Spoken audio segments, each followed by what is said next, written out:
The contrasting aunt won't say, "I love you" first. As the aunt who grew up alongside Chen Chen, Xiao Ruoran had a secret: she had always been in love with him. She had been by his side through thick and thin, watching him grow up. It wasn't until a car accident that she finally gathered the courage to confess her feelings.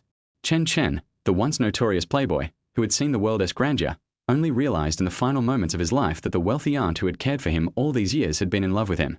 By his hospital bed, Xiao Ruoran cried her heart out. "You kept saying you wanted the estate in Chuan City, right? How about I transfer it to you? And the villa in Deep City, the courtyard house in Kyoto, the apartment in Magic City. I'll give them all to you." Chapter 1. All the properties are left to my future husband. A speeding Rolls-Royce drove down the Hunan highway, heading into the orange-hued dusk. Chen Chen, sitting in the driver's seat, wore a gloomy expression. After over a decade in the business world, he had been betrayed by his ex-girlfriend, who had conspired with her boyfriend against him. The woman, while he was abroad on a business trip, spread rumors about him cheating. She even stooped so low as to provide a miscarriage certificate, claiming it was his child. Yes, she had once been pregnant with his child, but it had been her decision to terminate the pregnancy. What made him feel the coldest was the realization that the pregnancy had been entirely fabricated by her. She had secretly taken the trash bag containing the evidence. Her original plan was to use the child to force him into marriage. But when her university crush suddenly returned to the country, everything started to unravel. Now, the public opinion online was completely one-sided. Recently, there had been too many pure love warriors spreading their narratives, making many fans feel stifled. The sudden appearance of him as the cheating man gave some people an outlet for their frustrations. They spoke of how he had discarded his wife after achieving success, spreading lies that had no basis in truth. Some fans even printed out her miscarriage certificate and gathered outside his company to protest. In just one day, the company's market value plummeted by billions, and many partner companies suffered economic losses as well. Chen Chen's eyes were dazed, his mind wandering as the scenery outside the window passed in a blur. The cool evening breeze seeped through the window, brushing against his face. Though it was summer, he felt a chill in his heart. Beep, beep, beep. He instinctively glanced toward the passenger seat, where two blinding headlights filled his vision. A speeding truck had collided with his car. With a loud crash, both the car and the driver were sent skidding several meters. Unaware of how much time passed, through his foggy vision, he saw the figure of Aunt Ran. Tears streamed down her face as her anxious expression conveyed her deep concern. Her hands clutched tightly at her clothes, her voice trembling as she called out, "Xiao Chen, wake up." Her voice, hoarse from crying too long, sounded desperate, her eyes bloodshot. To see this woman, who had taken care of him for nearly half his life, in such pain broke his heart. With the last of his strength, he reached out, trying to wipe away her tears. But he couldn't feel his arm. The greatest sorrow in life was showing one's vulnerable side to family. "Whoa, Chen Chen, you're a big liar. You promised we would spend New Year's together this year." She cried hysterically, her voice breaking, her weak body trembling as she slowly collapsed onto the hospital bed. "Liar. Aunt Ran will never speak to you again." A sliver of daylight appeared through the window, but her heart was filled with despair. The doctor's words felt like a sharp needle piercing through her heart. She couldn't bring herself to believe that this was real. Shaking violently, she crawled to the head of the bed, her tear-streaked face pressed against his ear. "Didn't you always say you wanted the estate in Chuan City?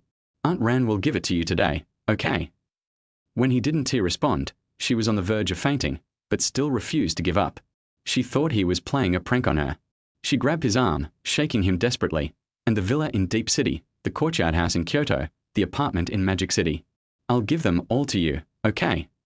Chen Chen couldn't help but smile bitterly. "My dear Aunt Ran, if only you had this resolve earlier." Back when he was studying, he had begged her for so long, but she never gave him even a simple house. He remembered clearly the time he asked her for the estate in Chuan City. He couldn't help but chuckle. "Aunt Ran, I need some startup capital for my business. How about you give me the Chuan City estate? When I make it big, I'll repay you double." "Heh, you wouldn't even buy me a bucket of instant noodles, and you're talking about repaying me double? Do you think I'm stupid?" He, okay, I'll settle for a smaller request. Just give me one of the villas in Deep City. Don't even think about Aunt Ran's properties. They're all reserved for my future husband." Aunt Ran was always stubborn. She would constantly say not to touch her properties. But the truth was, during his business ventures, most of the funds came from her. He had even used her money to flirt with her best friend. What a reversal of roles. Luckily, he had used her name for his business, and the company shares were under her control. That way, even if something happened to him, no one could take that money away. The only regret he had was that he wouldn't be able to see Aunt Ran get married. He was a little uneasy. Aunt Ran was too easy to deceive. He remembered clearly the time one of her friends almost tricked her into going to northern Myanmar for money. Luckily, he found out in time. Otherwise, the consequences would have been unimaginable. Xiao Ruoran, whose tears had dried, leaned against Chen Chen's chest in despair, her voice a mixture of memory and regret. Silly boy, the future husband I'm talking about is you. Why can't you understand? If I had been braver, would the outcome have been different? Someone, still partially conscious, froze. What was Aunt Ran saying? She was Mom's best friend. Could the relationship between them really have changed into something else? Damn. Who would have thought the one hiding the deepest feelings for him was the one who had always cared for him, Aunt Ran? But now, it was too late to say anything. The living had to keep living. Aunt Ran, why did you have to love me? What will you do from here on? He wanted to say something to comfort her, but his consciousness was already fading. The world around him turned dark. Xiao Chen, wake up, please wake up. A gentle voice echoed in his ears, tickling him. He slowly opened his eyes, and the first thing he saw made him jump. Mom, is this hell or heaven? He asked carefully, his heart racing as he suddenly lunged forward and hugged his mother. In his past life, his mother had died in a car accident while traveling to Chuan City during a storm. The landslide had led to her tragic death. Chen Ruoran tapped him on the head. You little rascal, I told you yesterday to drink less, but you didn't listen. Now look, you had nightmares all night and start spouting nonsense early in the morning. Hearing this, Chen Chen froze for a moment. He carefully looked around. The familiar but strange feeling gave him a headache. After a few seconds, he seemed to remember something and pulled away from his mother's embrace. Looking at her from head to toe, yes, it was his mom. But wait, why did she look so young? She looked like she was in her 30s. He reached out and touched his own face. It was warm, just the right temperature. A bold thought crossed his mind. Could it be that he had been reborn? Chen Ruoran gently stroked her son's head. Stop being upset with Aunt Ran. She only wants what's best for you. She even got sick over your situation. Go take her breakfast now. Chapter 2. If you give me a house, I'll do something serious. After realizing he had been reborn, Chen Chen was in an exceptionally good mood. Since fate had given him a second chance, he was determined not to make the same mistakes again. His mom said he was at odds with Aunt Ran. Upon reflecting on his memories, it was true. This incident had a lot to do with that scumbag, Xiao Zhu. She had invited him to a bar for drinks and kept him out all night. Aunt Ran had been frantic and tracked him down through her friends, trying to get him to come home. Xiao Zhu refused, insisting he stay. He had drunk quite a bit that night, and his mind wasn't clear. He even said he was a university student now and could have fun outside. Aunt Ran was furious and tried to drag him away. It was already early morning, and the rain was pouring down. They argued in the rain for quite a while, and it was then that Aunt Ran caught a cold. Afterward, feeling embarrassed, he ignored her for several days. Now, looking back, he realized he had been a real jerk. What was so embarrassing about just going home?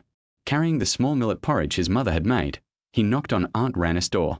Soon, Aunt Ran, wearing pajamas, opened the door. She was obviously startled when she saw him, and immediately tried to close the door.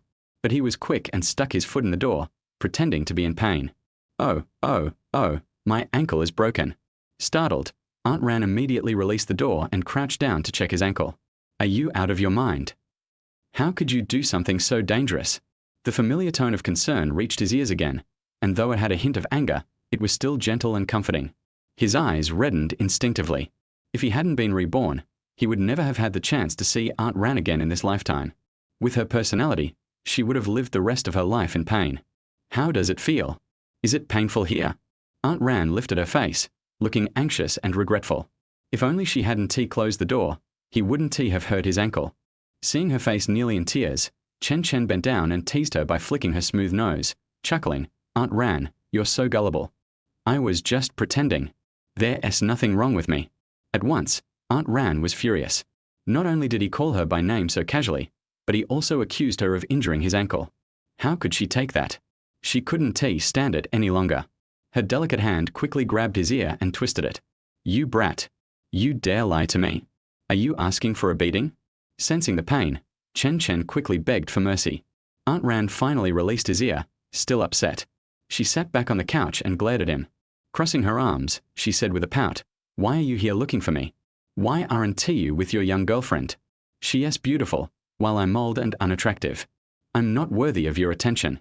She dragged out the last sentence like a dramatic actor. Chen Chen, feeling guilty, leaned against her shoulder with a flattering expression on his face and took her hand. Aunt Ran, this is a huge misunderstanding. There's nothing between me and her. We're completely innocent. Aunt Ran snorted coldly, not buying it, and pulled away the mask he had put on, her voice dripping with sarcasm. I think I've seen you two kissing before. Chen Chen's face froze, his embarrassment evident. It turned out that Aunt Ran had seen everything. He couldn't argue his way out of this. Luckily, he had thick skin and was able to defend himself, saying, yes, we kissed once, but I realized my mistake afterward. Please forgive me for my youthful ignorance, Aunt Ran. Just once? Aunt Ran raised an eyebrow and smirked, stepping on his foot with a slipper. Do you think I don't know anything about you? Chen Chen's face changed immediately. What else did Aunt Ran know? He understood the principle of admit to a lesser charge and deny the more serious one. Based on what he knew of Aunt Ran, she never made baseless accusations. He hesitated and raised 2 fingers, saying, just twice.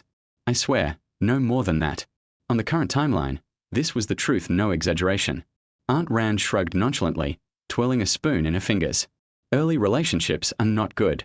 Relieved, Chen Chen immediately tried to please her by massaging her shoulders, joking, well, I'm an adult now. It's no longer early dating. He said this to gauge Aunt Ran's attitude toward his relationships. As expected, she slammed the spoon down on the table, frowning. Even university relationships count as early relationships. Chen Chen immediately lay down on the couch with a long face, his feet resting on Aunt Ran's soft thighs. If I don't date in college, I want to be able to find anyone after graduation. Aunt Ran froze for a moment, not understanding his meaning at first. But after a second, she blushed as she caught on, her face turning as red as if it were about to drip water. You brat, you're still so young but so full of ideas. Thinking about it, she realized that her requirements for him might be a little too strict. She sighed, well, college relationships are fine, but I need to meet her first. I'll be the judge. Chen Chen rolled his eyes and said helplessly, Aunt Ran, are you joking? What kind of girl would meet the family before confirming the relationship? Aunt Ran was truly a master schemer. If she kept going like this, he'd never be able to find a girlfriend. Even the girl from his university who was madly in love with him would never accept such a ridiculous request. Seeing him refuse such a basic request, Aunt Ran pinched his foot in frustration and then went all in. If that is the case, then don't bother dating at all. With your standards, HMPH. Immediately, Chen Chen was displeased and said, I'm studying in Deep City, far from home. Even if I date 10 or 8 girls, you want to be able to see it. What? 10 or 8? You little scoundrel. Furious, Aunt Ran threw punches at his chest. Still not satisfied, she bit his arm twice. I have a place in Deep City, and I'll go with you when school starts. But aren't you working now? I don't care about those little things. Then give me a house, and I'll return it to you in my next life. And once again, she gave him a good beating. After she was done, she collapsed on the couch, sighing. You're going to kill me one of these days, you brat. Always so reckless. Chen Chen had an idea and got up, patted her shoulder, and said expectantly, give me a house, and I'll do something serious. Chapter 3. Wait until you get your driver's license, I'll buy you a car. With careful movements, Xiao Ruoran slurped the last bit of kanji from the top of her bowl. The person next to her, who had been ignored, poked her delicate waist with his foot. Xiao Ruoran, give me a response. Hearing her name being called again, Xiao Ruoran's eyebrows shot up. Why do you have to be so annoying first thing in the morning? She gently put down the soup bowl and twisted his leg. The person let out a yelp of pain. Xiao Ruoran pushed him away impatiently. Stop pretending, I didn't even use much force. If you used any force, you'd break my leg, he exaggerated, trying to gain sympathy in hopes of possibly getting a new house. Xiao Ruoran muttered to herself, I'm not giving him anything. As for his unreasonable requests, she could only shake her head helplessly. You have hands and feet, you should learn to support yourself. But Chen Chen, who had taken many wrong turns in his life, wasn't buying it. Having learned that life is full of struggles, he responded, the doctor said I have a weak stomach, so I should eat soft food. Saying that, he leaned his head against her chest and rubbed against her. Xiao Ruoran, being a soft-hearted person, couldn't resist his little act. She wrapped her arms around his neck and gently whispered in his ear, all right, I can't take it anymore. Once you pass your driver's test, I'll buy you a car, okay? Chen Chen slightly raised his head, on the verge of tears from gratitude. Thinking back to his past relationships, he realized they were nothing compared to what Xiao Ruoran was offering. They couldn't even get him to agree to a simple kiss without a bunch of demands. But look at Xiao Ruoran, a simple little act of affection, and she's offering to buy him a car. Ruoran, I want your Porsche. Xiao Ruoran gave him a fierce glare, gritting her teeth. I don't have a Porsche, that's my friend's. Then, Chen Chen went back to leaning on her chest and acting coy. Finally, she gave in and agreed to buy him an Audi A8. Chen Chen, satisfied, helped her finish off the rest of the kanji. Although the Audi A8 wasn't as good as a Porsche, it was still a luxury car in China, ranking quite high. After agreeing to the car, Xiao Ruoran slumped on the couch, feeling a bit regretful. If she gave him such an expensive car, would he use it to pick up girls? Knowing his nature, she wouldn't put it past him. Was she digging her own grave? Maybe she should just give him a house instead. After all, real estate couldn't be easily taken to school. But wait, it could still be sold. The properties in Deep City were centrally located, and their price was quite substantial. The more she thought about it, the more frustrated she got. She couldn't help but kick him. She crawled onto the bed, wrapped herself in the blanket, and rolled around. This foolish boy was so easy to fool. How could he not be taken in by the sophisticated girls out there? Oh no, she was going to be the culprit who ruined the Chen family's future. Chen Chen, who had no idea what was going on, rubbed his lower back. What was up with her? He was the one who got kicked, and yet she was acting all upset. Sitting on the edge of the bed, he tugged at her blanket. Ruoran, stop being stubborn. Take me to the driving school. Xiao Ruoran, who was buried in the blankets, let out a deep breath and poked her head out. We are still in a Cold War. Stop bothering me and get out. Of course, Chen Chen wasn't going to let go of this opportunity for free labor. He pulled the blanket off her, flicked her forehead, and said, You ate the breakfast I brought, which means you've accepted my apology. We are still good friends. Holding her forehead, Xiao Ruoran sat up in shock. That's what you get for being so rude to me, she snapped. Pointing at his nose, she sternly said, When you go out, you have to call me Aunt. Okay, Aunt Ruoran. The July weather was scorching, and the difference between the inside and outside of the car was like night and day. The temperature of the asphalt road was so high that it could be felt through the soles of the shoes. The whole place felt like a furnace. Xiao Ruoran, with her hand resting on the car window, smiled teasingly. This brat, insisting on practicing driving in such hot weather, he deserved it. Seeing what was on her mind, Chen Chen opened the driver's side door and, without hesitation, picked her up by the legs and carried her out of the car. Hey, what are you doing? She tried to resist for a moment but was afraid of falling, so she quickly gave in. Chen Chen smiled, feeling pleased with her reluctant yet cute expression. Thinking of leaving him here to roast in the sun was not going to be that easy. What do you think you're doing? Put me down, there are people around. She puffed her cheeks and looked around, worried about what others would think. Chen Chen wasn't planning to put her down anytime soon. After all, she had to face the truth about his family status. Hold tight to my neck. He walked at a steady pace toward the driving school. It had been a few days since the second driving test, and today, he was going to sign up for the third one. With his previous driving experience, he didn't need to practice much. Chen, please, let me down. You're driving me crazy, but there are other people around. Let me go home and I'll hug you, okay? I'm so embarrassed. No matter how she begged, Chen Chen ignored her. Why miss an opportunity to tease her? And the asphalt road was so hot, how could he let his elder walk on it? He thought to himself, I'm such a good kid. Finally, when they reached the entrance, he reluctantly set her down. Xiao Ruoran puffed up her cheeks and used a sleeve to wipe the sweat from his forehead. She decided that she would ignore him on the way back and not buy him water during his practice. This would be his punishment for not listening. How embarrassing, with so many people watching her being carried by a college student. Entering the driving school, she headed straight for the front desk, pulled out her ID, and said to the receptionist, I want to sign up for the third test, the earliest available.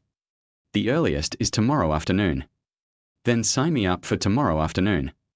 Xiao Ruoran tugged at his arm. You've never practiced before. Signing up for tomorrow is too rushed. She turned to the receptionist and said, Sign him up for a week later. Chen Chen pulled her behind him and covered her mouth. Aunt, don't listen to her. Sign me up for tomorrow.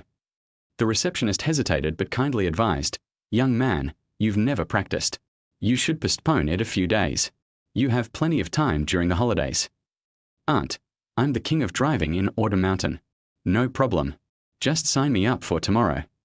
Xiao Ruoran, frustrated, freed herself from his grip, glaring at him. She pulled his cheek and said, "Since I promised to buy you a car, I won't go back on my word. No need to rush." She thought he was worried she might change her mind, which is why he was in such a hurry to get the license. Honestly, it was infuriating that he didn't trust her. Chapter 4: A bad guy who only knows how to bully Auntie. Chen Chen put his hands on her shoulders and smiled evilly. "Auntie Ran, let's make a bet.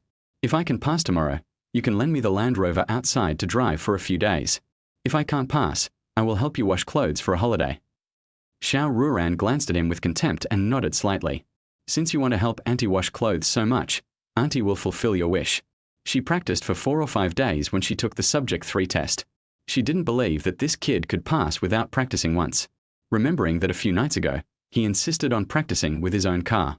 As a result, he hit the curb when starting. A novice who can't even start steadily can't pass the Subject 3 at all. After registering, he rushed back home. He turned on the computer and quickly brushed the questions of Subject 4, intending to pass Subject 4 after passing Subject 3. Then he would take the Land Rover for a ride. At night, Xiao Ruoran came back from buying vegetables. Looking at someone who came out of the shower with bare shoulders, her pretty face blushed slightly. Put the dishes in her hand in the kitchen and go to the balcony to get his shirt. "Smelly boy, the air conditioner is on. Put on your clothes quickly, don't catch a cold." Chen Chen put on his clothes helplessly and scratched her nose. "Why are you as nagging as my mother?" Grabbed his hand and pinched it in revenge, and said fiercely, "No respect, Auntie is doing this for your own good." Chen Chen pressed her on the sofa and ran to the back to give her a massage. Hey, Auntie Ran is right. It's so late, why hasn't my mother come back yet? Maybe it's the shadow of the previous life, my heart is pounding, and I can't help asking, Auntie Ran, isn't my mother coming back to eat tonight? One of Sister Wrong's partners invited her to dinner, and she was embarrassed to refuse, so she agreed to go. Chen Chen fell into deep thought. Partner? A person suddenly appeared in his mind, and his face suddenly became a little gloomy. Is that partner surnamed Xiao? Xiao Ruoran shook her head, indicating that she didn't know. She was not the kind of career-oriented woman, and had no interest in business matters. Her parents also knew this, so before they died, they exchanged most of their assets for real estate and cash and handed them over to her. Don't worry, Sister Wrong will come back after dinner, and Auntie will make you delicious food. Leaning on the sofa, Chen Chen's eyes became deeper. It was her father who instigated Xiao Zhu to approach her, with the purpose of getting closer to her mother. On the one hand, it was for business cooperation, and on the other hand, my mother and Aunt Ran didn't know Xiao Zhu, but Xiao's father knew me. It seemed that the plan had been in place for a long time. After dinner, Xiao Ruoran and Chen Chen sat on the sofa and watched TV. The two absent-minded people leaned against each other's shoulders, and their expressions were very scattered. After a while, Xiao Ruoran, who was really bored, took Chen Chen to her home to play games. Looking at the familiar game panel, his mood recovered a little. As a former 10-year veteran and genius boy, he soon killed people on the transport ship, shooting heads with every shot, as strong as hanging on the wall. With a smile on his face, Xiao Ruoran sat quietly on the side and watched Chen Chen, who was full of vigor at the moment, took a can from the cabinet and fed him with his own hands. After a while, he will go to college and meet all kinds of girls. There should be one that makes his heart beat. After all, this stinky boy is so fickle, he will definitely not be honest. Maybe the next time they meet, he will discuss his dream lover with her with a smile on his face. Sensing her low mood, Chen Chen, with a peach in his mouth, put his big eyes close to her pretty face. He looked around and finally concluded, Auntie Ran, are you reluctant to buy me a car? Xiao Ruoran was directly angered by his words and twisted his arm hard. What is there for Auntie to be reluctant about? It's just a broken car. I'll send it to you in Shenzhen when school starts. Bad boy, no conscience at all, actually looked at Auntie like this. He stretched out his fingertips and rubbed her warm cheek, which was soft and felt great.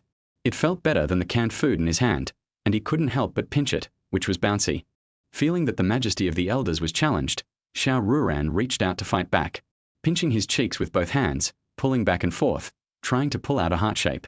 Someone was tortured so much that he quickly let go and begged for mercy, picked up the remaining canned food and began to feed Xiao Ruoran. Don't you like playing games?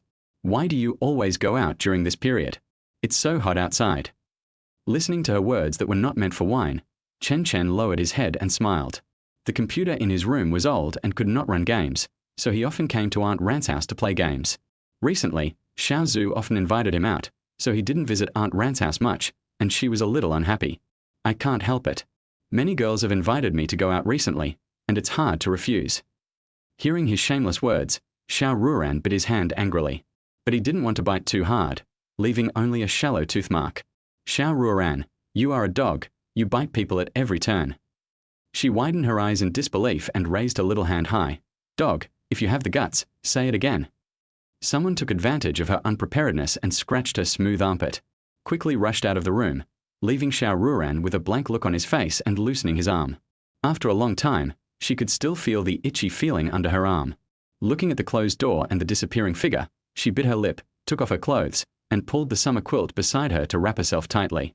Her falling hair covered her side face, and her eyes were misty, just like a bullied young wife. Bad guy, you only know how to bully your aunt, little bastard. If you have the ability, you will bully your aunt for the rest of your life. After returning home, Chen Chen paced back and forth in the living room, sorting out his memories of Xiao Zhu and Xiao's father. About an hour later, Chen Yuerong opened the door with some desserts, and saw Chen Chen in the living room with a doting smile on her face. Xiao Chen, you haven't slept yet, just in time. Mom brought you desserts, try it. Looking at his charming mother, the tense expression on his face relaxed a little, took the package, opened it and tasted it twice, and gave a thumbs up, indicating that it was delicious. After being polite, he sat on the sofa next to his mother and sniffed slightly. Have you drunk? Looking at her son, who was different from usual, she gently stroked his slightly messy hair. You must drink when you go out to eat, but not much, just half a cup. Half a cup is not a small amount. Then I won't drink in the future, I promise. After chatting for a while, Chen Chen started to get to the point. He asked seriously, Mom, is the partner who will have dinner with you tonight surname Xiao? Yes, how do you know? What is your relationship with him? As a successful businessman, she could naturally feel the change in her son's tone. A trace of panic flashed across her face, and she hurriedly explained, Mom and him are just business partners, there is no other relationship. Chapter 5 The Second Ex-Girlfriend, Xiao Zhu. Words can deceive people, but eyes can't. Mother and son are connected by heart. Chen Chen can tell whether his mother is fooling him or not. Combined with the memory of the previous life, he can be completely sure that his mother has no other feelings for the divorced old man. His tense body completely relaxed, and he pulled at his half-wet shirt. If his mother really likes the guy, he will chop him up with a kitchen knife tonight. Although the guy looks harmless and has the image of a good old man, he has done a lot of illegal things behind the scenes, reselling bad books and building bad websites. He made a lot of colored red bills and was later arrested by the police. Chen Yuerong was also scared out of her wits. If she had known that her son would think too much, she would never go out to eat. To her son is more important than her own life. It's just a business project. There is no comparison. She grasped Chen Chen's arm with her trembling hands and said in a crying voice, Xiao Chen, Mom won't go out to eat anymore, okay? Don't think too much. She knew her son's temper, which was very similar to her own when she was young, stubborn and hard. Things that have been determined are hard to change, and coupled with the impact of the broken family over the years, his temper is even more stubborn. If this incident affects their mother-son relationship, she has nowhere to cry. Seeing his mother with red eyes, he hurried forward to hug her. Don't cry. I want to cry when you cry. I'm just worried that you will be fooled by those people with ulterior motives outside. After all, my mother is so beautiful. Chen Chen, who knew his own temper in the past, wanted to slap himself twice. Because his temper was very bad in those years, his mother paid special attention to his emotions. If there is a slight change, he will be very panic, and he is a weakness. Chen Yuerong wiped her tears and hummed, You little brat, you only know how to please Mom, you're old and ugly. What are you talking about? Women are in their prime at 41, and you are still in your prime. You little brat, Mom doesn't ask for prime time, I just ask for our family harmony and your health and safety. Then she held Chen Chen's little face and said seriously, Mom will never remarry in this life, and I will only have you as my child. Chen Chen smiled bitterly. The fun was a bit too much, so she said, Mom, I never opposed your remarriage, I just want to check it out. What remarriage? Remarriage? Mom is not interested in getting married, I just want to stay by your side. This sentence almost broke someone's defense, but fortunately she reacted quickly enough and stopped crying in time. The next afternoon, Chen Chen took a taxi outside the community and went to the test site for Subject 3. When he arrived at the place, he shook the palm leaf fan in his hand. He walked slowly under the scorching sun with his eyes darkened. He was still muttering to himself. If he had known the weather would be so hot, he would have brought an umbrella. This damn place of the examination hall didn't even have an air conditioner. After submitting his ID card with a curse, he found a random place to sit down and waited for the lottery. Chen Chen, are you here to take the third subject as well? A familiar voice came from behind him. He turned around and looked, and it was even darker in front of him. The already hot mood became like a stove, with sparks flying everywhere. The person who came was none other than his second girlfriend, Xiao Zhu. If it hadn't been for her in the previous life, he might have been able to avoid the car accident. The delicate oval face was slightly bent, a few strands of hair hung on the cheeks, and the corners of the mouth contained a faint sweetness. This look is simply a killer for young people who have just become adults. Didn't you just take the second subject some time ago? According to the time calculation, you should not have practiced the third subject yet. There is a rule in their driving school that you can practice after registering for the third subject. According to the time calculation, it has only been 7 days since the last test of subject 2, and it was only yesterday that I could register for subject 3. A friend of the opposite sex who was following Xiao Zhu seemed to have thought of something, and couldn't help but said in a strange voice, "Some time ago, you just started driving and hit the curb. You should practice subject 3 before taking the test." Yes, there is still a long vacation time, so there is no need to rush. Xiao Zhu also echoed. Chen Chen continued to fan himself with a palm leaf fan, leaning back. The perfume on someone was too strong, which was not good for the nose. But Xiao Zhu didn't know what to do. She sat down next to him and handed him the half-drunk mineral water in her hand. "The weather is too hot, drink some water." This move made the buddy who just spoke up jealous. The sweat on his forehead emerged layer by layer like bamboo shoots after rain. The water that the goddess drank was a delicacy. Why should it be given to this boy? Unfortunately, Chen Chen didn't like the bottle mouth that others had blown, and politely refused. The body continued to lean to the other side. The smell of perfume is not as good as the light milky scent of Aunt Ran, which is too irritating to the nose. Xiao Zhu did not notice anything unusual and continued, "After I finish the third subject, we will go to the bar to have fun together in the evening. The drinks at the bar last time are really good." After listening to her mumbling a lot, Chen Chen rubbed his eyes sleepily. He has no good feelings for this woman now. A slut who was kicked by him really thinks he can't live without her. "Xiao Chen, how are you?" she said coquettishly to Chen Chen, and her arm was directly around his arm. The buddy next to him almost popped his eyes out. What kind of script is this? Didn't the goddess break up with him? How can they still be so close? Little did she know that breaking up was the script she wanted to play. The purpose is also very simple, wanting to hold Chen Chen's heart tightly. But what she didn't know is that Chen Chen is not a love brain person. What's more, he is a super invincible upgraded version of Chen Chen who has experienced 2 lives. As for getting back together with her in the last life, it was just because he thought that the 2 of them were on a more suitable path. After recognizing her character, he also made a prompt decision and broke up directly. But he didn't expect that she was even more ruthless and played a trick on him. Candidate number 31, get ready. When the broadcast sounded, Xiao Zhu winked at him and pouted. If there were no outsiders here, they would probably have gone up to give him a smack. It must be said that at this age, Xiao Zhu is still very good at fishing. Otherwise, there wouldn't be a bunch of licking dogs around him, such as the one who was still standing aside staring blankly. Chen Chen felt a little sorry for this little brother whose name he didn't know, and waved to him. "Why are you standing? Sit down." The sudden invitation made him a little overwhelmed. Today's script performance obviously exceeded his cognition. I wanted to humiliate her ex-boyfriend in front of the goddess, but I didn't expect to eat a wave of dog food. Putting down the palm leaf fan in his hand, he asked curiously, "Do you like Xiao Zhu?" He nodded instinctively at first, and then shook his head frantically. What a joke, that's his white moonlight. She's beautiful and kind, and has a rich family, so she definitely doesn't like him. Chen Chen shook his head slightly, licking a dog, licking in the end, nothing. Now he really wants to tell this brother that Xiao Zhu splits are still very powerful. Chapter 6. Come to the bar tonight to find me. I'll give you a reward. After taking the third test, Chen Chen immediately took the fourth test. The test went smoothly and he got his driver's license quickly. As for the 2 big internship signs, I wanted to throw them away but didn't. It's better to take them home to prevent being labeled. After finishing everything, he walked home with an arrogant step to find Aunt Ran to get the car keys. But Cheng Yaojin showed up halfway. Xiao Zhu was panting with sweat all over her head, her front was half wet, and her black and red lace clothes were faintly visible. "Why don't you wait for me?" She stepped forward and held Chen Chen's shoulders, breathing heavily, and I really didn't know whether it was intentional or intentional. Chen Chen, who was calm in his heart, was not affected at all, but just said casually, "Something happened at home, I'm quite anxious." "Then I'll take you and pick you up in the evening." Her nails touched his neck intentionally or unintentionally. The other hand was also on his shoulder. She was wearing short jeans today. The smooth and slender long legs reflected the sun's light, bright and dazzling. He avoided her touch and took a taxi from the roadside. I'm busy these days, let's talk about it later. After saying that, he was about to get in the car, but was pulled by Xiao Zhu.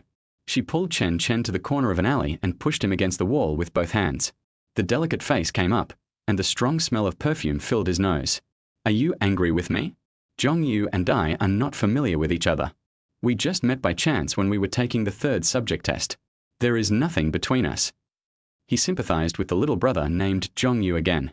You put the goddess in your palm, but the goddess killed you and hurt your heart. Stupid.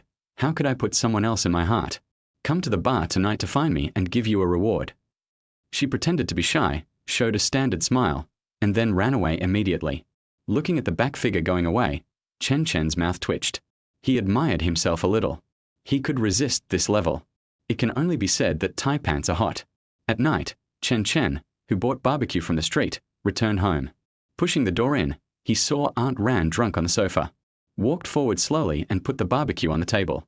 He turned his head slightly and found that Aunt Ran was staring at him angrily. Where did you go to fool around again? You smell like sweat. Chen Chen didn't care about his wet clothes and sat on the sofa. He moved his position and leaned on her. Just say that Aunt Ran's milky fragrance is very nice, and my nose doesn't dislike it at all. Xiao Ruoran didn't push him away, but just stared at him with a face full of resentment. Coming back so late, there must be something bad. He also packed barbecue. He must have gone out to drink with some girl. Speak. Looking at Aunt Ran with her teeth bared, he couldn't help laughing and deliberately said, What are you talking about? Don't you smell like alcohol yourself? As he said that, he stretched out his hand to pinch her rosy cheeks, which were soft and so funny. Opening his dirty hands, Xiao Ruoran explained aggrievedly, I drank because my best friend came back, and I drank at home, not fooling around. Unlike you. She stretched out her jade hand to twist his ear, pretending to rotate it gently, for fear of really hurting him. Chen Chen pinched his nose pretentiously. You smell of alcohol, and you still have the nerve to say that to me? Besides, I was with friends, and I wasn't fooling around. What she said was right. Her friends were friends, and her friends were definitely friends, and it made sense logically. Then why did you come back so late? Xiao Ruoran was a little furious at his sophistry, and her voice became louder. Seeing that she was really a little angry, he immediately threw himself into her arms and rubbed her hard. I went to take the third and fourth subjects, and you didn't know that. You didn't care about me at all, and you yelled at me. Woo woo woo. Xiao Ruoran, who reacted, was stunned there. Thinking of yesterday's registration at the driving school, her face became even more rosy, as if she had really wronged him. But he was not wrong, and he didn't tell her that he came back so late. In fact, Chen Chen could have come back during the day. It's just that he had just been reborn and was a little uncomfortable with the environment. He took a taxi for 2 laps and bought barbecue by the way. I. She was at a loss and put her hand on Chen Chen's head, letting him mess around in her arms. I'm sorry, Auntie forgot about this. Chen Chen, who always refused to give in, pinched her long black silk legs, feeling very depressed. You don't care about me at all. The relationship has faded. I understand. I'll leave right away. He was about to get up and leave. Seeing this, the panicked Xiao Ruoran didn't care about the so-called face, and immediately hugged him to prevent him from leaving. The heavy feeling made someone smile as he wished, but he had his back to Xiao Ruoran, and she couldn't see her expression at all. Let go. Out of sight, out of mind. I will leave your side immediately and will never disturb you from caring about others. She said it with great righteousness, with the momentum of a hero cutting off his own arm. This made Xiao Ruoran very anxious. It was just a small matter. There was no need to be so decisive. It was impossible for him to care about others. He said this as if he had someone else outside. She was innocent. She had not had a friend of the opposite sex outside for these years. She lowered her eyes and pouted, mumbling. She had obviously taken the initiative, so how could she lose? Hey, Xiao Ruoran, why are you still swearing? It was obviously you who wronged me. Chen Chen turned around and said unhappily. He had heard a lot of negative words in her muttering just now. Xiao Ruoran, who was embarrassed, punched him softly. He pressed his forehead against his nose and rubbed it back and forth slightly to show that he was wrong. Master Chen Chen, who knew her temper, was generous and said he would let her go this time. The two sat back on the sofa, and he unwrapped the bag, took out the skewers sprinkled with dipping sauce and put them against her mouth. She tentatively stretched out the pink and fragrant cloves and licked them lightly twice. Yes, it was the taste she liked. Opened her mouth and held the skewers. You little brat, You have some conscience and know what Aunt Ran likes to eat, but I don't know how many times he can feed you like this. Xiao Ruoran is such a sentimental woman. As long as it involves Chen Chen, she is extremely sensitive and easily overthinks. She is also very persistent, otherwise she would not have been single and always accompanied Chen Chen. Seeing that she was full, Chen Chen swept away the remaining barbecue. He leaned on her with his bulging belly. This is a humble room, but my virtue is fragrant. Aunt Ran, how many kinds of stockings do you have? He stretched out his hand and scratched her legs. The tight stockings have a rustling touch. At the same time, they are silky and smooth. From a sensory point of view, the material is excellent. Offended, Xiao Ruoran blushed and scratched the sofa. Her nails were sunken into the fabric. It's none of your business how many kinds of stockings Auntie has. I'm not wearing them for you to see. Chapter 7. What's the difference between us in this relationship? Oh. Xiao Ruoran, who couldn't stand his antics, pushed him to take a shower. Go quickly, you're all sweaty and stinky. Chen Chen pretended to be pitiful. Aunt Ran, you dislike me. Xiao Ruoran raised his head and wanted to cry but had no tears. Even if Aunt Ran dislikes me, she won't dislike you, but you're too funny. In just a few minutes, the stockings were wrinkled. If I let you play with it for a while longer, it will be torn. Chen Chen, who knew when to stop, finally greased it. He ran to the bathroom to take a shower with satisfaction. Aunt Ran's indulgence in him was much higher than he thought. It seemed that he could do more, at least to change her mind about their relationship. Otherwise, she would always treat him as a child, which was too awkward. Xiao Ruoran, sitting on the sofa, looked at the direction of the bathroom with complicated eyes. The sound of running water made her heart restless. I don't know if it's because he's about to leave the city, but her heart has become more and more sensitive recently. Even her behavior has become helpless. She even indulges him to rub her legs and face at will. Ah, I really owe this stinky boy in my previous life. Let him be. He will leave me anyway. Chen Chen, who just came out of the shower, bumped into Xiao Ruoran, who was holding a shirt. He reached out to take the shirt and put it on, and casually put his arm on her shoulder. Auntie Ran is so good to me. You are so sweet. You must have deceived many girls. That's true. Many people are lining up to lean on me. Just brag. She didn't believe Chen Chen's big talk at all. Chen Chen sent her back to the room and winked at her. He pointed his finger at the car keys on the table beside her bed. He put his driver's license on the table before taking a shower, and Auntie Ran must have seen it. Xiao Ruoran, who understood what he meant, didn't believe it. But the reality was in front of her, and she couldn't break her promise to him no matter how unwilling she was in her heart. She climbed onto the bed impatiently and threw the Land Rover car keys to him. Take it and get out of here. You just bother Auntie every day. Chen Chen, who had gotten the benefits, smiled like a husky and immediately acted like a filial son. Pull the summer quilt over to wrap Auntie Ran up. Knowing that Auntie Ran likes to sleep in, she even helped to close the curtains. Xiao Ruoran hid in the quilt, only showing her little head, and hooked her finger at him. Come here. Someone ran over with a chuckle, knelt on the bed, leaned over to her ear. Drive safely, don't drive to crowded places. If something happens to you, Sister Wrong will kill me. Chen Chen didn't take her advice seriously. He is the driving god of Akina Mountain. How could he get into trouble? The car accident in the previous life was an accident, which can be ignored. Seeing his casual face, Xiao Ruoran was furious. It turned out that all her words were in vain, and she didn't care at all. But thinking of his driving skills that could hit the curb when starting, I was still worried. Drive out and call Auntie. Auntie will go with you. Only my girlfriend can sit in the front passenger seat. You. As a result, he was slapped. Xiao Ruoran stood up and said angrily, "That's my car."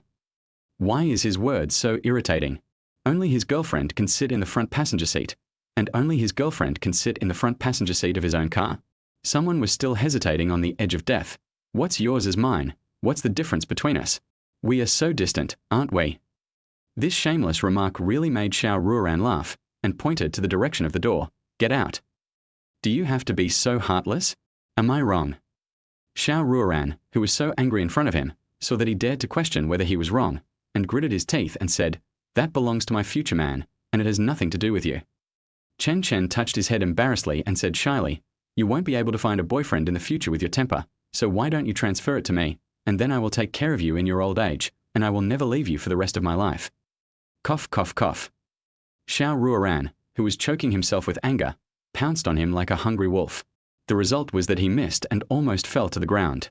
Fortunately, he was caught by Chen Chen, which avoided a crisis. So Chen Chen added fuel to the fire and said, Look, when you fell, there was no man to help you except me. Xiao Ruoran, who was completely broken, kicked Chen Chen frantically, trying to vent her dissatisfaction. Chen Chen did not hide, sitting on the bed and letting him vent. The strength of her little feet was not small, kicking him several times. Ah, this stinky boy is too bullying. He simply doesn't treat her as a human being. Xiao Ruoran, with a face full of anger, continued to output to him like a tireless machine. As her strength became weaker and weaker, Chen Chen held her nimble feet. Through the black silk wrapping, you can also see the round toes, white and tender. Xiao Chen. You are too much. Chen Chen ignored it and continued to play with the little feet in his hand. Xiao Ruoran wanted to pull it out, but the strength of the two was not at the same level, and he couldn't pull it out at all. He turned his head and looked at her with a smile. When you find a boyfriend, I won't bully you anymore. A sentence that hit her right in the heart was like a bullet. The pain and the feeling of suffocation lingered in her heart. Her expression became visibly flustered. I don't like men, so I don't want to find a boyfriend. Then you like women. Yes, I like women. She wanted to cover up the truth and whispered, times are progressing. Chen Chen interrupted her, shook his head slightly and sighed. In that case, I will inherit your property in the future. Xiao Ruoran, who understood what he meant, kicked his other foot in his face. Don't think about it. That's for my future man. Her contradictory words embarrassed herself. If she likes women, where will the future man come from? When in doubt, hide in the quilt. Pull the summer cool quilt over your face and pretend to be dead. This kind of thing should be done step by step. To deal with a more traditional woman like Aunt Ran, you have to keep a steady pace and not think about going all out. Chen Chen, who understood this, put down her feet and walked out of the room. After a long time, when the surroundings were completely silent, Xiao Ruoran dared to slowly pull off the summer quilt and glanced at the door with puffed cheeks. The tightly closed door made her breathe a sigh of relief. Xiao Chen has grown up and is getting worse and worse. He has begun to think about her property. Humph, how can a young man think about living off others? But if he really doesn't want to work hard, I will definitely support him. After all, I am his aunt. This identity of the two is very embarrassing. I am obviously not much older than him, but who made her parents give birth to her too late, causing her and Sister Rong to become the same generation. And Sister Rong has always treated her as her own sister. Chapter 8 Mom, can you transfer all the company shares to me? The next day, Chen Chen picked up his phone and looked at the missed calls and messages on the screen in confusion, wondering if it was from Aunt Ran. Rubbing his sleepy eyes, after seeing the caller notes, he threw it on the bed. From Xiao Zhu. Xiao Chen, do you have time today? Chen Yuerong, who had prepared breakfast, seemed to be waiting for Chen Chen to wake up. After wiping his face with a towel, Chen Chen walked out of the bathroom and sat at the dining table, looking at his mother. I have time, what's wrong? She peeled an egg and put it in his hand, smiling and said, we have to finalize a project at noon today, so you can accompany Mom to a dinner party. Chen Chen in the car propped up his chin and looked around the scenery on the roadside. Dongcheng is located in the northern hilly area, and the city is located in the center of low mountains and hills. Looking up, there are green belts one after another. In the middle, there are also colorful patches, either wildflowers and trees or cultivated economic crops. Dongcheng North District is where Chen Yuerong's company is located. Because Chen Chen was born here, he chose to locate the company here. In addition, there were a lot of vacant land here in the past few years, which not only relieved the economic pressure, but also rented a large amount of land for planting at a low price. Looking at the few high-rise buildings in Dongcheng, Chen Chen couldn't help but feel a little proud. This is the world built by his mother. Later, he was able to become a giant, which was inseparable from this former foundation. It's just that the head office was moved to Kyoto later, and the mainstream business was changed to the internet. There is no way. The physical industry in the future is struggling, and the internet industry is developing in full swing. Facts have proved that he did make a lot of money. Damn it, it seems that he is destined to be a gigolo.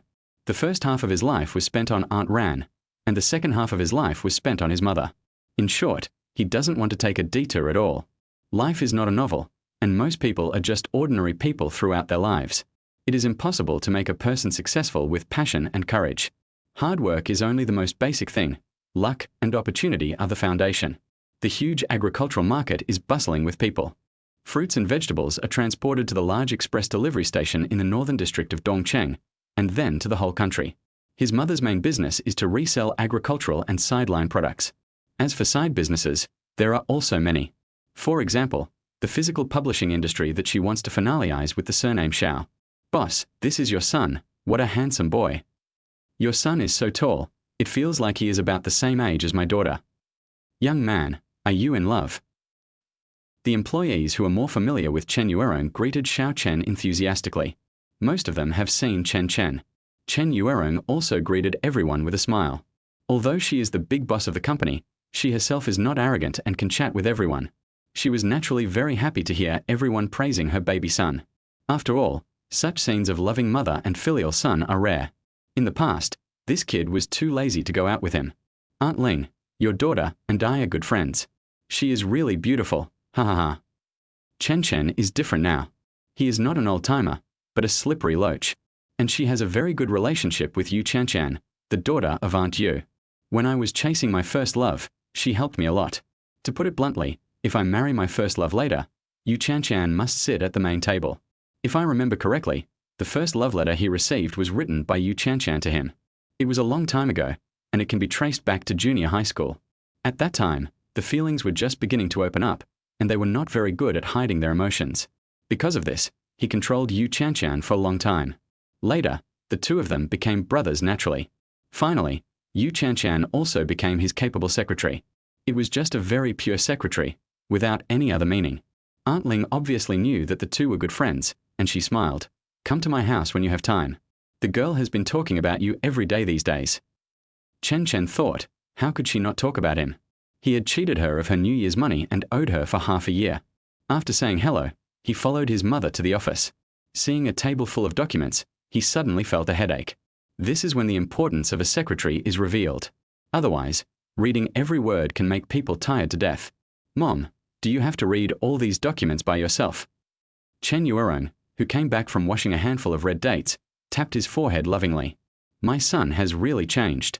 He had never called me so kind before, at least not so stiff. Of course, you must do it yourself to better understand the business." Chen Chen's admiration for his mother rose to a higher level. No wonder he could make the company the forefront of the industry. It was all hard work.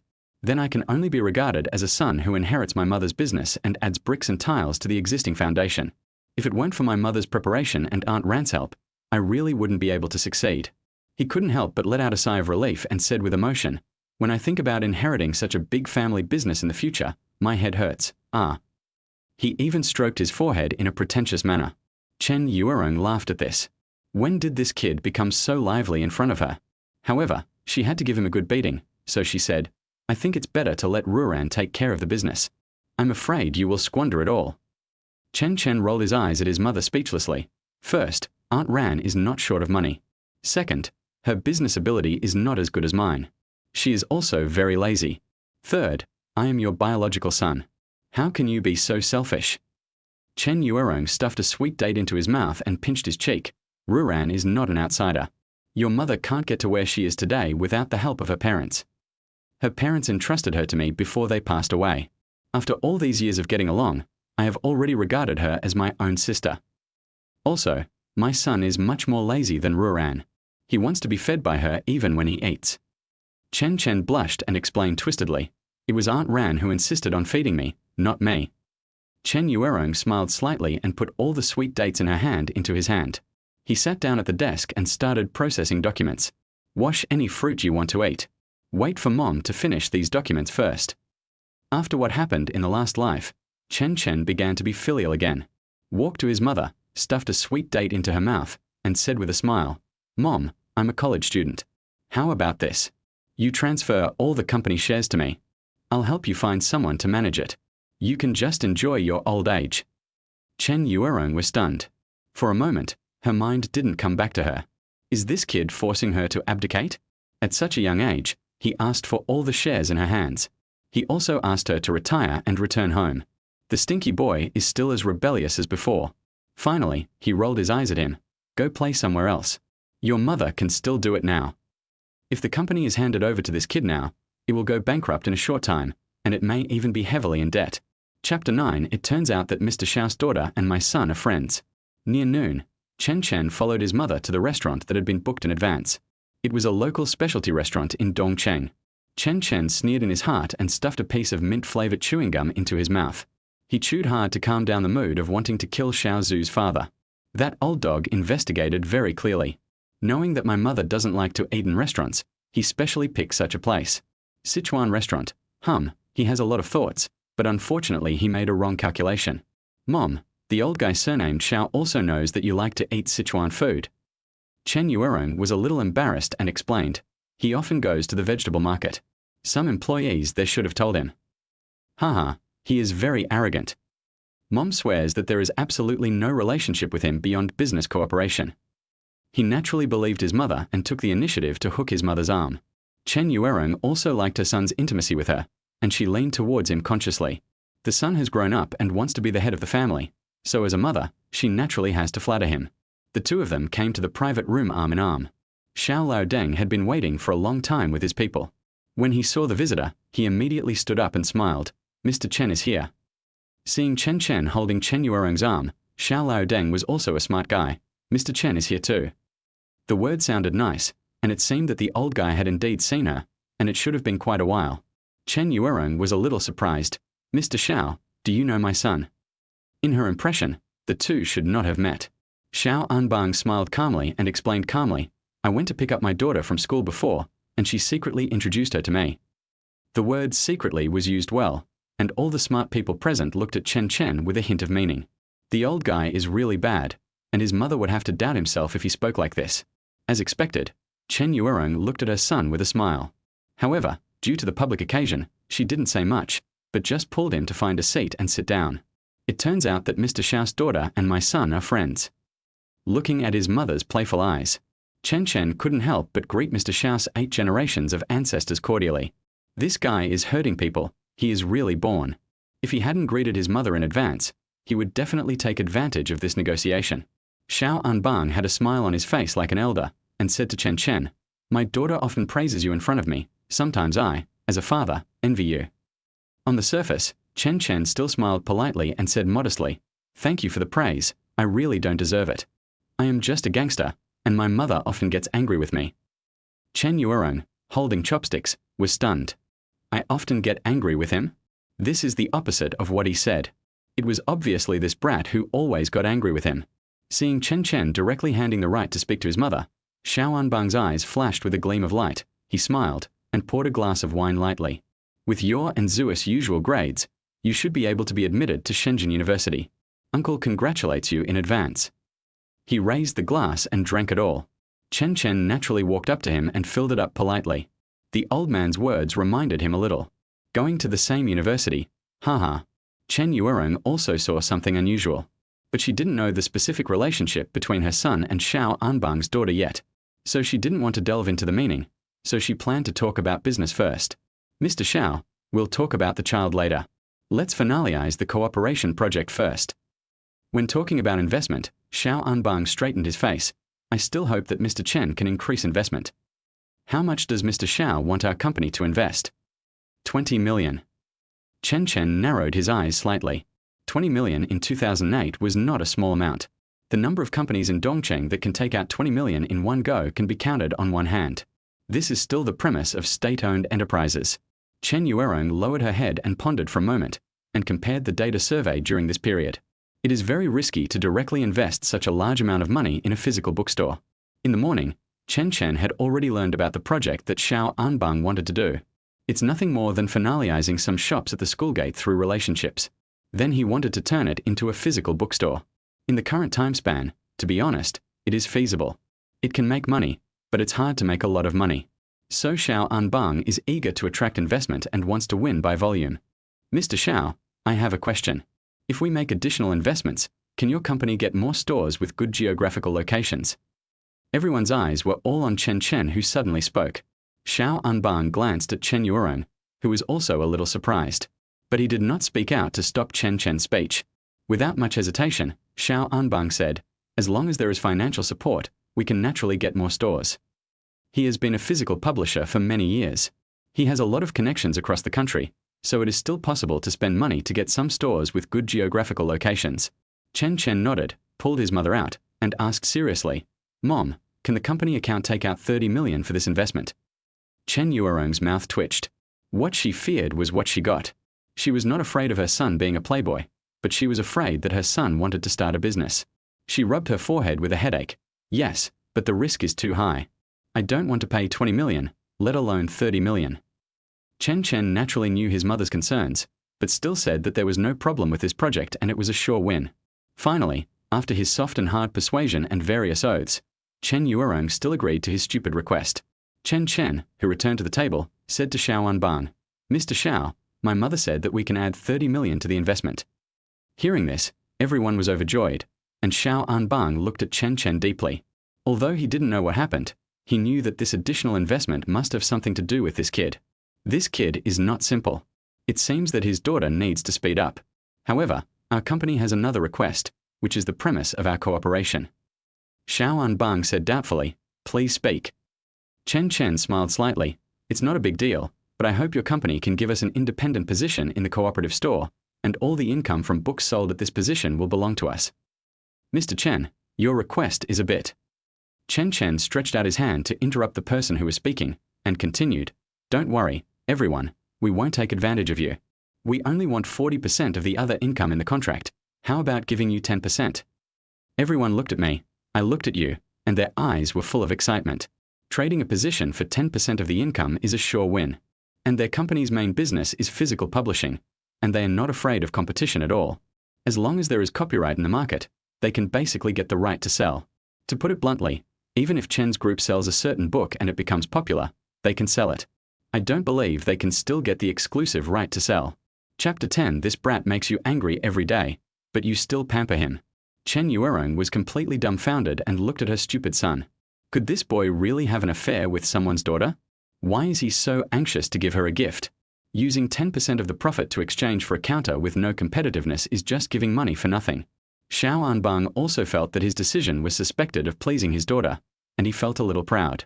It seems that his promotion back then was right, and now it has worked. When the time comes, if his daughter makes an effort to get back together with this boy, it will be completely hopeful to pry Chen Ruoran's corner. The Chen Group has much more abundant funds than his industry, and Chen Ruoran herself is also a beauty. Since your company is so sincere, let's finalize the contract today. The assistant sitting next to Xiao Ruoran began to draft the document. Finally, Chen Ruoran signed and stamped the company's articles of association. When the Chen family mother and son returned home, neither of them spoke. Chen Ruoran sat on the sofa and took a sip of tea, looking at Chen Chen beside her. She opened her mouth and closed it immediately. She looked like she wanted to say something but stopped. Chen Chen was recalling the memories of his previous life. Perhaps after rebirth, some ability was triggered, which led to another round of development of brain cells, and his memory was far beyond that of ordinary people. She could think of the details of many books she had read in her previous life. Chen Ruoran, who drank a whole pot of tea, frowned, with big question marks in her eyes. She took a deep breath, bent her body slightly, turned around and looked at Chen Chen. "What is your relationship with Xiao Ruoran's daughter?" She was a little unwilling to give up such an investment in vain, and she didn't know how much she could earn back. She had to find out the reason. She suspected that it was because of that girl that he opposed her getting too close to Xiao Ruoran. Looking at his anxious mother, Chen Chen smiled and played with the teacup in his hand, an ordinary high school classmate. Chen Ruoran rolled her eyes at him, obviously not believing her son's words. An ordinary classmate can let you give away 30 million investment for free. That's the money you will use to marry a wife in the future. Who told you that it was given away for free? I'll give you a surprise after the project is launched in a while. Listening to her son's shameless remarks, Chen Ruoran sighed slightly. She still believed in her own judgment more. Her son must have an affair with someone else's daughter. This 30 million investment is just to please others. The son is really generous. Picking up a girl is 10% of the profit of the 8-digit investment. If it ends up in vain, the mother and son will really have nowhere to cry. Just when the two of them were thinking about it, the door was suddenly pushed open. Xiao Ruoran walked over in high heels. She was holding a box of lychees in her hand, which were round and round. "It looks delicious." Chen Chen hurriedly stood up to greet him. "Auntie Ran, did you leave work early?" "Ruoran, just beat up this brat. He is so disrespectful." Chen Ruoran said to Xiao Ruoran, who sat next to her. She couldn't bear to beat him. She could find someone to do it for her. Chen Chen shouted that he was wronged. He was just a friendly greeting. How could he be disrespectful? It was obvious that he wanted to beat him, and he had to find a suitable reason. It was really unfair. However, Xiao Ruoran agreed with what Chen Ruoran said, and squinted at Chen Chen with sharp eyes. There was a bit of resentment in his eyes. The brat was so disrespectful. He bullied her last night. He said that she couldn't find a boyfriend and he wanted to inherit her property. Chen Chen looked at her unwillingly and pointed in the direction of the lychee box. Chen Ruoran, who had guessed his shameless behavior, simply turned a blind eye and went back to the bedroom to pack clothes, leaving Xiao Ruoran with a word, "Don't spoil him too much." When she left, someone became even more unrestrained. She threw off her slippers and placed her stinky feet directly on Aunt Rant's legs. She also leaned towards her lower abdomen, showing a shameless attitude. Xiao Ruoran, who was still sulking, ignored his hint. She bent down to take out a round lychee, peeled it and put it in her mouth. There was a lot of juice, and a few drops remained at the corners of her mouth. It was crystal clear, and someone was very greedy. She pointed in the direction of the lychee box and kicked her legs with her feet. So the soft-hearted mind began to take over the cerebellum again, bending down to take out the lychee, peeled it and put it in his mouth. It was really delicious, with sweet and sour juice. The light coolness lubricated the hot throat, and for a moment his eyes narrowed into a line. After tasting a few, Chen Chen pursed his lips with satisfaction. "Don't waste so much juice." Xiao Ruoran instinctively retracted her hand. "You little rascal, you're really funny. Be honest, or I'll beat you up." Chen Chen didn't feel any deterrence from her soft threat. He turned over casually. It was too hot outside. Enjoying the air conditioning in the room, his eyelids soon drooped. The white jade finger poked him, but he didn't react. My head sank. The little rascal wouldn't fall asleep. There was really no way to deal with him, worried about waking him up, so I could only lean on the sofa carefully. Chen Ruoran, who came out of the room, was obviously stunned when she saw this scene, a little unbelievable. This little rascal fell asleep like this. "Let him sleep for a while," Xiao Ruoran said softly, pulling the clothes on the side to cover his stomach to prevent him from catching a cold. Chen Ruoran's eyes flashed with helplessness, and she said softly, "This brat makes you angry every day, and you still spoil him so much." "Sister Wrong, you spoil him more than me." The two looked at each other and smiled. In fact, sometimes it's not bad to have a live treasure at home. At least it can add a lot of fun.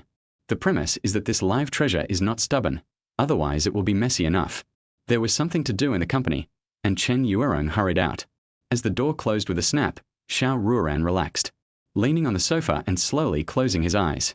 The lines on his face were soft and stretched out, with a different mature flavor. In a drowsy state, the noisy ringtone of the mobile phone broke Chen Chen's dream. He subconsciously reached out to touch the mobile phone. The Xiaolingtong is not as good as a 5G mobile phone. The ringtone has no rhythm at all and is very noisy. He answered the call in a hurry, with a slight grumpiness after getting up. "Who is it?" "My dear, it's me, I'm your father." After a long time without reacting, Chen Chen recalled the rude voice just now. With a bang, his heart exploded. He talked to the phone in C language, and finally asked unhappily, "Is there anything important?" "I was woken up by your grandson before I woke up." Xiao Ruoran, who was sleeping on the sofa, was also woken up. At this moment, she narrowed her eyes slightly, crossed her arms, waiting for someone's explanation. She wanted to ask Chen Chen who he learned his moral qualities from, and he swore. A voice came from the other end of the phone again. "The class reunion tonight, did you forget?" After being reminded, Chen Chen recalled that it was indeed true, and he had agreed to attend it at the beginning. He glanced at the clock on the wall. It was 5:30. There was still time, no rush. "Don't worry, I'll go in a while." Chapter 11. You were born before you were born. You were already old when you were born. After hanging up the phone, Chen Chen opened his arms softly and raised his feet. But soon Xiao Ruoran stretched out his arm and pressed his legs. "Who's calling? What are you going out for?" Chen Chen pointed at the table. Xiao Ruoran narrowed his eyes and put a lychee into his mouth. "You bastard, just be lazy." Chen Chen, who got what he wanted, said, "Fatty Jiang's phone call. There is a class reunion tonight." Jiang Wenming, known as Fatty Jiang. A good friend in high school, a good deskmate for 3 years. A talented student who plays games online every day. Academic performance has always been better than his, ranking among the top 50 in the grade. Xiao Ruoran didn't know what she was thinking. She blinked her eyes and said with an unknown meaning, "Are your 2 ex-girlfriends going too?" She knew that one of his ex-girlfriends had been hanging out with him a lot recently, giving people a feeling of rekindling things. But she didn't like that girl very much. She was too green tea smelling and was not suitable for Chen Chen at all. If he married such a girl, he might wear a color hat in the future. Xiao Ruoran, who was not very smart at ordinary times, was very accurate in looking at the opposite sex friends around Chen Chen. Chen Chen, who was reminded, sat up and moved his buttocks, leaning sideways on Xiao Ruoran's shoulder. Should, it seems, probably, possibly, maybe, go. Handsome people are prone to gossip. If she hadn't reminded herself, she would have forgotten that Xiao Zhu and Jiu Yunqi would attend the party. Xiao Zhu didn't care. She was a scheming girl and a green tea bitch. It was easy to deal with. But Jiu Yunqi was a little difficult to deal with.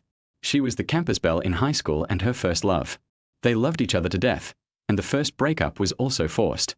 Later, when they went to college, they rekindled their relationship. Aunt Ran, how do you know I have 2 ex-girlfriends? Xiao Ruoran glanced at him with an indifferent look on her face. If you don't want others to know, then don't do it yourself. Chen Chen stepped forward and shook her white jade arm, and said in a tea-like manner, just tell me. Xiao Ruoran, who really couldn't stand it, curled her lips and looked reluctant. I found it when I was washing your clothes. The love letter is well written, and you don't know how to be ashamed, dear. Chen Chen felt like covering her mouth, and didn't read out those middle school words, which would be embarrassing. When I was young, I always felt that words could move people the most, and I didn't hesitate to put in a lot of effort. Although most of them were copied, at least they looked pleasing to the eye and moved me at the time. Pa! Xiao Ruoran slapped him on the arm. It had been 2 years since the love letter. She was already very upset at the time, and now she felt a piercing pain in addition to the upset. She couldn't suppress the pain no matter how hard she tried, and she kept scratching Chen Chen's arm. But no matter how she scratched, the pain in her heart never diminished. It was hard to explain, and the more she thought about it, the more she felt wronged. Other girls can like someone openly, but she can only do it secretly. You were born before you were born, and you were old when you were born. This is not fair at all. Feeling that something was wrong with her emotions, Chen Chen didn't dare to resist and let her vent her emotions. When the big tears slid down her cheeks, Xiao Ruoran covered her face and buried it in his arms, sobbing uncontrollably. Xiao Chen, I'm sick, I feel so bad. Listening to her lame excuse, Chen Chen gently massaged her back. I don't think you're sick, you look like a grumpy knight, praising me. Hee. Xiao Ruoran was very dissatisfied with his description. What grumpy knight? Auntie is not grumpy. Although he said that, he still cooperated with Auntie Ran's poor performance. Then I'll take you back to your room to rest, and then I'll go downstairs to buy you some food and medicine. Xiao Ruoran, lying on the bed, was like a thief, hiding under the quilt, his whole body, leaving only half of his little head. Wait for me, I'll go downstairs to buy some food. No, go to the party first. My best friend will come to see me later and bring me some food. Chen Chen stopped and tensed up a little. Which best friend? Your sister Wen. He breathed a sigh of relief. It turned out to be the 1.75-meter tall flight attendant, Wen Qing, who could do splits. That's good. Okay, you take a rest first, I'll slip away first. He closed the door tightly and called Fatty Jiang to ask about the location of the party. Xiao Ruoran in the room got up and vomited on the pillow. Feeling that this was not satisfactory, he took out a color photo of Chen Chen from the cabinet and pasted it on the pillow, and continued to vomit. She was still cursing, little scumbag. I'll beat you to death. The roar of the Land Rover raged on the asphalt road, and pedestrians on the road showed yearning eyes, and several open-minded women waved to it. In the streets of 2008, there were still few luxury cars in second and third tier cities like this. For some people, this is an opportunity to change their fate, especially in a street full of entertainment venues. As long as you are bold enough, you can see different boldness. Seeing a familiar figure on the street, Chen Chen stepped on the accelerator and drove to his side, opened the car window, and showed a handsome face. Hi, handsome guy, do you want a date? Jiang Wenming, who was a little slow to react, kept his eyes on the Land Rover. He was thinking about which rich kid was out parading on the street. He didn't notice Chen Chen, who greeted him at all. It turns out that it doesn't matter who is driving the car, but what car is driving. Seeing that his eldest son didn't respond for a long time, he could only use sea language to wake him up. Jiang Wenming, who reacted, showed a shocked look. Chen Chen, you.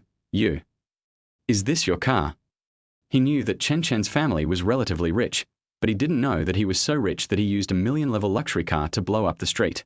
It's definitely not mine. It's Aunt Ran's. I borrowed it to drive. Is Aunt Ran so rich? As a good friend of Chen Chen, he had certainly seen Xiao Ruoran, who was beautiful and cold with long legs and black stockings. From her temperament and dress, one can imagine that she is very rich. Of course, my little rich woman must have a lot of money. Hurry up and get in the car. I'll take you for a ride first. After getting in the car, Jiang Wenming looked at the decoration inside the car with envy in his eyes.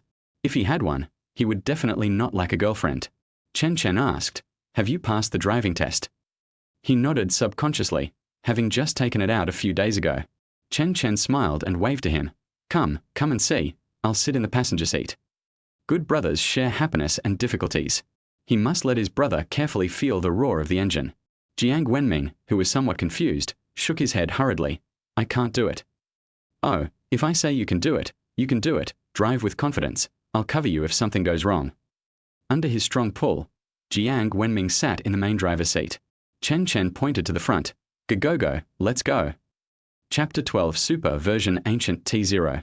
A Land Rover was driving steadily on the hot asphalt road, looking very comfortable. The slow speed was still very suitable for today's weather. Chen Chen sat in the passenger seat with a cold mouth and squinted at Jiang Wenming. Brother, if there is a speed limit sign, you will definitely be ticketed. Jiang Wenming smiled embarrassedly. Not that he didn't want to speed up, but he didn't dare to speed up.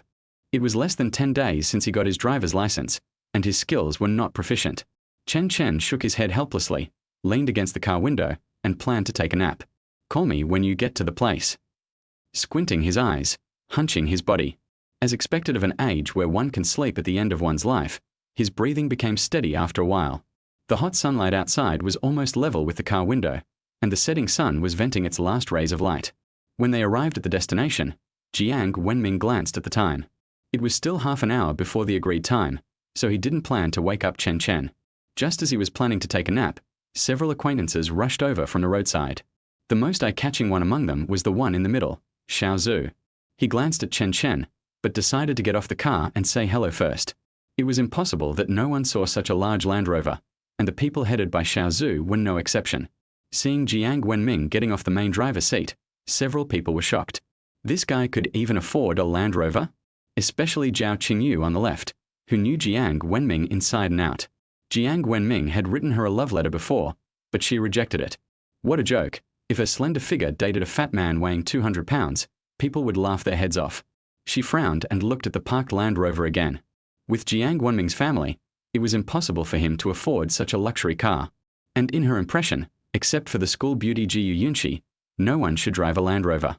Fatty, I can't tell, you are still the invisible rich second generation in the class. Facing the eyes of everyone, Jiang Wenming hurriedly explained, Don't get me wrong, it's not my car. His family is just an ordinary supermarket owner, and they can't afford a Land Rover worth millions. Because Xiao Ruoran modified the special glass, people outside can't see inside, and naturally can't notice Chen Chen sleeping soundly on the passenger seat. Zhao Qingyu wanted to show her face in front of everyone, and said to Jiang Wenming, Wenming, we temporarily changed the place to eat, can you drive us there? Although the Land Rover is not Jiang Wenming's, he can drive it. The owner of the Land Rover must have a good relationship with him, and should be a relative. Looking at the dozen people, Jiang Wenming had a headache. He couldn't even fit half of them. Isn't this making him offend people? Zhao Qingyu would not think so much. She only knew that whoever could get on the car had to be named by her. After all, Jiang Wenming had written a love letter to her. Without waiting for Jiang Wenming to nod in agreement, she began to call the soldiers, Zua, Lu Yu, Zhu Feng. Let's go with Wenming first, and the others can take a car later. The rest of the people whose names were not called showed regretful expressions. There was no way, because Jiang Wenming liked Zhao Qingyu. Looking at the eyes of the crowd, Zhao Qingyu was overjoyed, and she enjoyed the feeling now. Jiang Wenming was already sweating profusely. What was going on? And Chen Chen was sitting on the passenger seat. He pulled Zhao Qingyu aside and said, Qingyu classmate, there are not enough seats for so many people in the car, and this car belongs to Chen Chen, who is sleeping on the passenger seat. If you want to use it, you should ask him first. Zhao Qingyu looked incredible. This luxury car belongs to Chen Chen? You are fooling a fool. Although that guy has a little money at home, he doesn't drive such an expensive car. She understood.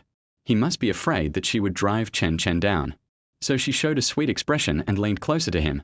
You have such a good relationship with Chen Chen, so you can let him down first and take a taxi with the rest of the people. Ah. What? Jiang Wenming suspected that there was something wrong with his hearing. What kind of lewd words are these? Let the owner of the car get down? Even if Chen Chen is not the owner of the car, it can't be like this. Everything should be based on first come, first served. Qingyu classmate. Wenming, those are all my good friends, please give me some face. She deliberately spoke in a coquettish voice, and she didn't believe that she couldn't convince him. Jiang Wenming said directly, Qingyu classmate, Chen Chen is not only my best friend, but also the owner of the car. It is not appropriate in terms of emotion and reason. Seeing that he was not moved by soft and hard words, Zhao Qingyue's eyebrows were a little unhappy. But she still held back her temper. After all, she still needed him to save face for her. She thought about it, took a step back and said, I also have a driver's license. How about letting me drive? Don't worry about anything. I'll let Zua and Chen Chen talk. With Xiao Zu's relationship, she didn't believe that they would be driven off. Without waiting for the fat man to object, she ran over and told her best friend about this matter. Xiao Zu took everyone in the car with a cold face. But at this moment, Xiao Zu's face was no longer smiling, and her face was full of clouds.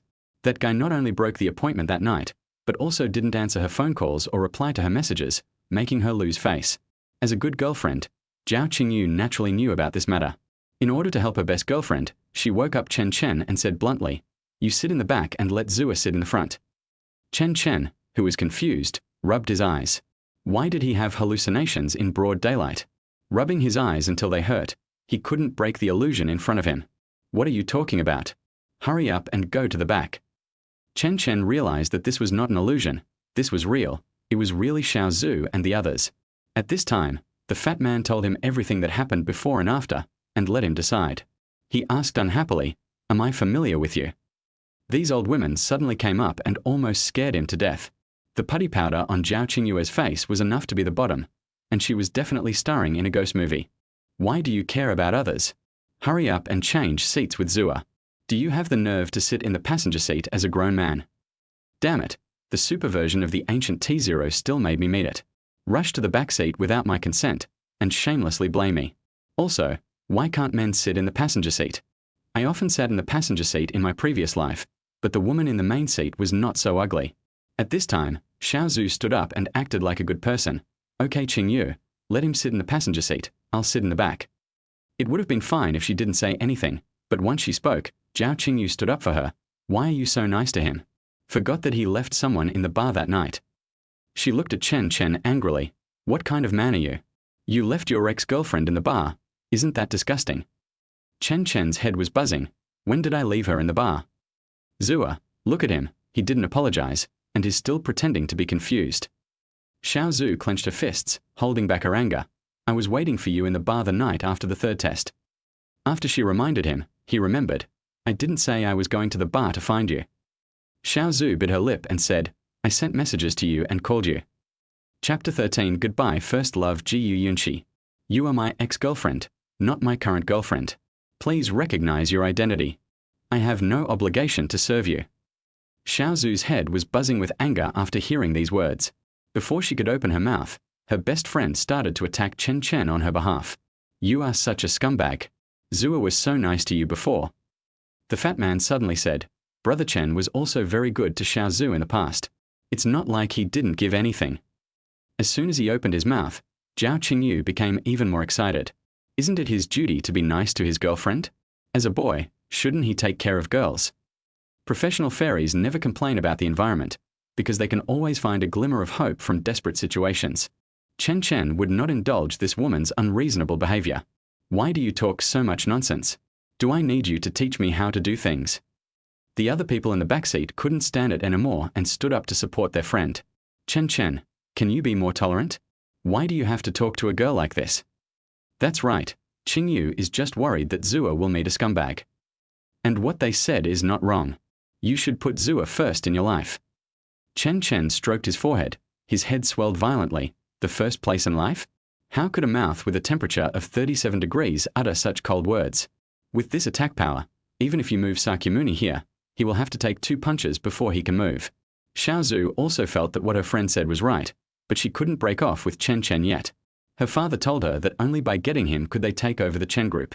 So she stood up to defend Chen Chen. Okay, stop talking about him. He must be busy with something important. It's okay. Zhao Qingyu held her hand distressedly. Zua, I'm really crying my heart out. How could there be such a good girl like you in the world? Several others also said, Zua is so considerate. Whoever marries Zua will be very happy. Chen Chen said in his heart that the ancestral grave should be covered with green grassland. Stop, stop. If you think she's so good, just let your brothers marry her home and don't bother me. I just woke up and the noise gave me a headache. Go down quickly. Xiao Zu looked at him in disbelief. She originally thought that he was just throwing a tantrum, but she didn't expect that he would actually dare to chase her away. Zhao Qingyu was not going to stand it anymore. Not only Zua was hit on the face, but his own face was also slapped. Chen Chen, what kind of man are you to say such things to a group of girls? He was too lazy to talk nonsense with these people. He opened the car door and drove them out. He got a headache when he saw them. When they arrived at the place, Chen Chen did not rush to get off the car, but asked the fat man, "Let me ask you one question. Do you still like Zhao Qingyu now?"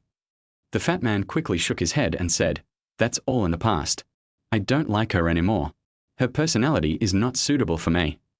Chen Chen breathed a sigh of relief, and the discomfort he had just felt disappeared. "It's good that you don't like her. That woman is a jinx. Not only does he have no information at all, but he is also very stubborn. Judging from the fat guy's soft appearance, if he really became her boyfriend, he would be no different from a silly husky." However, as soon as he got off the bus, he was blocked by someone who came in a hurry. Xiao Chen. Xiao Zhu came to Chen Chen. Out of confidence in herself and for the sake of Chen's business, she had already convinced herself through the journey she had just taken. This guy Chen Chen must be playing hard to get with her. Since she has taken the initiative, he will definitely not give up so easily. At this moment, she had a sweet smile on her face. Her curved eyelashes attracted the hearts of all the male classmates. A sweet and lovely image is a sure win for boys of this age group. The fat man stepped back consciously. It seemed that his ex-sister-in-law was a little thick-skinned. After what he said to her just now, she was still able to get close to him. Chen Chen cursed the fat man in his heart and his face looked a little ugly. "After dinner, let's go to the park together." "Aye. The school beauty is here too." The voices from the crowd disrupted Xiao Zhu's thoughts, and she subconsciously looked back. Chen Chen also looked over there, and the figure in his memory appeared again. A lace-pleated skirt, tightly wrapped long stockings, and 3,000 strands of black hair hanging freely. The delicate face is like a girl in a painting, with a pair of big, sparkling eyes. A pink bow hung above her head, flickering in the afterglow of the sunset as she moved. The brown leather boots made her look like a lotus with every step, and her light steps touched everyone's hearts. All eyes are focused on this beauty. She really deserves to be his former white moonlight. This appearance, this temperament, all confirm his vision back then. Xiao Zhu's face was a little gloomy. If there was anyone who could suppress her, it would be the girl in front of her. Not only is she outstanding in appearance, but her family background is also unmatched. Even if there were 10 Xiao groups combined, it wouldn't work. She just walked straight towards her, and Xiao Zhu unconsciously took a few steps back. The auras of the two were simply not on the same level. Memory and reality overlapped, and Chen Chen's eyes were complicated when he reacted, quietly looking at the stunning beauty who has come closer. Against the backdrop of dusk, her body was coated with a layer of gold. The skin that is whiter than frost and snow is very tempting. Your vision is really not that good. She shook her head slightly, glancing at Xiao Zhu beside her intentionally or unintentionally. Xiao Zhu had no evidence and dared not speak out. As if he didn't hear what she said, he turned his attention back to himself. After sorting out his emotions, his eyes returned to their original calmness. "I want to buy some osmanthus flowers and put them in the wine, but it doesn't feel like the days when I was young." The Chen Chen who once had a love-brained mind is long gone. Ji Yu Yunqi stared at Chen Chen with fiery eyes. "Don't you have anything you want to tell me?" After thinking for a moment, Chen Chen shook his head slightly. "Let the flowers be flowers, the trees be trees, and the memories be memories." Not hearing what she wanted to hear, Ji Yu Yunqi felt a little disappointed and a little nervous, and hung her head. When she raised her eyes again, her gaze was still fiery, but also a little more painful. "Chen Chen, you have never been firm." A bullet hit Chen Chen right between his eyebrows, and his heart was filled with confusion. The boy from many years ago transcended time and answered for him. That year, I could only do so much. I had no more energy to spare. "Miss Ji Yu, how much power can a teenager have? What can he do? He can't even live alone." With a slight sigh, the old and new look in his eyes switched. "Not all efforts can fill your expectations." Ji Yu Yunqi stared at Chen Chen's receding back in silence, then gritted her teeth and chased after him. Everyone was stunned. From the tone of her voice, it seemed that the school beauty still had feelings for Chen Chen. "No, man, why?" The news that the school beauty was in love with Chen Chen caused a huge uproar in the school, and the hearts of countless people were broken. Most of the classmates thought that the school belle at that time was too young and was deceived by Chen Chen's superficial appearance. Later, the two broke up, which confirmed everyone's guess that the school beauty was a prodigal son who had turned over a new leaf. The current scene is tantamount to a slap in the face to everyone. It seems that the school beauty still has feelings for Chen Chen. With the school beauty Jiu Yunqi in front and the beautiful Xiao Zhu behind, can one really make a living by relying on one's looks? Chapter 14. Like a teenager bidding farewell to youth, 3 chapters in 1. The atmosphere in the private room was a bit weird, and Chen Chen was sweating profusely. This is not a dinner party, but a surer field. On the left was Jiu Yunqi, and on the right was Xiao Zhu, and everyone's eyes were still on them. The fat guy is a disloyal guy. He ran away at the critical moment and was so far away from him. Sorry everyone, there was a traffic jam on the road, so I'm a little late. The sudden sound broke the existing atmosphere. Following the voice, I saw the person in charge of this party, Wang Letian. He was a transfer student in his 3rd year of high school. Both of his parents did business in Kyoto, so he always considered himself a Kyoto native. I don't have any hobbies on weekdays, I just like to act like a fool. He glanced at the seats at the dining table and sat down next to Jiu Yunqi without saying a word. Everyone pursed their lips in tacit understanding, as if they were having fun watching. Everyone here knows that Wang Letian likes Jiu Yunqi. It is reasonable for a young man from Kyoto to marry a girl from a rich family. At least it looks more reasonable than Chen Chen. He is just a gangster who is good at studying. Everyone in the school knew that Chen Chen liked to cause trouble, and having his parents called to school was a common occurrence during his 3 years in high school. Everyone, today is our first gathering after graduation. After this, everyone will go their separate ways. So, I prepared some gifts for everyone. There was thunderous applause and a proud smile appeared on his face. Everyone loves it, they just like it. Several hotel staff members brought in 2 wooden boxes from outside. When I opened it, I saw many beautifully packaged gift boxes inside. Wang Letian leaned over to take it out, and handed it to everyone with his head held high. Except for Jiu Yunqi, there was a gift box in front of everyone's table. Wang Letian naturally would not forget his goddess, and he took out a long wooden box from his arms. Regardless of what is inside, the level of carving on the long box alone highlights the high price of the gift. Obviously, it is not comparable to those sent out before. He wanted to win the favor of the beauty by means of comparison, but unfortunately Jiu Yunqi didn't buy it. She just pushed the gift back. The rosy and plump lips opened slightly, and a sweet voice like the chirping of an oriole rang in everyone's ears. I'm sorry, Mr. Wang. I appreciate your kindness. But I cannot accept gifts without merit. The gift is too valuable. I cannot accept it. This is the family motto. The polite refusal made everyone secretly give him a thumbs up. He was indeed a wealthy family and his words were to the point. It seems that Wang Letian is not liked by beautiful women, and some people are very happy about it. White moonlight is white moonlight, and I will not bow down for a few ounces of silver. Wang Letian forced a smile. He obviously didn't expect to be rejected so straightforwardly. He didn't even bother to open the box. Yunqi, this is just an ordinary commemorative gift. It's a token of my appreciation. Please accept it. If it doesn't work, I'll go talk to my aunt. Chen Chen, who was busy eating, suddenly widened his eyes. What did this guy say? He wanted to talk to Jiu Yunqi's mother? Haha, doesn't he know how powerful that tigress is? When her mother saw him kissing her daughter, the look in her eyes almost killed him. If Jiu Yunqi hadn't begged for mercy on his behalf, his ashes would probably have been scattered into the sea. Love can conquer mountains and seas. Does this guy really think he can overcome the huge obstacle of Gu's mother? For the sake of the class monitor's sincerity, please accept it, Mr. Jiu. Someone pleaded for Wang Letian. Once one person spoke, many others followed suit, all wanting to gain respect in front of this young master from Kyoto. However, Jiu Yunqi remained unmoved, her eyes fixed on Chen Chen who was eating. I'm mute and don't know how to say something to help out. Feeling a little resentful, she secretly kicked him with her little feet. Chen Chen, who was drinking soup, spilled it all over the table. He glared at Jiu Yunqi in dissatisfaction. What the hell are you doing, you little girl? You can't even let me eat in peace. Jiu Yunqi stared at him, not wanting to be outdone. Everyone's eyes fell on Chen Chen and Jiu Yunqi again. Jiu Yunqi felt a little embarrassed by being stared at, and calmed down her emotions. I'm sorry, Mr. Wang, I appreciate your kindness, but I can't accept your gift. Having been rejected repeatedly, Wang Letian knew that he couldn't give it again, no matter how thick-skinned he was. He took back the gift awkwardly, with a hint of dissatisfaction towards Chen Chen in his eyes. Why are you sitting next to your ex-boyfriend? You really don't know etiquette. Chen Chen had no idea what this guy was thinking, so he just lowered his head and continued to eat. I shouldn't have been soft-hearted and agreed to the fat man's nagging, otherwise I wouldn't be so embarrassed now. The dinner was spent with most people laughing and chatting. After the party, Wang Letian suggested that everyone go to KTV to sing together. Chen Chen, who wanted to refuse, was forced by the fat man to go. He looked at Howder speechlessly. The dinner was over, but he didn't ask for the phone number. Yes, the fat guy attended the party just to get the goddess phone number. However, this goddess is not Zhao Qingyu, but Shi Naixin, the deputy monitor in the senior year of high school. As far as he could remember, the two of them had never been in a relationship, let alone gotten married. The fat guy's real result is a violent senior schoolmate, but that is all something that will happen in college in the future. He patted the fat man on the shoulder and said, "You've already graduated, can you look forward?"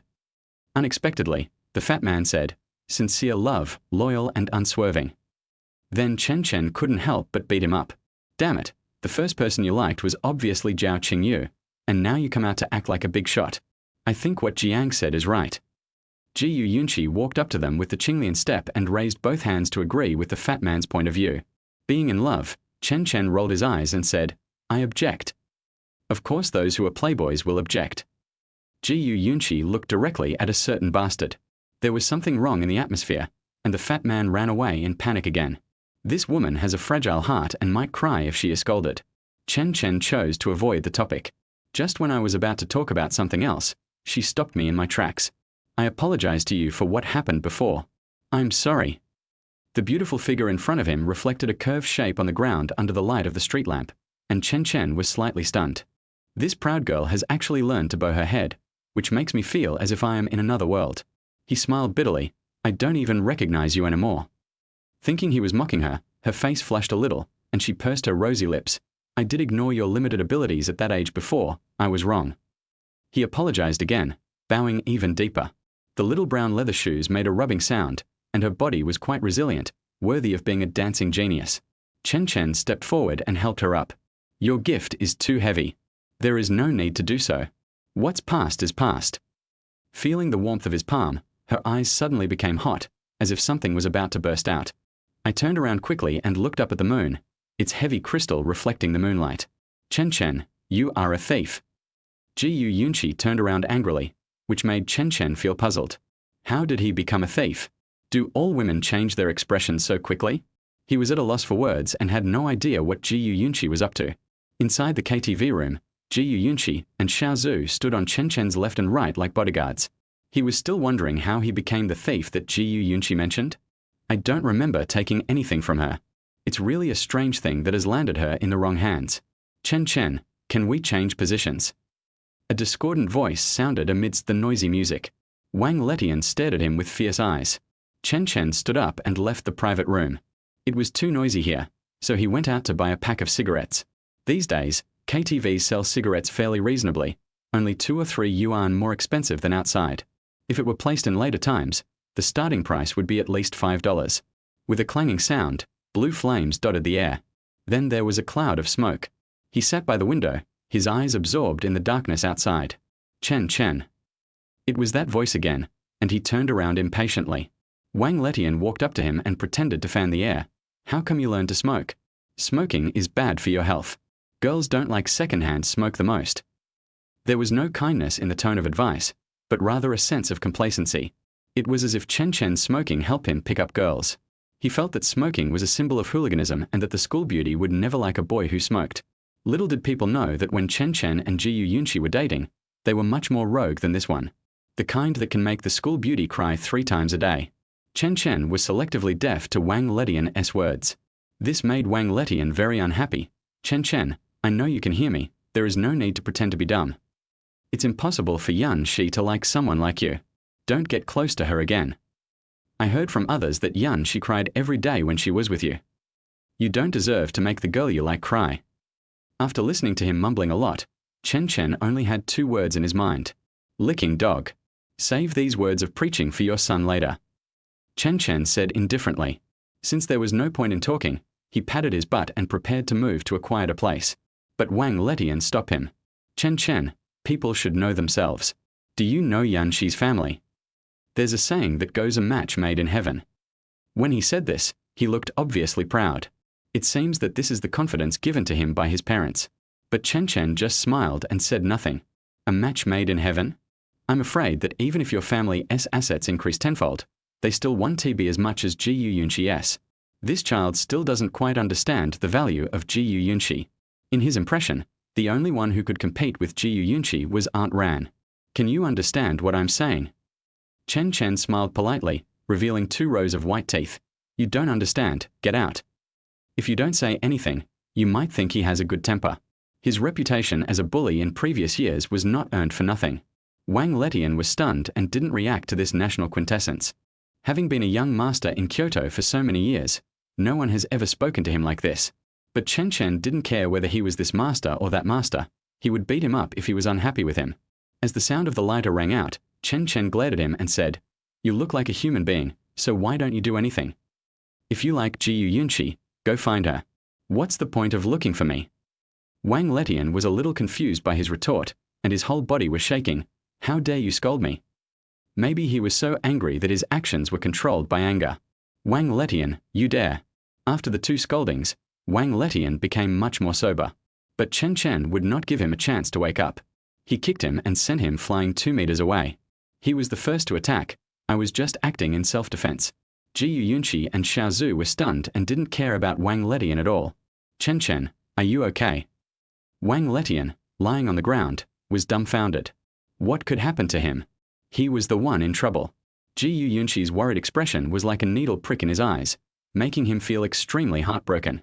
Jiyu Yunqi, you have already broken up. Why do you still want to find someone to bully Chen Chen? Xiao Zhu threw dirty water at Jiyu Yunqi. She believed that it was because of Jiyu Yunqi's existence that Wang Letian became hostile to Chen Chen. Jiyu Yunqi was obviously aware of this as well. Her eyes turned red, and she didn't know how to refute. He consciously took the blame. If I hadn't looked at Chen Chen when I received the gift just now, perhaps this wouldn't have happened. Chen Chen frowned. This woman is really scheming. Even this can be framed. It is really insidious. He felt a little disappointed. Jiyu Yunqi really had a mouth for nothing. She just confronted him directly. You were very talkative when you were arguing with me before. Why are you so discouraged now? Oh, a typical bully. Chen Chen, let's go and not stay with them. Xiao Zhu saw that Jiyu Yunqi was speechless and felt proud. Taking this opportunity, he immediately wanted to pull Chen Chen away. Jiyu Yunqi grabbed Chen Chen's arm as if she was under stress, and insisted that Xiao Zhu could not take him away no matter what. Xiao Zhu's eyes were blazing with fire. Jiyu Yunqi, isn't it bad enough that you've hurt Chen Chen? Let go immediately. Jiyu Yunqi, who was being bullied by both sides, bit her lip tightly and finally managed to utter, I will apologize to him, but you can't take him away. He took a deep breath, and his mind seemed to come back to him. He then said, you and he have also broken up, so please don't meddle in their business. Chen Chen was a little depressed. Don't you ask the opinions of the parties involved? Also, Xiao Zhu's shamelessness and brain circuitry really left him speechless. He could only say that he had never seen such a woman like her before, the kind that couldn't be driven away even by scolding. Xiao Zhu, you have some divine gold in you, let go. Xiao Zhu's body stiffened. She was clearly speaking for him, so how did she end up with the divine gold? Moreover, I had been accompanying him to bars for some time, but he dumped me as soon as Jiyu Yunqi showed up. He broke free from their hands, turned back to the private room and said hello to the fat man. Chen Chen and Jiyu Yunqi were listening to the wind on the park path in silence. Unable to bear this atmosphere, Jiyu Yunqi said, I'm sorry, it's me. Chen Chen was not an unreasonable person, and he immediately interrupted her apology. This matter has nothing to do with you. You don't need to apologize. Honestly, aren't you usually quite fierce? Why did you die today? Jiyu Yunqi straightened her body and twisted her hands around his waist. You are the fierce one. I'm very gentle, okay? Ha ha ha. Chen Chen laughed so hard that he bent over backwards, as if he had heard some great joke. It's not you who bit someone's lip. Jiyu Yunqi raised her eyebrows. He could even say such words. He was still as rogue as ever. If you don't make me angry, can I bite you? The force on his waist was stronger. Chen Chen gasped in pain. Let go, you're so cruel. Jiyu Yunqi, who was still angry, didn't want to listen to him at all and continued to exert her strength. Chen Chen raised his leg and kicked him from behind. Jiyu Yunqi took several steps forward with a look of disbelief on her face. He actually dared to kick her. It instantly transformed into a little tiger and pounced towards Chen Chen. You bastard, how dare you kick me? Chen Chen dodged it easily, but he couldn't stand her persistence and took a few bites. Jiyu Xiaogo, you really have sharp teeth. You must have good food on weekdays and you are so well raised. The familiar name made Ji Yunqi slightly startled, because she used to get angry with him often and would bite him when she was angry. But he couldn't fight himself, so every time he bit him, he would call him by this nickname. She lowered her pretty, blushing face and spat, "You are the puppy." Then someone pulled off the bow on her head and played with it. Familiar name, familiar actions. For a moment she didn't know what to do. She was tormented by the combination of grievance and expectation. My little heart was beating wildly. You only know how to bully me. You still bully me after we broke up, you bastard. Chen Chen patted her head and said, "You act as if you have never bullied me. Have you forgotten all those stupid things you did? Spit into a water bottle, dip starch sausage in mustard, cut holes in the buttocks of pants. Humph, that was self-defense. Haha, now you have a mouth. What were you doing just now?" "I." She was left silent again. "This bastard is too bullying. I can't stand it anymore. I'll bite him as soon as I catch him." The 3,000 strands of black hair fell freely on his arms, tickling him. He pinched her soft cheek hard and said, "It's been so long since we broke up, men and women shouldn't be intimate with each other." As a result, she acted like she had been injected with hormones and her bites became even more vicious. You can feel the salty taste in your mouth. I pinched her chin hard and finally saved her arm. Under the streetlight, the teeth marks were clear and there were a few streaks of blood. "Do you believe me and I'll pull out your 2 little canine teeth?" Obviously, she didn't believe it and showed her cherry lips to Chen Chen. "The posture is clear. Come and pull it out if you have the guts." Chen Chen could only pretend not to see it. He turned his head slightly and admired the lotus flowers in the pond next to him. The seduction plan failed, and Ji Yunqi was a little disappointed. The evening breeze ruffled their hair, and ripples appeared on the surface of the lake. Ji Yunqi seemed to see the figures of the two of them in the clear lake, and said in a complicated tone, "Xiao Chen." "I." Chen Chen turned around, a smile on his face, his eyes shining with moonlight. "You should have asked for Kyoto when school starts. Congratulations. Today is the last night to modify university applications, like a teenager bidding farewell to his youth. She had excellent academic performance and went to Kyoto University in her previous life. There was a college social event in the second half of their freshman year, and the two met again in Shenzhen, where their old love was rekindled. Ji Yunqi was stunned. "Congratulations on what? Aren't you going to Kyoto too?" When the results were announced, she specifically asked Jiang Wenming. Chen Chen nodded slightly, and his memory returned to the past. "Brother Chen, Miss Ji Yu asked me, where did you apply for the major? How many points did she get?" 700. First in the grade. So awesome. Then tell her that I'm going to Kyoto. Kyoto has the best universities in the country. Chen Chen, who was in a daze, was suddenly grabbed by the collar, and a faint fragrance penetrated into his nostrils. Ji Yunqi, with an angry expression, leaned close to his cheek. "Did Jiang Wenming deceive me? You didn't plan to go to Kyoto at all." Although Chen Chen nodded just now, she knew Chen Chen very well. He hesitated. Chen Chen, who was determined to be a bad guy to the end, looked clear-eyed. "I'm just going to Kyoto." "Heh, then why are you so nervous?" She leaned against him and could clearly feel his tense body. "Shenzhen University, right?" Chen Chen's mouth was a little dry. How could she still remember that she was going to Shenzhen City? She felt extremely regretful. If I had known this would happen, I wouldn't have told her. "What Shenzhen University? I don't understand what you are talking about." "I know your grades are just enough to pass the admission score of Shenzhen University this year." "I love Kyoto." "You farted." "Why are you cursing?" "I'm scolding you." Chen Chen. Chen Chen, who couldn't hide it, could only find another way. He appealed to her emotions and reason. "You are carrying the expectations of your family. My dad let me choose the school freely without considering any other factors. Damn, are there any family members so willful? However, my mother seemed to have told me the same thing at the time. Just go wherever you like." All the worries finally turned into a helpless sigh. "If you were still my girlfriend, I would beat you up right now." Chapter 15. I always listen to my aunt. Say goodbye to July and welcome the even hotter August. After partying in the park, Chen Chen hadn't contacted Ji Yunqi for many days. I don't know if that love-brained guy changed his choice. The densely packed text on the computer screen in front of me is dizzying. After nearly a month of hard work, we finally lived up to everyone's expectations. It was as if he was possessed by a plagiarist who integrated and adapted several very popular fantasy novels from his previous life. It contains millions of words, and his typing speed and time are comparable to those of a model worker. I write more than 30,000 words a day, and my eyes are full of stars. Fortunately, After rebirth, not only the memory was transformed, but the physical fitness also received a wave of sublimation. The cooperation that was finalized with Xiao Anbang last time has begun to be implemented, and my mother has been busy these days just for this matter. He will apply for the copyright in the next few days. In 2008, smartphones were not popular yet, so physical novels still had a large market. What's more, his cool writing with advanced fusion themes can easily beat all the amateur writings nowadays. He stretched his waist and walked to the living room holding onto the wall. After a day of hunger, they come out to look for food. Ring, ring, ring tilde. I picked up the phone. It was Xiao Ruoran. I don't know what she has been busy with during this period, and she hasn't paid much attention to me. After putting down the phone, I went back to the room and put on my shirt.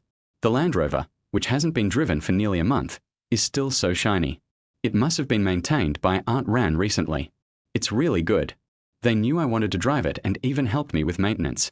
The roar of the engine broke the quiet night, and the lights shuttled across the roads in East City, a lakeside tavern in the northern part of East City. Xiao Ruoran and her bestie Wenqing were enjoying the evening breeze and drinking beer, looking very comfortable. The life of a rich woman is different. There is not so much hustle and bustle. Chen Chen, who arrived late, was cursing all the time and didn't even bother to tell him the specific coordinates, causing him to search for a long time. Xiao Ruoran, why didn't you answer the phone call? While greeting the 1.75-meter tall stewardess Wenqing who could do the splits, he accused Xiao Ruoran of her evil deeds. In his opinion, Xiao Ruoran deliberately didn't answer his calls, just to make him keep looking for her. He grabbed the beer from her hand and poured it into his mouth, and the hot little face cooled down a little. Wenqing forced a smile on his cold face. You were really good. You dare to call your aunt by her full name. The corner of Chen Chen's mouth twisted in triumph. I can't help it. I was spoiled by my aunt.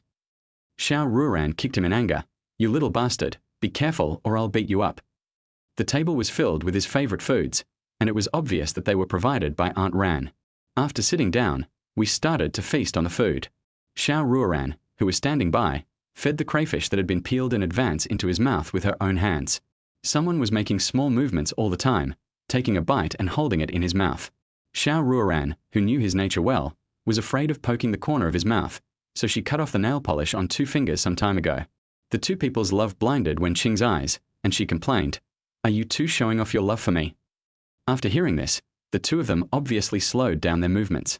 Chen Chen, who reacted, didn't feel anything. He was just wondering, could it be that sister Wen knew Aunt Ran's little thoughts? Xiao Ruoran didn't have the same mentality as him. He was like a thief whose secret was discovered. He looked flustered and dropped the crayfish in his hand onto the table. He quickly sat down next to Wenqing and covered her mouth with his hand. What nonsense are you talking about in front of Xiao Chen? Don't teach the child bad things. Wenqing whimpered as his mouth was stained with the oily hands of hers. Screaming murder in my heart. Finally, it was Chen Chen who reminded, You are about to suffocate Sister Wen to death. It's not a big secret. Is there any need to be so excited? Xiao Ruoran, who had let go of her hand, had not yet disappeared.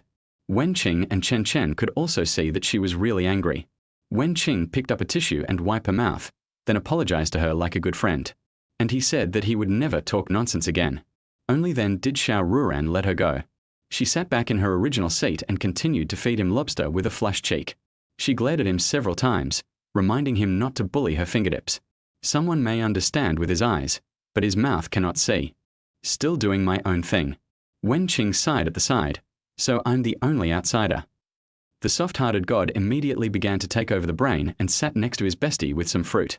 Not only did he peel the skin for her, he also fed her with his own hands. Wenqing's lowered eyes immediately curved into crescents, and he looked at Xiao Ruoran in an extremely ambiguous manner. Someone's inappropriate words began to ruin the atmosphere again. Sister Wen, the night is so charming tonight, why don't you perform a split to liven up the atmosphere? It's rare to see a 1.75-meter tall stewardess performing the splits. You little brat, my sister is wearing tight stockings. It's okay. If it's broken, I'll buy you a new one and pay you 3 times the price. Pa. Xiao Ruoran came back to him and slapped him on the head. You just dream about beautiful things all day long. If you want to see splits, go to the bar. Chen Chen's eyes lit up. He picked up the car keys on the table and was about to leave. Xiao Ruoran grabbed him and said, You bastard, you dare to go to the bar, are you asking for a beating? Chen Chen said aggrievedly, Didn't you ask me to go? I. Xiao Ruoran twisted his arm. When did you become so obedient? I always listen to my aunt the most. Seeing Chen Chen, who was a head taller than her, burying himself in her arms like a little wife, she felt inexplicably happy.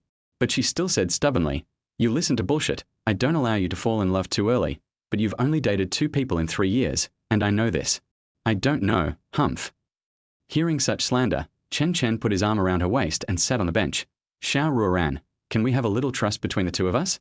Apart from those two, I really haven't talked about anyone else." Xiao Ruoran still hummed, "Bad boy, you are so fickle, only a ghost would believe what you say." She didn't believe it, but someone else did. Wen Qing stepped forward to smooth things over for her. "I believe in Brother Chen Chen's character. What he said is true. I have a friend who is like this. Although he slept with 2 women, he only dated one of them." After hearing what you said, both of them became furious. "Sister Wen, you." Chen Chen. Xiao Ruoran's nose touched his nose directly. "If you dare to imitate Xiao Wen's friend, I will beat you to death." Chen Chen was in tears at this moment. Sister Wen was not trying to help him out, but wanted to bury him alive. Her personality and appearance are totally inconsistent. She is a complete contrast woman.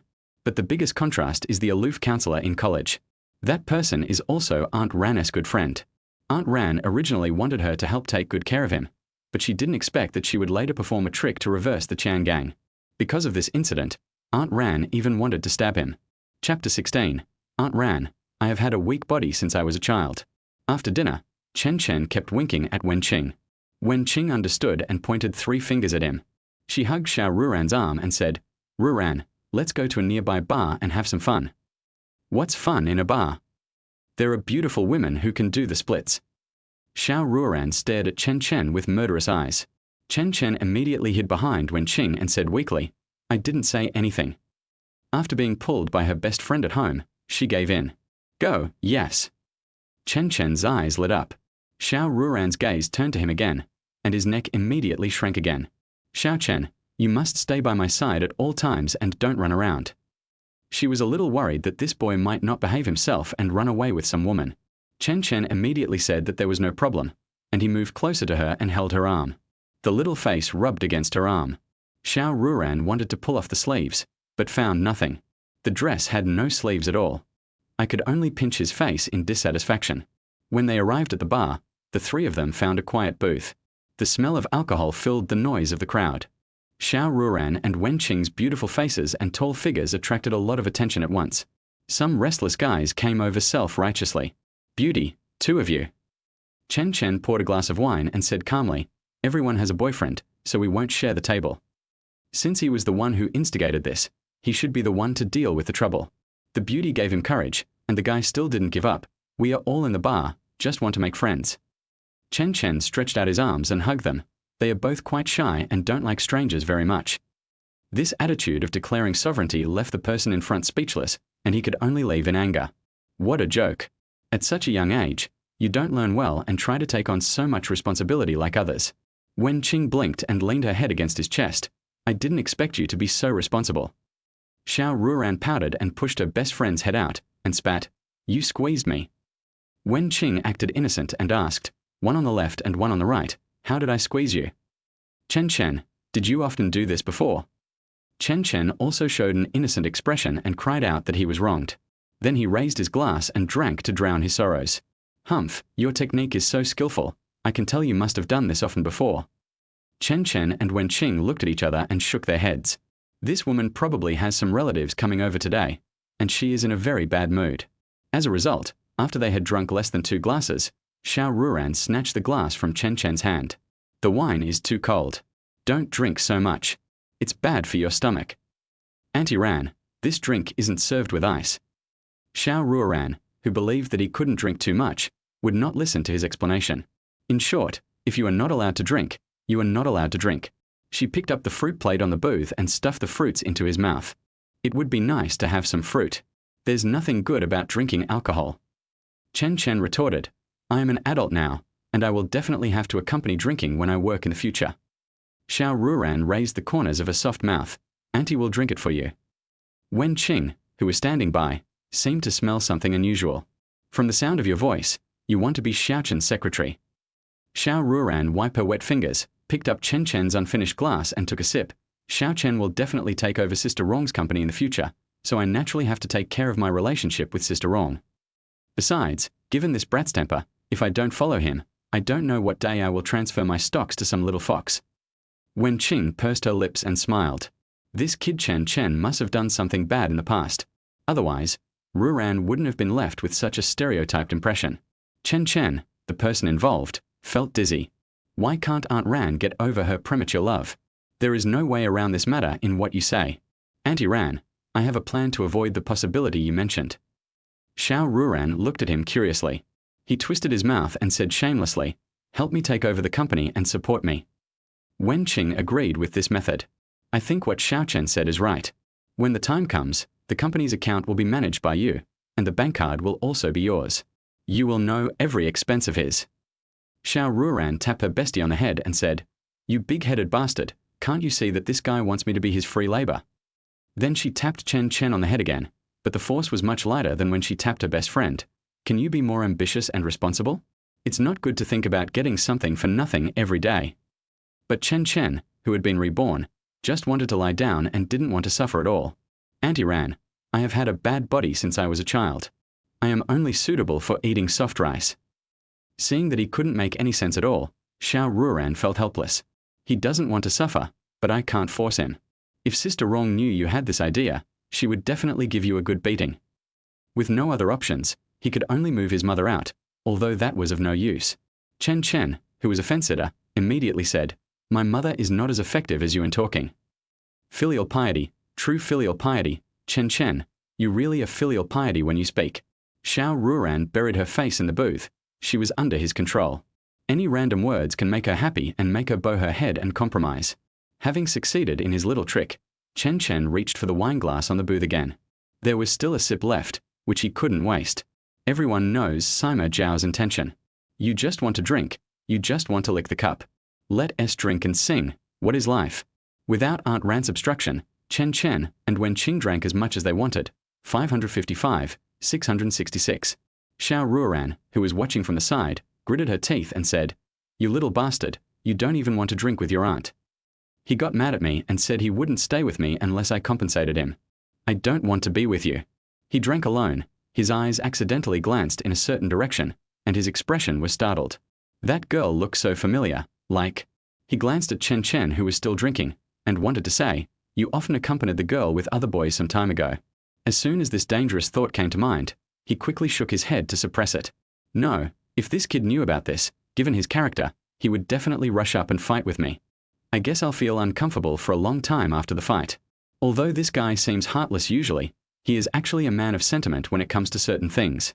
Especially something like this that could make him lose face. After considering for a moment, I decided not to tell him. But in the future, he must be kept away from such fickle girls, as he cannot control her. While she was still thinking hard about how to persuade Chen Chen to stay away from such girls, Xiao Zhu over there also noticed Chen Chen. Seeing him toasting happily with another woman, she felt extremely angry. Last time, he left with Ji Yunqi in front of him at the KTV. He didn't contact me for nearly a month, not even a message. She had originally thought that if Chen Chen could take the initiative to apologize to her, she would forgive him. Unexpectedly, he was drinking with another woman in the bar. The fact that the woman drinking with him was not Ji Yunqi meant that the two of them had not reconciled. Maybe it was Ji Yunqi who rejected him that day. Come to think of it, although the Chen group is huge, there is still a big gap compared to Ji Yunqi's family. They have all graduated and are heading for a bigger stage. He is a genius student himself, so it is normal that he looks down on her. Chapter 17 Chen Chen is the only weak spot in Xiao Ruoran's body, two chapters combined into one. Chen Chen, who is she? The scolding voice interrupted Chen Chen's interest in drinking. Wen Qing glanced at the person who came with curiosity, a gossipy look on her pretty face. The girl just called out Chen Chen in a bad tone. There's something interesting to watch. Xiao Ruoran covered his eyes as if he had a headache. What he feared was coming true. Chen Chen leaned back and shook the wine glass in his hand. She is my friend. What's the problem? What have you been doing lately? I'm busy. Why didn't you send me any message? Busy? Then accompany me over there for a drink. I have something to tell you. I can't get away. You did it on purpose. I really have nothing to do with Zhongyu. Whoever you are related to has nothing to do with me. Xiao Zhu. He doesn't care about his contact with other men? For a moment, her brain was a little slow to react. The plot was not right. She didn't react, but her best friend Zhao Qingyu did. He suddenly stepped forward, pointed at Chen Chen's nose and scolded, "Chen Chen, you are a scumbag." Zua did so much, but in the end she got this fate. I really feel sorry for her. Do you know that Zua applied to Shenzhen University because of you? Facing the sudden accusation, Chen Chen remained unmoved and said calmly, "It is Xiao Zu's freedom to fill in the form. It has nothing to do with me." It's not that he cleared himself, but he never asked her to fill out the form with him. She was the one who asked where she had applied. Xiao Zu's eyelashes trembled. "Chen Chen, how can you say such a thing?" Chen Chen said casually, "There is nothing I can't say, not to mention that this is what's in my heart." From your heart. You don't. The 3 words, "I like you," were stuck in her throat. She had already begun to doubt herself, afraid that if she said it, there would be no turning back. Zua, you don't have to be sad for this kind of person. He is not worthy of your love at all. Zhao Qingyu stared at him angrily. Qingyu is right. This kind of person doesn't deserve your love. A young man in a suit and tie walked over, his eyes full of hostility. It looks like a fish from Xiao Zu's pond, a big-headed one at that. Otherwise Xiao Zu wouldn't have come to the bar to drink with him. As soon as he came over, he set his eyes on Xiao Ruoran and Wen Qing, with 2 rays of light flashing in his eyes. The long legs and black stockings almost blinded his eyes. The woman in front of him was more attractive than most women he had seen, the best of the best. After noticing his aggressive gaze, both of them looked a little angry. This kind of person has no manners at all. Chen Chen looked at him and had no impression of this person. It should be the fish that Xiao Zu caught outside. I have never seen it once, so it is hidden quite deeply. If she hadn't seen me drinking with Sister Wen, she probably wouldn't have shown up today and would have run out the back door long ago. My friend, it's not good to drink with other girls behind the back of the person you like. Chen Chen would never be polite to such self-righteous people. If your eyes are not good, just donate them. You dare to scold me? As the prince of this bar, how can he survive if he is scolded in his own territory and the news gets out? Chen Chen shook his head slightly. He clearly didn't say a single dirty word. He felt like he was scolding him, and there was a hint of pity in his eyes. You are not only blind, but also deaf. Poor child, you have such a terrible disease at such a young age. Hearing this, Guo Changlin, the prince of the bar, turned completely black. Little brother, do you know what you are talking about? I know. What's the problem? Haha, you're good. As his voice fell, a group of people rushed out from the side. This bar belongs to me. Can you understand that? Chen Chen glanced at him, who was so arrogant, and said word by word, I don't quite understand. At this time, Xiao Zu saw that the situation was not right. Why was a fight about to start? She hurriedly said, Brother Guo, please let these people go. Don't be like this. We are all friends. Zhao Qingyu wanted to defend her best friend again. Zua, it's already this time, and you're still thinking about this scumbag. The commotion here attracted the attention of everyone around. Isn't that the young master of the Guo family? Does he look like he wants to fight? That guy is used to bullying others. He probably wants to show off in front of the 2 beautiful women in black stockings sitting there. But the guy sitting there is unlucky. So many people are bullying him. There's nothing we can do about it. This bar is Guo Changlin's territory. With Zhao Qingyu's help, Guo Changlin knew that his chance had come. Zua, Qingyu is right. It's better to kick this scumbag out, so that he won't harm other girls here. Damn it, this guy is just a little handsome, but he actually has 2 such beautiful girls drinking with him. It's too much of an eyesore for him to keep them in the bar. Give him back his money and get him out, he ordered the people around him. He kept taking advantage of his power to bully others and humiliate them continuously. With a snap, the wine glass in Xiao Ruoran's hand shattered to the ground. Her eyes were as cold as ice. She slowly stood up, pointed at Zhao Qingyu and said angrily, If you dare to talk nonsense again, I will tear your mouth apart. Then he walked in front of Guo Changlin. The powerful aura forced Guo Changlin to instinctively take 2 steps back. Filled with anger, Xiao Ruoran didn't care about anything else and started with a slap. The loud slap shocked everyone present. This woman was so brave. This was her territory. Even Chen Chen and Wen Qing were stunned. Is this still Xiao Ruoran, who always had a soft personality and could be bullied by anyone? As the saying goes, a dragon has a reverse scale, and if you touch it, you will die. And Chen Chen is the only weak spot in Xiao Ruoran's body. My Xiao Chen is not a scumbag, and it is not your turn to teach him a lesson. Guo Changlin was furious after being slapped in front of everyone. Bitch, you dare to hit me. Hit back with your backhand. Chen Chen, who was quick-eyed and quick-handed, kicked forward. His physical fitness was different after being strengthened. One kick takes you several meters away. It feels so good. The force of the kick really stunned Guo Changlin. He was unable to get up for a long time and felt like all the bones in his body were about to fall apart. "Brother, do you have the nerve to attack a girl? If you really want to spar with me, spar with me." Chen Chen walked forward hypocritically and helped him up. "Just casually throw it on a booth. It looks much more beautiful." Then he said to the others, "It's just a discussion. Everyone should drink and have fun. Don't ruin everyone's fun."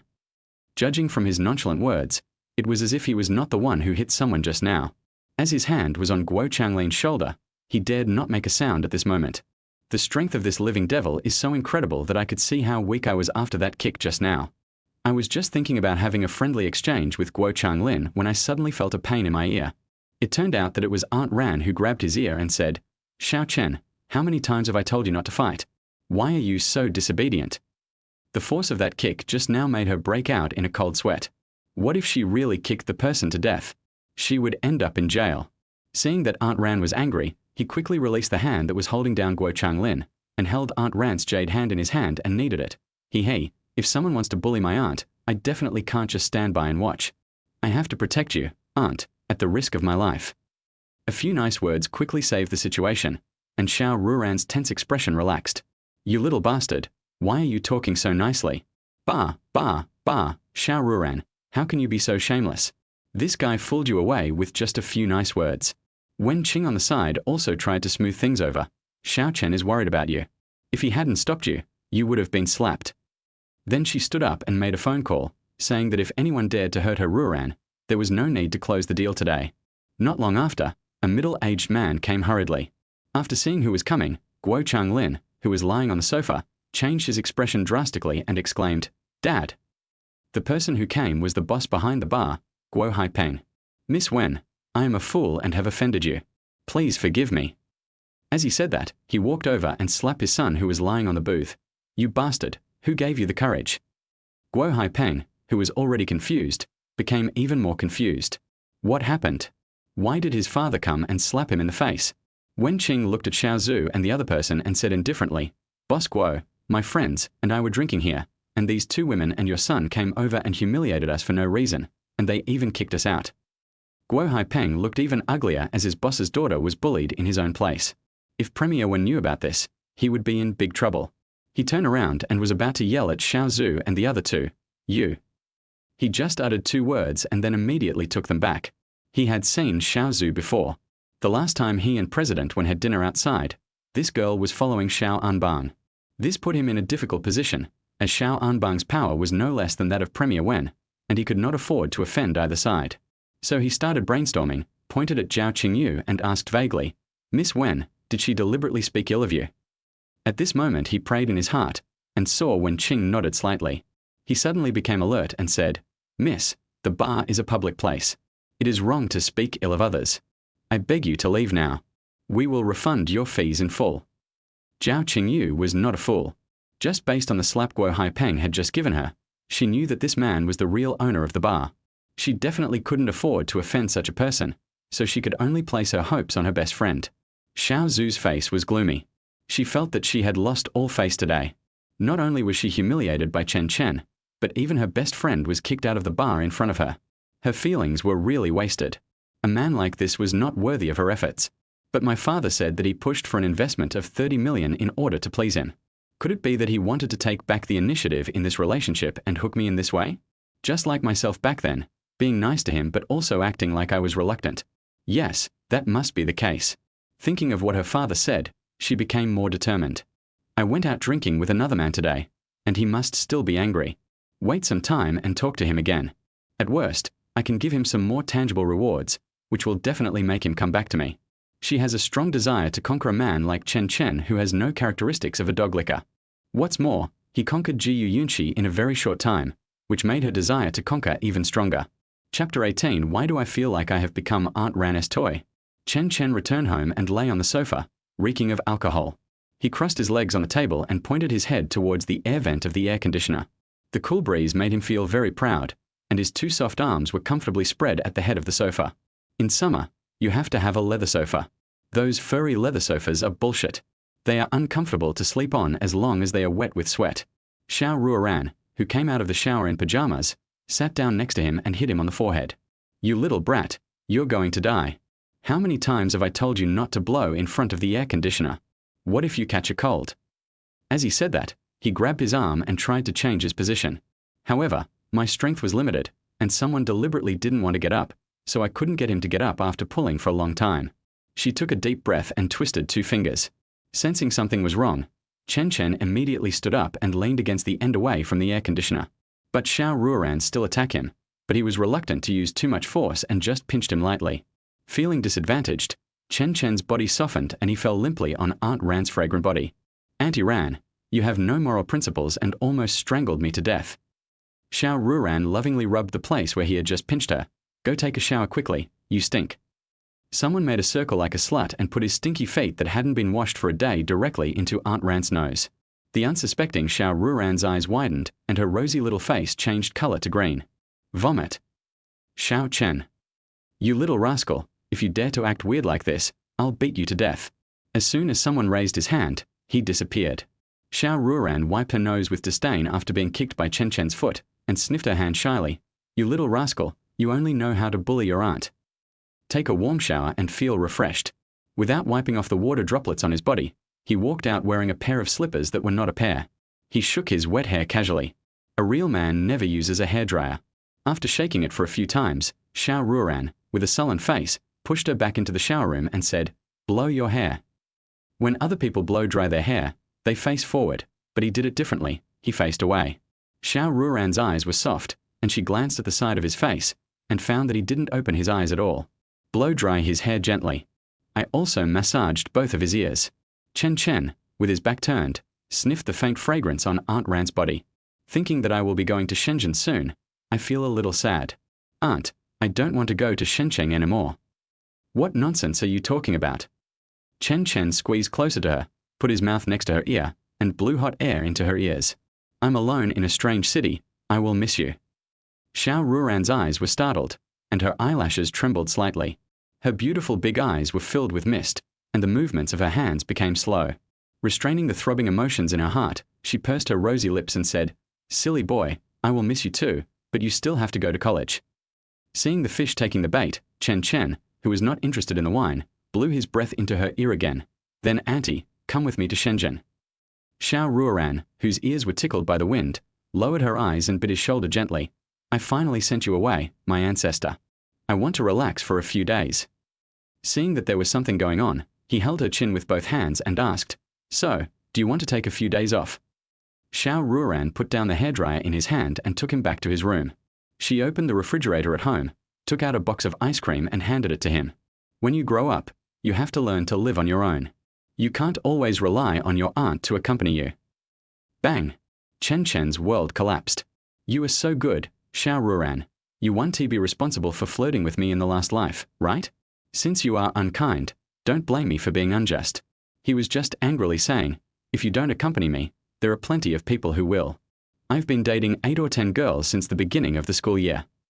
Seeing that he was a little angry, Xiao Ruoran rubbed his head and said, Xiao Chen has grown up.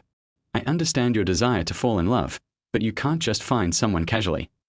For example, the girl at the bar last time is definitely not a good match for you too. Chen Chen lay helplessly on her soft big bed and pulled Xia Liangquilt to cover his head. The lingering fragrance went straight into his nostrils, and he rolled back and forth on the bed, trying to suppress his irritability. Xiao Ruoran is a woman who has ideas but no courage, and she even denies the voice of her heart over and over again. She was running away, pushing herself away. If that's the case, then why does she always stay by his side? And why doesn't she leave after being so jealous? Xiao Ruoran, you are really something. If you have the guts, just hide from me for the rest of your life. I argued with her over and over again in my mind before I calmed down. I suppressed all the other bold ideas in my mind. I couldn't take too big a step when dealing with such a traditional woman. Besides, his mother was still at home. If he showed any signs of trouble now, Xiao Ruoran would probably want to die. Stinky boy, it's almost 11 o'clock. Why don't you go home and sleep? Chen Chen stared angrily at this irresponsible woman and said, I'm not leaving. I'll sleep here with you tonight.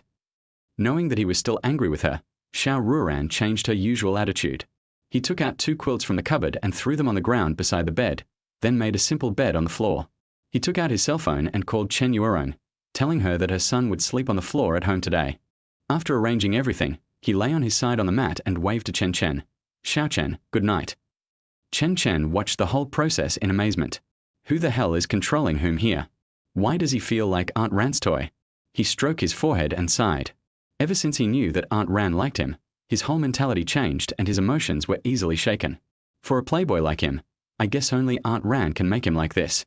If it was a different woman, it would have been a different person long ago. Sigma men never accept being left hanging. Xiao Ruoran, just bully me, humph. He buried his head in the pillow that was filled with the fresh scent of shampoo, and his calves rose and fell in indignation.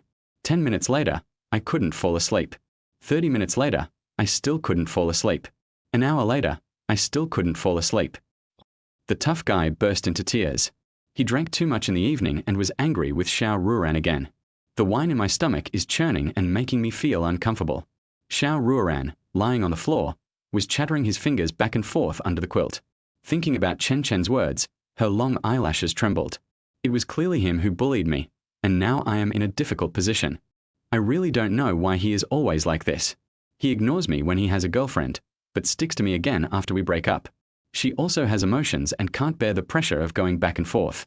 It was because she didn't want to go to Shenzhen that she was obviously afraid that he would bring back a new girlfriend. She really wouldn't know how to face him then. Tears of shame hung in the corners of my eyes. A ray of moonlight crept quietly through the gap in the curtains and shone on the floor between the two people. Chen Chen, who had been tossing and turning, sat up angrily and stared at Xiao Ruoran, who was pretending to be asleep beside him. He made up his mind, picked up the summer quilt and slept on the mat she had prepared. Sleeping with someone next to you really helps with sleep, and Chen Chen soon fell into a peaceful dream. Xiao Ruoran opened her sleepy eyes and helped him to tighten the loose summer quilt. Her pretty blushing face leaned towards his head and blew hot air towards the side of his face. "I really can't stand you. I didn't say I wouldn't go to Shenzhen. You should at least give me some time to prepare myself mentally. My life has been ruined by you. Tell me, did I owe you a life in my previous life? I was eaten alive by you, kid. But I have to tell you in advance that if you dare to date some questionable women in front of me, don't blame me for getting angry. If you don't say anything, I'll take it as your consent. Good night, little bastard." Chapter 19 is the publishing house you and your friend found legitimate? Early the next morning, the yellowed curtains announced today's weather conditions. Chen Chen sat up in a daze and clapped his hands, but nothing was left. "Aunt Ran, are you getting up so early?" He didn't care whose shoes were beside the bed, he just walked on them. I opened the door and stretched lazily in the cool corridor. He pressed his lazy palm against the door of his house, applying a little force. With a crackling sound, the vision became much brighter. Xiao Ruoran, who was cooking in the kitchen, heard the sound of the door opening and leaned forward slightly. "Xiao Chen, wash up first, breakfast will be ready soon." Chen Chen, rubbing his eyelids, walked into the kitchen, rested his chin on Aunt Ran's shoulder, and murmured, "Aunt Ran, what delicious food have you made?" "Your favorite egg fried rice." The two of them chose to forget what happened yesterday. Chen Chen patted her shoulder and sighed. It would be great if I could eat Aunt Ran's egg fried rice every day in the future. Xiao Ruoran rubbed the back of her hand on the tip of his nose, and the cherry blossom scented moisturizer seeped into his nasal cavity. "Stinky boy, I don't want to be your babysitter every day." "Okay, stop making trouble and go wash up." The sound of running water in the bathroom continued. Chen Chen picked up his mother's or Aunt Ran's facial cleanser and applied it on his face, then patted himself on the refreshing water. The whole person looks much cleaner. At the dinner table, Xiao Ruoran's soft eyes fell on Chen Chen's feet. "Stinky boy, you are wearing my aunt's slippers." "What's yours is mine, so why should we make such a distinction?" he retorted shamelessly. Xiao Ruoran, who was already angry early in the morning, knocked him down on the sofa and said, "What belongs to me is still my aunt's. Don't even think about taking it away and giving it to another woman." Chen Chen, who was hit dumb, stared blankly at Aunt Ran, who had a sullen face, and the depression in his heart rose rapidly. What does this have to do with anything? How could a good person use his head to hit others? Xiao Ruoran, Xiao Ruoran, I think you have ulterior motives when you said this. Little coward. After finishing her meal, she left all the housework to Aunt Ran, picked up the Land Rover keys and ran away. Xiao Ruoran, who stayed where she was, stared at his back and spat. "Whoever marries you in the future will be unlucky. You are so lazy that you don't even do any housework." After saying this, her little face flushed. Anyway, she won to be the unlucky one. After arriving at the company, Chen Chen went straight to his mother's office. Chen Ruoran, who was reading the documents, raised her eyebrows the moment she saw Howder. Where did the wind bring my ancestor here? Chen Chen, holding something in his arms, sat unscrupulously on the desk in front of his mother. How far has your cooperation with Mr. Xiao progressed? Chen Ruoran stood up and helped him tidy up his messy clothes, and jokingly said, Why? You are very concerned about this investment.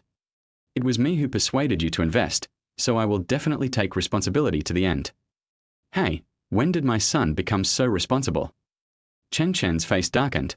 I have always been responsible, okay? Chen Ruoran pinched his cheek and asked him to sit in his seat. Report to Mr. Chen. The project has been basically implemented and most of the bookstores have been put into use. I pushed my mother's hand away angrily. I am an adult now. Why is she still treating me like a child? Since most of the bookstores have been put into use, it is necessary to take some action here as well. I must help my mother seize the initiative. Otherwise that bachelor named Xiao will definitely walk around in front of my mother. You ugly guy with evil intentions wants to be his stepfather? Just dream on. He took out a book from his pocket and placed it in front of his mother. How about this? With its gorgeous cover and exaggerated title, Chen Ruoran murmured uncertainly, Is this a martial arts novel? It's not martial arts, it's fantasy. Chen Chen explained to his mother, It can be regarded as a derivative of martial arts. Anyway, it is a very popular online novel at present. The audience is very wide, from 80-year-old grandfathers in wheelchairs to hungry babies. Chen Ruoran thought what he said was very funny, but in order to protect her son's ambition, she still listened to him patiently. Then he expressed his own opinion. Is this the counter you wanted to sell before? Chen Chen crossed his legs proudly. Chen Ruoran hesitated for a moment, then said, Since you can sell it, they can sell it too. Her words were very straightforward, implying that she had no competitiveness. Chen Chen was waiting for his mother to say this. It was now his turn to act smart. They can't sell this book. Chen Ruoran still remained skeptical. There are not many exclusively licensed books on the market, and most of them are from leading companies. Chen Chen simply got straight to the point. I have the exclusive authorization for this book. If I don't let them sell it, they naturally can't sell it. Although the anti-theft system in this era is terrible, it is still capable of preventing regular bookstores. Where did you get the exclusive authorization? I worked with others. Although he is the author of the book, he certainly cannot admit it. After all, some of the content in it is disgusting. Chen Ruoran didn't want to undermine her son's self-confidence, so she kept some words to herself. For example, can the quality of the book be compared with those popular books, and is it competitive? If Chen Chen knew what his mother was thinking, he would definitely slam the table and say, I'll definitely beat her. Just look at this exquisite cover and this straightforward title. Young people of this era who have never seen the world and are stuck in school cannot resist it. By the way, Mom, this is a single volume. The rest has not been printed yet. My friend and I are relatively poor, and we were able to produce only 1,000 copies of this single volume. I asked someone to mail it to the downstairs of the company. Let's deal with these first. School is about to start. These 1,000 books should be placed in the bookstore near the commercial street. It should be placed in a conspicuous place. Send some people to advertise it at the door. The point is to get the word out to students. Then he took out a few exquisite color paintings, coughed twice, and handed them to my mother. There's a picture of this in every book. When the time comes, take it out and stick it on the cover of the book. Chen Ruoran's cheeks flushed as she took the beautiful picture. She bit her lip and looked at her son, questioning, Is the publishing house you and your friend found legitimate? Chen Chen glanced at the two-dimensional beauty picture and frowned. It should be formal. There are many publishing houses in this era, and as long as they don't break the law, they are quite formal. Anyway, he had read a lot of irregular books with publishers' marks on them back then. The publishing house he found was in Shenzhen and was quite famous, mainly publishing novels.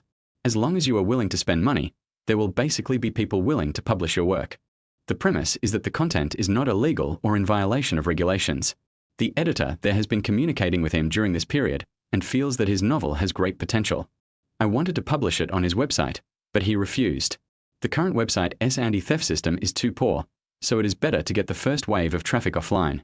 Most importantly, his focus is now on physical publishing houses, and he wants to help his mother gain market share first. Anyone can build a novel website. Why must it be someone else? As an internet addict for 20 years, coupled with an incredible memory, his energy is beyond imagination. Chapter 21 Day She will betray you 2 chapters in 1. City Center. Fatty Jian guest supermarket. Chen Chen sat at the door of his house with a swagger, eating free ice cream. When it comes to getting rich, one must not forget one's brothers, because they are the brothers who once risked their lives for one another. During the 3 years of skipping classes in high school, Huan was always called the fat kid. Whenever I was short of money, the fat guy would always lend a helping hand. He would even let himself eat meat while eating cold steamed buns. In addition, he owed a huge sum of money to a close friend, and he had been in debt for a long time, which made him feel very uneasy. I have to say, the free ice cream tastes delicious when you lick it, and the more you lick it, the more you enjoy it. It was a hot day, but Jiang Wenming's hair stood on end and his feet felt cold when someone stared at him. I don't know what's wrong with this bastard Chen Chen today. Not only did he come to visit me without saying hello, he also asked me how much savings I have. This made him very anxious. How much savings could a college student like him have? At most, it's just a little money to play games in an internet cafe. He smiled bitterly and said, "Brother Chen, you who drive a Land Rover must be richer than me. I am just an ordinary citizen. Stop teasing me, fatty, and tell me the truth." Jiang Wenming lowered his head and counted with his fingers, his feet rubbing against the ground with a rustling sound. After weighing the pros and cons, he said, 1,000. Fatty. 1,005. 2,000. 3,000, no more. Chen Chen nodded with satisfaction. It was already impressive for a college student in this era to save 3,000. Chen Chen. You son of a bitch, did you ask me to come here to pay me back? A loud voice came from the street, and Chen Chen's eyes went dark when he heard it. Damn, this woman. Why does her voice sound like a huge bell? He turned around with a sullen face. You Chen Chen, can you be more ladylike? It's inappropriate to yell like that. The visitor also said with a sullen face, Can you return my New Year's money? Half a year has passed. Yu Chen Chen, who was sitting on a stone pier, casually lifted the black hair hanging from her forehead, and her pretty face was fully presented to the person in front of her. The young appearance of his old friend appeared in Chen Chen's eyes. The corners of his eyes softened unconsciously, and the hand holding the ice cream paused in the air. The sun was scorching that year, and so was my heart. My friend, I suddenly realized that you were also very pretty when you were young. He is not exaggerating. Although Yu Chen looks a little immature now, but it is not difficult to tell that she is a beauty through her regular facial features. The most eye-catching thing is in front of her, which is more attractive than Aunt Ran and the others. He has met countless people in later generations, but the only ones who can be compared with the person in front of him are on the website. Yu Chen rolled her eyes at him, thinking that he didn't want to pay back the money. If you don't want to pay it back, forget it. I don't expect you to pay it back anyway. I guess you've already treated Xiao Zhu to a drink. Hey, why do you talk like that? Chen Chen looked at her with dissatisfaction. She snorted disdainfully and poked the fat man. Do you think he has been hanging out in bars with Xiao Zhu since the holiday? The fat man, who was kind-hearted, quickly betrayed his brother and was very quick-witted. Chen Chen was so angry that he wanted to slap him in the face, thinking he was a traitor. Okay, I know your little tricks. You just want to trick Xiao Zhu into having sex with you. All men are like this, I can understand. Yu Chen, who turned into an understanding sister, took the ice cream handed over by the fat man and started to eat it openly, with a look of I understand everything written all over her eyes. Chen Chen, feeling like he was starting to grow brains again, swallowed the ice cream in his hand in one gulp, smacking his teeth because it was so cold. He opened his mouth and blew into the air, then relaxed for a while. You can understand shit, Buddy is so handsome, how can he be in need of a girl to warm his bed? In response to his big talk, Yu Chen just smiled and said nothing. Although he really disliked Xiao Zhu, he had to admit that except for Ji Yunqi, no one in the entire school could surpass her in terms of appearance and temperament. Why does she feel so sarcastic when she laughs? Chen Chen is a little unconvinced. We have known each other for so long, you don't believe me. This is when the role of a good brother comes into play. Jiang Wenming leaned over with an ice cream in his hand and said, I know several girls who like Brother Chen. Chen Chen nodded in satisfaction, his mouth unconsciously tilted to one side. At critical moments, we still have to be good brothers. Yu Chen sighed and couldn't help but spoil the show, but you only like Ji Yunqi and Xiao Zhu, and you can't think of the others. So, how many people like you has nothing to do with who you want to sleep with? Chen Chen's old face darkened again. When he was in love before, he just used physical force and biting, but he never slept with anyone. And how can a young girl like you speak so bluntly? Yu Chen, can you please stop thinking of people in such a vulgar way? Hypocritical. You. Chen Chen tugged at her clothes and said, "If you could look away a little, I might believe your lies." Chen Chen's old face turned red when he was exposed. It is human nature to be greedy for food and sex. It is just instinct. It has nothing to do with his noble character. Seeing how obedient he was, Chen Chen curled her lips and said, "You asked me to come here today just to feast your eyes. If that's all, I'd better just give you a photo and hang it on the wall of your room so you can see it when you look up." How could she say such a vicious word? Chen Chen wanted to say something to her, but he was eventually defeated by his strong heart. "What photo?" "I went out for some time ago and took some photos. They were quite revealing." Chen Chen took 2 breaths of cold air. If the fat man hadn't been sitting next to him, he would have asked for one. After thinking it over, he decided to save face first. "Let's put the photo issue aside for now. I asked you to come here today because of something very important." She looked at Chen Chen in confusion. Does this guy have anything else to do besides picking up girls and drinking? Before she could ask, he went straight to the point. "How much savings do you have?" Chen Chen bared her teeth, swallowed the words that were about to come out of her mouth, and quickly organized her words. "You bastard, do you really want to pick up girls? And you're using my money to pick up girls." The fat man added, "He also wants to take my savings." Hearing this, Chen Chen became even angrier. "Chen Chen, to be honest, a woman like Xiao Zhu is not suitable for you at all. She is a bottomless pit, and you can't satisfy her. I know your temper. You won't turn back until you hit the wall, so I never tried to persuade you before. But now you have graduated and are about to start a new life. You will meet better girls. There are many girls prettier than him, and Gu Yunqi also wants to get back together with you, so why do you have to keep targeting Xiao Zhu? I admit that she can dress up, speak sweet words to make you happy, and probably does a good job, but she doesn't really like you at all, and she will betray you one day." A bunch of angry words hit Chen Chen's head, shocking him. There was one sentence that shocked him: "She will betray you." Convinced, he gave her a thumbs up and said, "Sister Yu is really a detective. You are really good at judging people." Chen Chen said so much in one breath, her face flushed red. "What do you mean it's accurate? Did you listen to me?" Chen Chen stood up and walked to her side, patting her head gently. "Since I broke up with Xiao Zhu, I haven't had any weird thoughts about her. The reason I was willing to go out and drink with her was simply to be an ordinary friend. After all, we broke up peacefully in the beginning. And every time I drink with her, I ask Fatty to come along. You can ask him if there's anything that's crossed the line." The fat man recalled carefully and said, "Brother Chen is always very silent when drinking. He never makes any other movements. He will leave with me after drinking and never stays with Xiao Zhu for long." Jiang Wenming would not lie, and Chen Chen's eyes were also very sincere. Chen Chen's expression improved a little, and she snorted coldly. "I barely believe your lies, but why don't you come drink with me? We have been on vacation for such a long time and are about to go to Shenzhen, but I didn't even ask her to come out and play." Humph, in his heart, am I just a dispensable tool? Chen Chen saw through her thoughts and explained seriously, "I don't want to lead a good girl like you astray. The noises in the bar are not suitable for you. Besides, you said before the holiday that you would be busy. I feel embarrassed to bother you, Sister Yu." Chen Chen raised her head and looked at him, giving him an ultimatum. "Since we are good brothers, you have to take me out to play in the future, and you have to take me to the bar with you." Chen Chen smiled and nodded. The misunderstanding has been resolved, and there is business to discuss.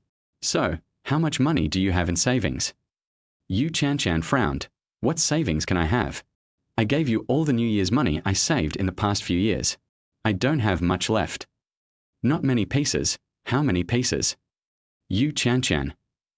I no longer had the mood to eat ice cream, so I asked the fat guy to help me get a bottle of mineral water and took 2 big gulps. There is no trace of ladylikeliness in her.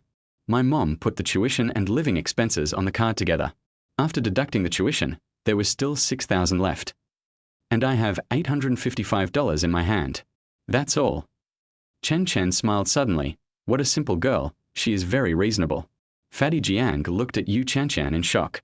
Why did it feel like Sister Yu had given away all her belongings? After expressing her feelings to Chen Chen, she changed her look and rebuked Chen Chen.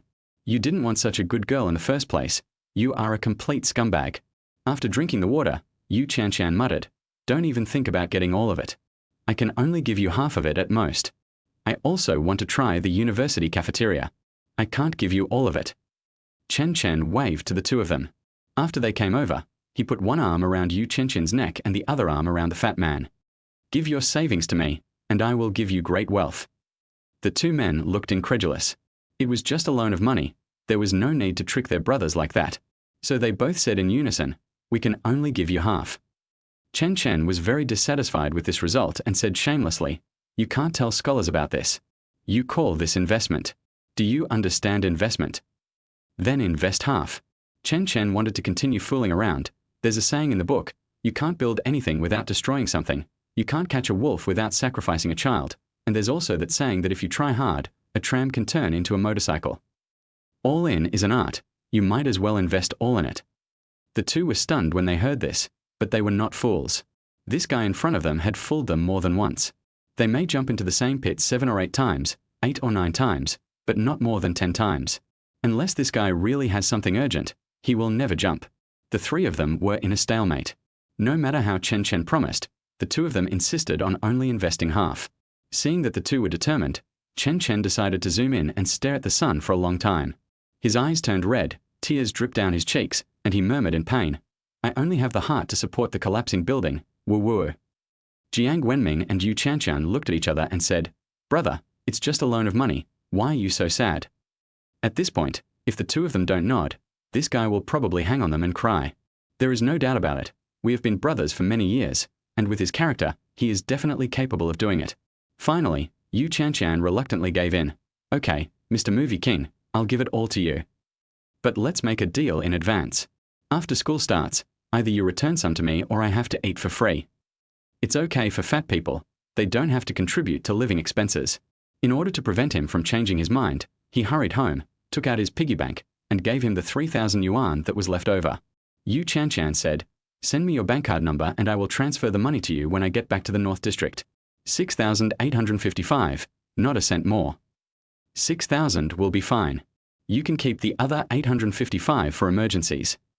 I'll give it all to you, so you don't have to worry about it every day. Chen Chen." This sounds weird. By the way, you haven't told me what you want so much money for. Chen Chen showed a mysterious smile. "Of course I will help you become rich." Chapter 21. You wear your wedding dress and watch the sea with me. Chen Chen, who had been lying at home for a few days, was playing with the calendar in his hand.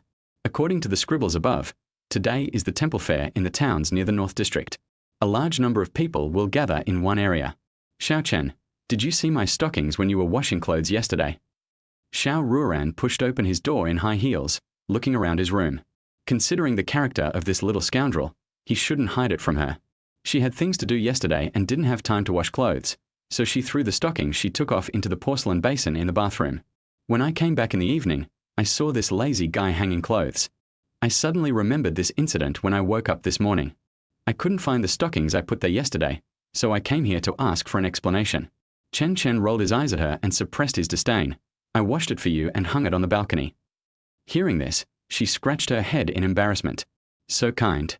She had wronged this boy. "Auntie Ran, tell me the truth. How long have those stockings of yours been dirty? The smell hit my head and almost made me vomit." He was telling the truth. Yesterday, he blocked his nose with toilet paper while washing clothes. The smell was too abstract. Xiao Ruoran's pretty face flushed when she was accused, and she stepped forward to cover his mouth slyly. "I was quite busy the past few days, and the weather was so hot, I was busy running around. There must be some smell." Chen Chen rolled his eyes. "You call that a little bit? That's a big deal. I will never wash that thing for you again. You don't even know how dark the bubbles of detergent are. I was thinking about disinfecting you." "Stop talking, you little brat. Do you really want to embarrass me?" As she was talking, she started to feel aggrieved and pouted. "I used to wash your stinky socks every day and never scolded you. But now you have learned to scold me." That seems to be what you are saying." Chen Chen, who felt guilty, immediately changed his expression. "Hey, Auntie, I was wrong. From now on, I will wash your stockings." "Humph, who would need you to wash it? You're so lazy that you'd probably just put it in the water and fish it out a few times." Seeing that she didn't believe in his craftsmanship, he took Aunt Ran to the balcony, pointed at the hanging clothes and said, "Check, they are all rubbed several times by hand." Xiao Ruoran checked it and found that it was indeed clean. They were all hand-washed, which made people look up to Chen Chen. "Why are you so diligent lately?" Chen Chen raised his head and said, "I have always been very diligent. Do you have any unwashed clothes?" "There is a pair of white shoes under the bed in the room. and inside the shoes is a pair of socks. Chen Chen took back the pair of white socks according to her instructions. He rubbed his hands in front of her, muttering, "I wear them all day, so the socks I put aside don't smell that bad. Why do the stockings stink so badly?" Xiao Ruoran squatted beside him and twisted his ear. "What do you mean it's not that smelly?" "It's not smelly at all, okay. Silk stockings are made of chemical fiber materials, which have poor water absorption capacity, so they smell bad." Chen Chen thought for a moment and silently memorized the chemical fiber material. He wrung out the socks in his hand, sniffed them, and found they were clean, so he casually threw them into the stunned Xiao Ruoran's hands. Xiao Ruoran, who was hanging socks on the balcony, murmured softly, "Is this brat going to have any weird habits?" Chen Chen, who was watching TV on the sofa, received a phone call, put on his sun protection clothes and was about to leave. Xiao Ruoran was bored at home and wanted to see what this boy was busy with recently, so he followed him. Chen Chen, who was sitting in the driver's seat, looked at Aunt Ran in the passenger seat and said earnestly, "You should go home and rest. It's very hot outside. Don't let yourself get tanned." Xiao Ruoran crossed his arms and narrowed his eyes slightly. "You are so sneaky all day long. What do you want to do outside?" She now suspected that this boy was picking up girls outside her home without her knowledge and would not let her follow him. "Humph, she insisted on following me today. What can I do? I'm sure I can make money and pick up girls." "You make money? How do you do it?" "Today is a temple fair. Let's set up a stall to sell books." Xiao Ruoran couldn't help but laughed with his hands covering his mouth. His laughter was so trembling that it dazzled someone. Setting up a stall to sell books, it's a pity that a fool like you could come up with this idea. You won't make much money. She laughed for a while, then said, "People go to temple fairs for fun. You've been to temple fairs with me before. How many people buy books? You only make a small fortune by setting up a stall for a whole day." Seeing her smile so happily, Chen Chen raised the corner of his mouth. "Let's make a bet." Although she lost the bet last time, she felt it was purely a matter of luck. Making money is different from driving. It is extremely difficult to get others to willingly pay for those low-quality books sold on the street stalls. What's more, based on my experience of visiting temple fairs a few times before, I saw a lot of people eating, drinking, and having fun, but I rarely saw anyone buying books. After thinking for a moment, he asked, "What do you want to bet on?" The fish took the bait, and Chen Chen grinned. "I bet you can wear a wedding dress once. If I can earn 5,000 yuan, you will wear your wedding dress and watch the sea with me. If not, I will never date a girl of questionable character again." The beads on his abacus made a crackling sound and flew all over Xiao Ruoran's face. A spark of crystal flashed across Xiao Ruoran's eyes, her long eyelashes drooped slightly, and her 10 fingers twisted together and fought. "Why do you want your aunt to wear a wedding dress?" The twisted voice revealed the throbbing in her heart.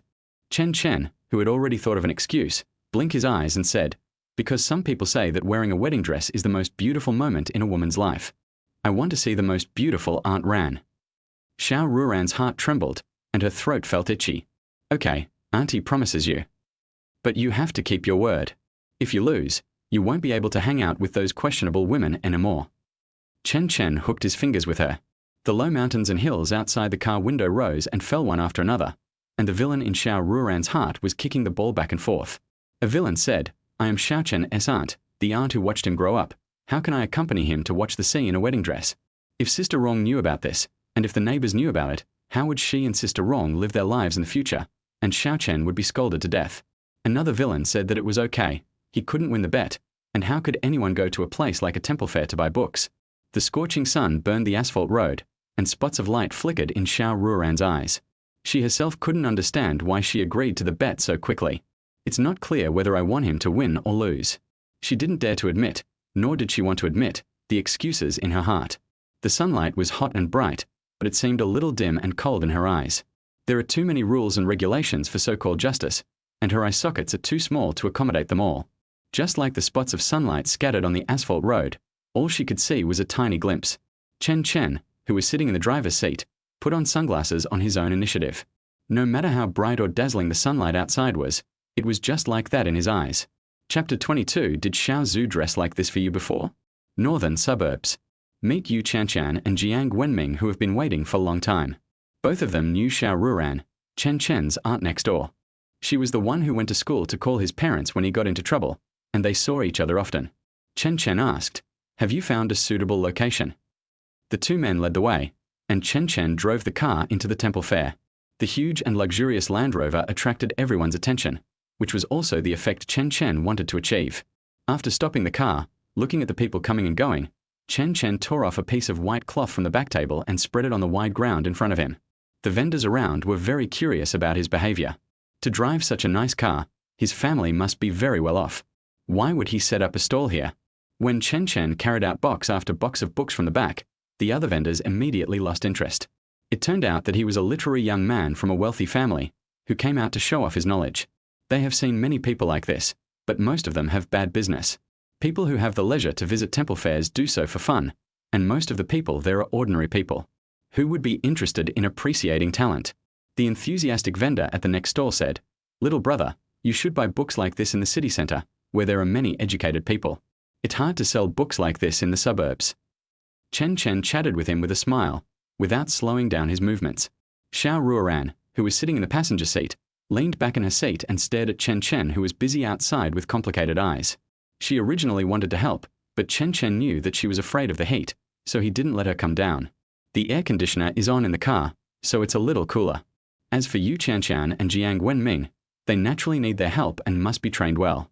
Even if I am not with them in the future, they will be able to stand on their own. After the books were arranged, Chen Chen asked Fatty to go out and buy some cut watermelons. It was placed on the stall, with a note saying "free taste" written on a vertical wooden board. It does have some effect. At least people who eat watermelon have to pretend to read the contents of the book, otherwise it would be embarrassing. Chen Chen glanced at Yu Qianqian, who was dressed up carefully. As a boss, one must learn to tap the strengths of employees. "Sister Yu, this dress highlights your figure very well." The fleshy thighs were tightly wrapped in white silk. The texture glowed milky white in the sun. The texture was perfect. The large V neckline is dazzling and bright.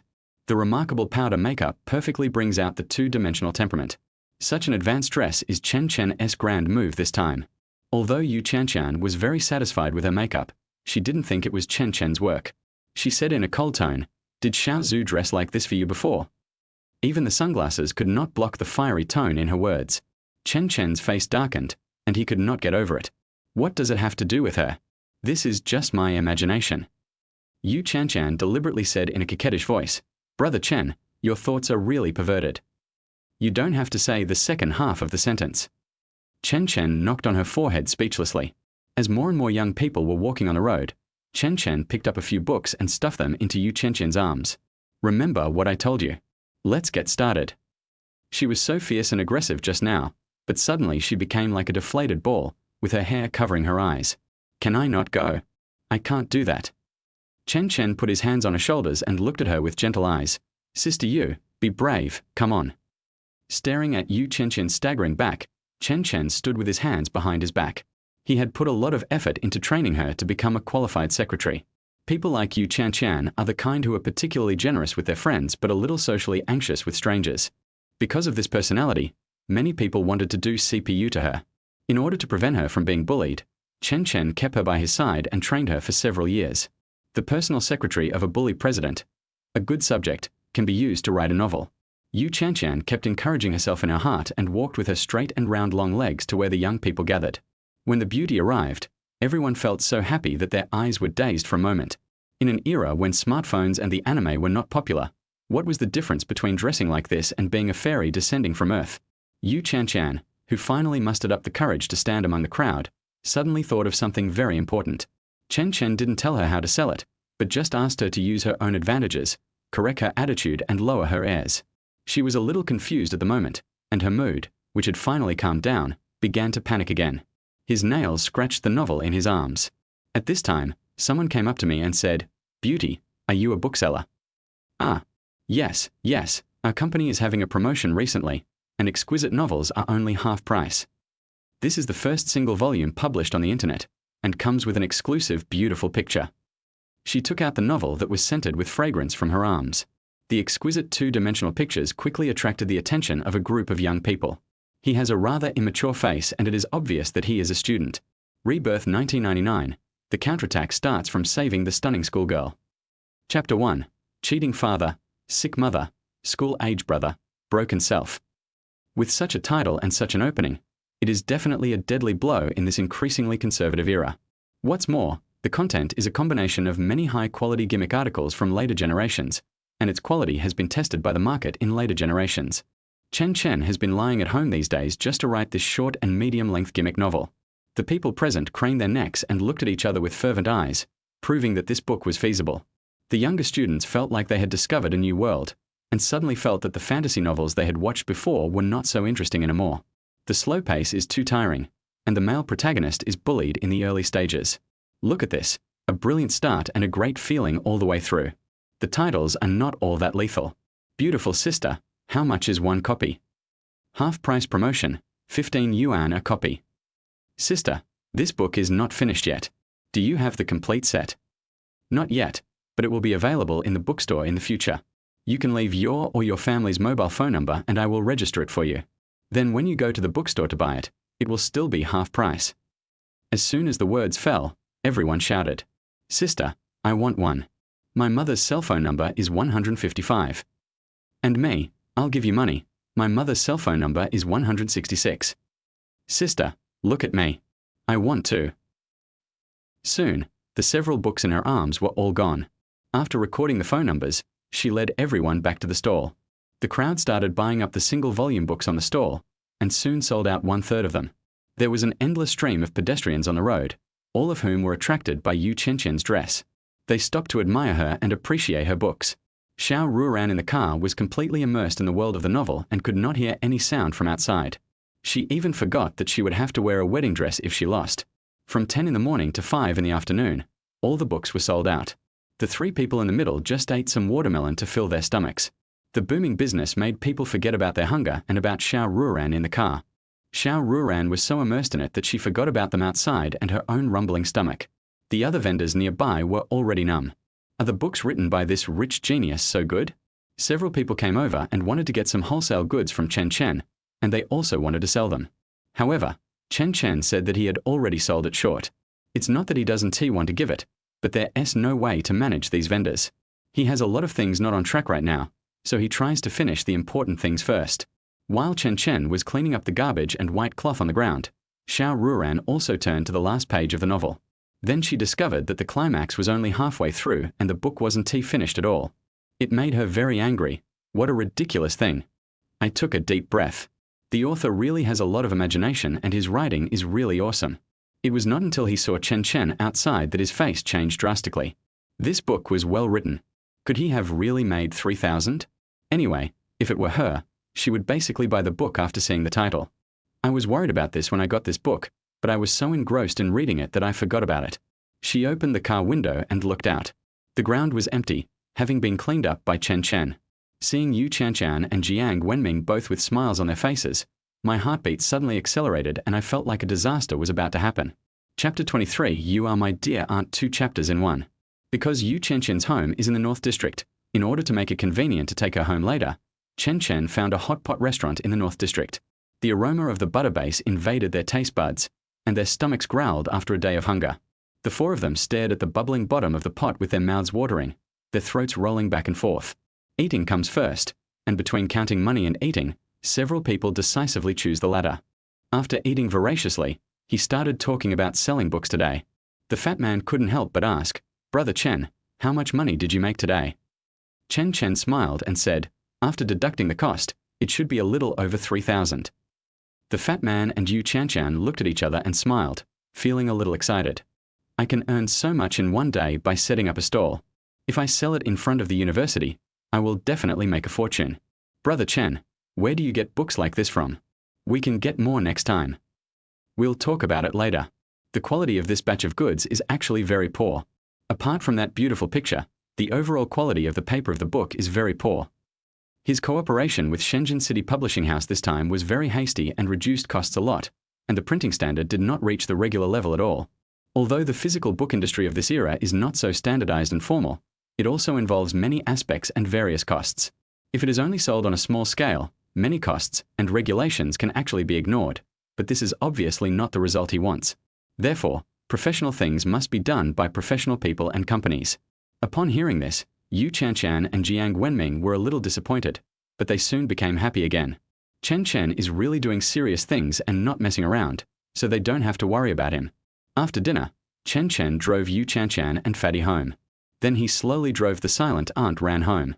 As soon as he stepped into the house, Xiao Ruoran started to act like a rogue and hid back in his own home in a flash. With a snap, the door closed, leaving Chen Chen in a daze. After reacting to what happened, Chen Chen curled his lips. He really couldn't afford to have such fun. When he got home, his mother had not come back yet, so he went to the balcony and pulled off the dried stockings. I knocked on Aunt Rant's door and shouted, "I'm here to bring you some clothes. Open the door quickly." The door slammed. There is only the sound, but no one is seen. Chen Chen couldn't help but kick his fist. Xiao Ruoran, who was worried about disturbing other guests upstairs and downstairs, opened the door for him reluctantly. As soon as his 2 feet stepped in, Xiao Ruoran snatched the stockings from his hand and said with an inexplicable emotion, "Auntie is sleepy, you go home first." After being rejected twice in a row, Chen Chen sat down on her bed. "Xiao Ruoran, can't you afford to play?" She remained silent, lying on the bed with her back to him. All the answers are self-evident. Chen Chen sighed, feeling a little tired. He casually threw his shoes aside and rolled onto the bed in his socks. He moved his body and pressed against Xiao Ruoran's back. Her delicate body trembled noticeably, then she slowly closed her eyes and remained silent. Chen Chen, with his forehead against her cheek, felt her rapid breathing and breathed hot air on her neck. "Xiao Ruoran, what if I want to beat you up?" The delicate body trembled again, but there was still silence. She was in the wrong in this matter and didn't know what to say. But when it came to actually wearing a wedding dress, she was really struggling inside and couldn't make up her mind for a while. The strong scent of his hormones continued to come to her nose, making her somewhat indulge in it. My rationality was washed away again and again, but I just couldn't make up my mind. Over the years, she has always denied some of her inner thoughts and always controlled her emotions. Once she puts on her wedding dress, there's no guarantee that she'll be able to control herself. She was so contradictory throughout. She could still convince herself before the bet, but she was completely confused after the bet. Forget it. There's no point in forcing you. Let's just pretend that we've never gambled against each other. Actually, I can understand that wearing a wedding dress is not a good thing. After all, women wear wedding dresses for the people they love to see. I was too abrupt. It's a pity that I didn't see Aunt Rant's most beautiful side. But it doesn't matter. I'll be able to see it when I attend your wedding. It's probably going to be too soon at your age. Hearing him say these nonsense, her body trembled even more violently and her whole face was buried in the quilt. Chen Chen loosened his arms around her, slowly stood up and left. 1 step, 2 steps, 3 steps. He was also very anxious. He shouted to stop, otherwise the situation would be ruined if he walked out of the door. The moment his palm touched the door handle, the expected voice finally rang out.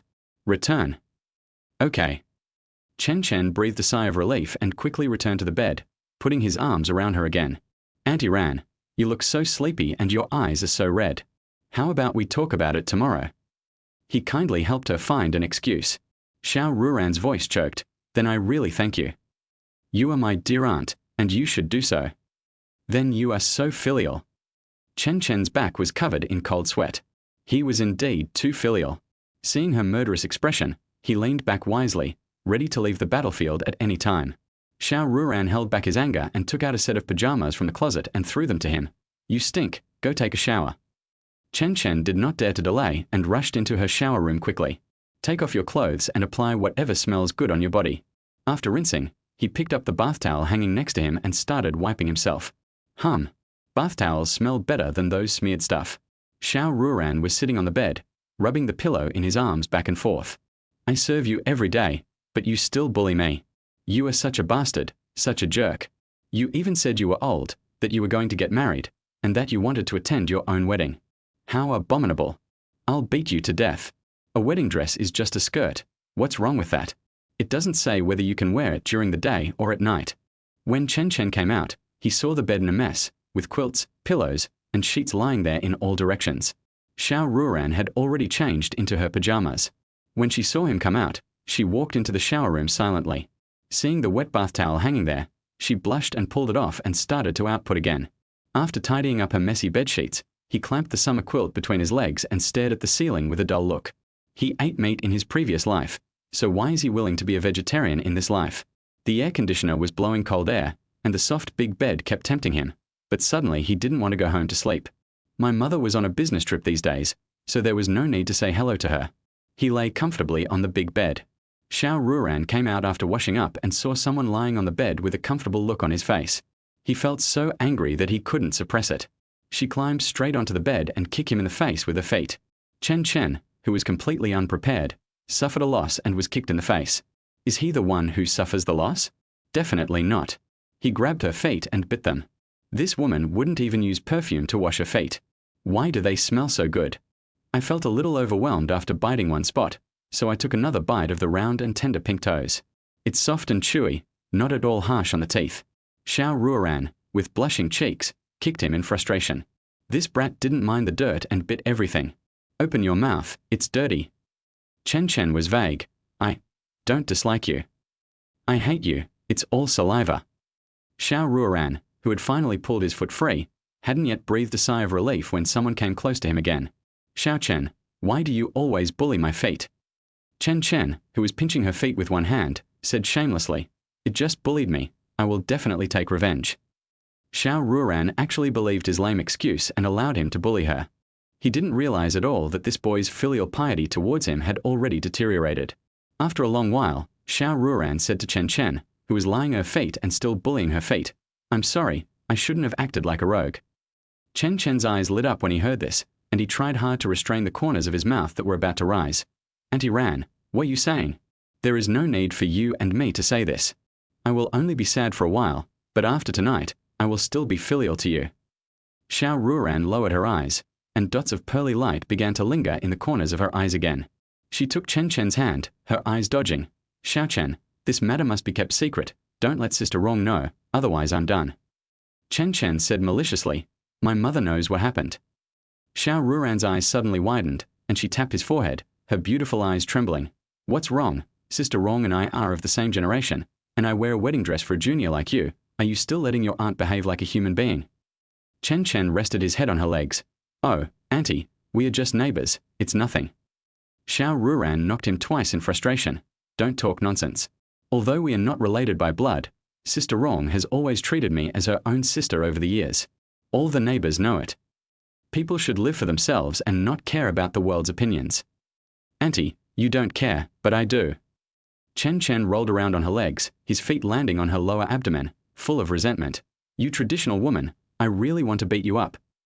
This made Xiao Ruoran laugh so hard that she pinched his feet and said, how dare you hit me, you little brat. Then Chen Chen performed the reverse Qiangang for her, sat up and patted her soft cheeks on both sides. I dare not use too much force, but I have to have enough momentum. Xiao Ruoran's eyes were full of fire. Chen. Chen. Someone immediately started to act like a rogue. I have always listened to Aunt Ran since I was a child, but you told me to beat you. If the king orders me to die, I dare not disobey him. Xiao Ruoran chuckled at his nonsense. She pounced on him directly, venting all her anger of the day on him. Someone was beaten and screamed like a ghost. Have you arranged your time? Chen Chen pretended to be confused. What time? Xiao Ruoran buried her head in his arms and said in a timid voice, don't play dumb, it's time to watch the sea in your wedding dress. Let's save some money to buy you a nice wedding dress after some time. He stared at the moonlight on the curtains with a distant look. The moon outside the window was hazy, with only half of its shape visible. Xiao Ruoran's delicate body trembled, and the trembling became more and more violent.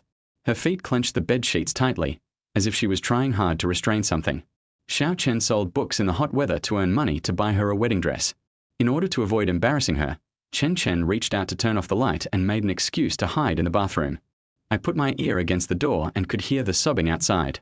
The word coward should be followed by crybaby. He hid in the bathroom for nearly half an hour before the sobbing outside stopped. Back on the bed, Xiao Ruoran dived into his arms and said, Xiao Chen, Auntie has money, you can buy it yourself. What the hell are you buying? Which bride would pay for her wedding dress herself? If outsiders knew about this, they would think that Chen Chen couldn't afford it. He said dissatisfiedly, no, I have to buy the wedding dress. It's a matter of principle. Xiao Ruoran felt warm inside and smiled foolishly as if she was in love. Then can I let Auntie choose the style? Someone's mouth opened directly, and he ruffled her soft hair. No problem. There was an evening breeze outside, and the sound of glass being scratched was like a warning. Xiao Ruoran, who was buried in Chen Chen's arms, moved her ears. Xiao Chen, it's raining outside. Chen Chen pulled the quilt over them and squeezed her in. Rainy days are the best time to sleep in. Feeling the warmth that he hadn't felt in many years, Xiao Ruoran fell into memories. Xiao Chen, when you were little, Sister Wrong was very busy and didn't have time to take care of you. You just like to stick to me and sleep with me every night. You were very timid at that time and couldn't sleep at the slightest disturbance. In thunderous and rainy weather like this, you will hang on me like a pendant. With hot breath coming from his chest, Chen Chen murmured, now you have become my pendant. Xiao Ruoran did not answer and buried his head even deeper. Everything that happened today seemed like a dream I had long ago. I wish I could live in the dream forever. Xiao Ruoran, I want to listen to a love song. Please sing one for me quickly. Stop making trouble, Tilda. What love songs are you listening to? How can an elder sing a love song to a younger person? Doesn't she have any dignity? This greedy boy is not satisfied with just being held by his aunt while sleeping. He also wants his aunt to sing love songs. What a nice dream. This boy must be lonely again and wants to make fun of her, but she is not motivated and doesn't dodge or evade. Auntie Tilda. Auntie ran Tilda. Ruo ran Tilda. Ran Tilda. Shut up. Xiao Ruoran covered his mouth with his claws and teeth. You outspoken brat. You dare to call me anything you want. You deserve a beating. I couldn't stand his wasting any more, and to prevent him from continuing to talk nonsense, I had no choice but to agree to his unreasonable demands. The night rain outside the window was getting heavier and heavier, tapping on the glass in the room. A slight chill came from the doors and windows that were not closed tightly. This street is too crowded. Too many people have secrets, Tilda. There is no rivalry in love. You are playing chess with yourself, Tilda. I haven't had time to write down your details yet, Tilda. Describe how I love you, Tilda. You left me smiling, Tilda. Outside the window, raindrops are shattering. The wind is blowing rapidly. Inside the house, music is playing and singing is melodious. Xiao Ruoran expressed his suppressed emotions in the music. The corner of Chen Chen's mouth slowly approached her cheek. Auntie Ran, did you spray perfume? It smells a bit good. Immersed in memories, Xiao Ruoran stared blankly at the grey face in front of him and rubbed it with his fingertips. By the time she came to her senses, their breaths had already touched each other, light yet rapid. Her cheeks flushed and she said angrily, your mouth is almost touching my face. Wasn't it often like this when we were kids? Someone said shamelessly, beating around the bush. Xiao Ruoran pinched his waist and said shyly, you're all grown up now, you definitely can't do this. Don't you always treat me like a child? Give me a kiss. Chen Chen, you are so filial, he scolded himself in his heart. Chapter 24, I paid for all of these, so what should I account for? 2 chapters combined. After saying this, Chen Chen, who was ready to be beaten, waited for a long time but no critical hit came. Aunt Ran's delicate body in his arms was tense and her eyes in the darkness were filled with disbelief. 1 minute. 2 minutes. 3 minutes. Xiao Ruoran, who was unable to suppress the heat in his body, gritted his teeth and said, you are so old, why do you want a kiss? Go to sleep quickly. It was already early in the morning, and she was not sleepy at all. Her little heart was beating like an electric motor. Chen Chen touched her cheek with the back of his hand, which was already completely red and warm. Stop messing around and go to sleep. It's so hot, don't hold me so tight. Why are you so clingy? Stay away from me. Don't bite my face. The next morning, Xiao Ruoran opened her eyes and stared at the face only a few centimeters away from her. She pursed her lips and kissed him on the cheek as if possessed by a ghost. Then he quickly got out of bed and ran into the bathroom. She was taking revenge on Chen Chen for biting her last night, and she had no other intentions. She is an old hand at deceiving herself. Chen Chen slept until noon and returned home in a daze, slipping on his slippers. There was a rustling sound coming from the bathroom, and the bathroom door was pushed open. Xiao Ruoran was sitting on a bench, rubbing the clothes in a porcelain basin. The socks, shorts, and shirt were all his. You got up so early. When she saw him for the first time, she remembered what she did in the morning. Her little face turned red and she lowered her head quickly. Her strange behavior and language made Chen Chen confused. It was almost 12 o'clock. Was it still early? Even though I usually go to bed at 10 o'clock, she would still complain a lot, asking what's wrong with me today. After rubbing the last piece, she stood up, shook her hands, and pushed the porcelain basin with her feet. I've washed it for you, take it to the balcony to dry. She was worried that the washing machine didn't wash clothes clean enough, so she washed Chen Chen's clothes by hand. Many of her own clothes did not receive this treatment. She pretended to be calm as she walked past him. I'll go cook for you. After you finish drying the clothes, go wash up. I have something else to do in the afternoon. Chen Chen, who was still confused, obediently hung the clothes, washed up, and changed his clothes. After dinner, Chen Chen asked, Aunt Ran, what are you going to do this afternoon? He couldn't remember anything that needed him. Xiao Ruoran smoothed the hair on her forehead and pinched the sofa with her small hands. Don't you want to make money? Help me deliver the goods this afternoon. Dongcheng North District Freight Station. Xiao Ruoran took Chen Chen's hand and walked into a large warehouse with ease. He had no memory of this place and probably had never been here in his previous life. Looking at the pile of boxes, he was a little confused. Sister Rong, are the goods you are talking about from my mother's company? Xiao Ruoran liked to knead his hands very much, and explained while kneading, it is a business invested by Sister Rong, and it is also a batch of industries left by my parents. Aunt Ran's parents were among the first group of people who moved south during the reform and opening up period. They stood at the forefront of the times and, with their own long-term vision and excellent abilities, they achieved great success. When my mother started her business, she worked with my aunt and uncle and received a lot of help from them. Walking to the end of the warehouse, Xiao Ruoran asked someone to turn on the lights. The dark environment became bright. The warehouse here was big enough, at least more spacious than the company's underground garage. Chen Chen walked to a random place and opened a box. He saw a wide variety of shoes, all of which were foreign brands. He suddenly remembered one thing. In his previous life, the clothing products he sold through e-commerce were supplied by Aunt Ran. The purchase price was so cheap that it occupied a large market share during the price war at that time. Now it seems that this was the foundation left by Aunt Ran's parents. He walked to the other side and opened a few boxes. They were all foreign brands, high heels, skirts, jeans, black stockings. He was dazzled by what he saw and touched the fabric casually. He found it many times smoother than the stuff currently on the market. Xiao Chen, come here.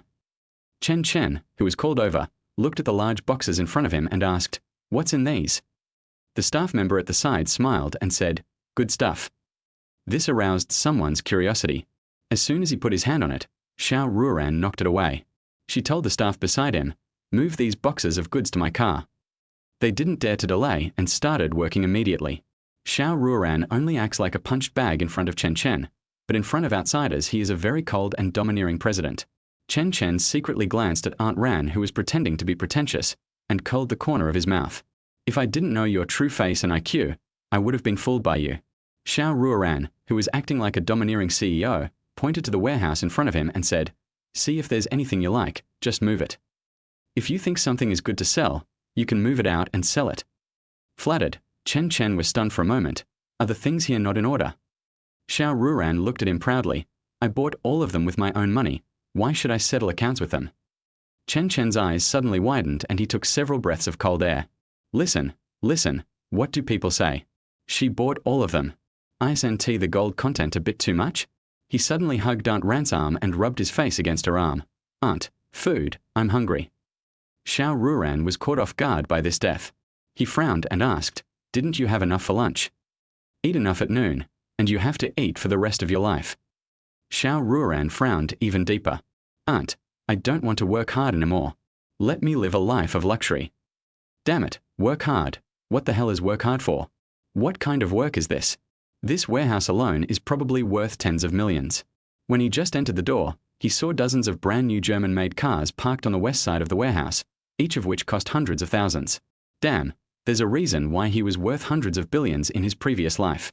With the silent support of this 1.7-meter tall aunt with a queen-like face, black stockings, a two-dimensional figure, who can do splits, sing, and dance, and is rich and wealthy, it would be strange if he didn't succeed. Upon hearing his cowardly words, Xiao Ruoran's expression suddenly changed. She pulled his cheek unhappily and said, "How can you live off your aunt for the rest of your life? You have to get married and have children in the future. If you don't work hard, others will look down on you." Chen Chen said shamelessly, "If you transfer this warehouse to me, I can eat for the rest of my life. I look like I'm just going to live off you." Xiao Ruoran put the back of his hand on his forehead, raised his head slightly, and regretted bringing this boy here. If this kid doesn't work hard, who will inherit the business that Sister Rong has worked hard for half her life? Does she really have to help manage it herself? But she has never paid much attention to business matters. Otherwise her parents would not have sold so many properties. Compared to herself, Sister Rong must prefer her son to take over the business she left behind and develop it further. Xiao Chen, you can't think like that. Sister Rong's company will still need you in the future. Just find a professional manager to help manage it, or sell the shares. Xiao Ruoran couldn't hold it anymore. She lifted his ear with her jade hand and said angrily, "You bastard, you can say such words, you want to die. This company is Sister Rong's life's work. She has invested half her life in it.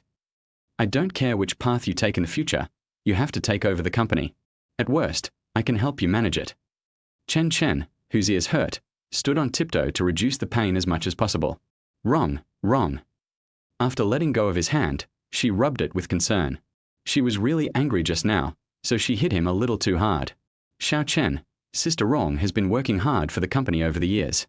You can't think of selling your shares. There are some things I don't want to tell you so early, but I have to say something today. You may not know the reason why Sister Rong started her business. Let me tell you, she did it to prove to her parents that her decision was right. When Sister Rong got pregnant with you, it was completely an accident. No one in the family wanted her to give birth to the child. She couldn't bear to abort the baby, so she ran away secretly to Chen Chen and gave birth to you. Xiao Ruoran went forward and hugged him. Auntie has told you so much, can you understand a little bit? Now she didn't expect Chen Chen to fully understand, but at least he could change some of his ideas. At least he had to abandon the idea of selling shares. Chen Chen's body shook unconsciously as his gaze fell on a certain place in the warehouse. He knew all the inside stories that Aunt Ran had mentioned. The more rebellious you are when you are young, the greater the regret you will feel when you grow up. When he learned about these things in his previous life, he also made corresponding counterattacks. Many of my grandparents' businesses were attacked and acquired, but they never fought back once. The world is not black and white, nor is it right or wrong. My mother is stubborn. She doesn't want to bow her head or be ordered around. She has done nothing wrong. From a parent's perspective, it is understandable that her grandparents wanted her to abort this burden.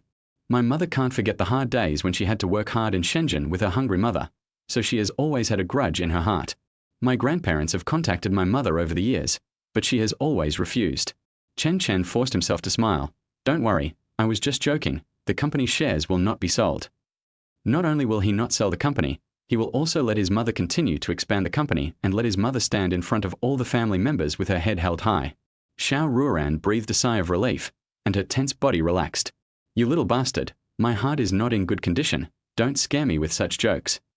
Chen Chen lifted her smooth chin and said with a smile, sometimes you call me a dog, sometimes you call me a brat, but my aunt's little mouth is really sweet. You bastard, you deserve a beating. Chen Chen, who was sitting in the passenger seat, kept looking at the trunk. What's in the trunk? It's so mysterious. He asked Aunt Ran all the way, but didn't get any useful information. I hope she can keep her mouth shut. You'll know when you get there. Chen Chen was so angry about her indifferent attitude that his teeth itched. Xiao Ruoran, I will beat you up sooner or later, just wait for it. We drove all the way south and arrived at the largest commercial district in the southern part of Dongcheng District. The largest shopping malls and commercial streets in the South District are all here. Chen Chen got out of the car to move the box. It was quite heavy. If he was not in good physical condition, he might not be able to move it. What on earth is in there? It's packed in a wooden box. A cardboard box would be much better. I do have money to burn. Xiao Chen, slow down and don't fall. Really, I didn't ask you to move it.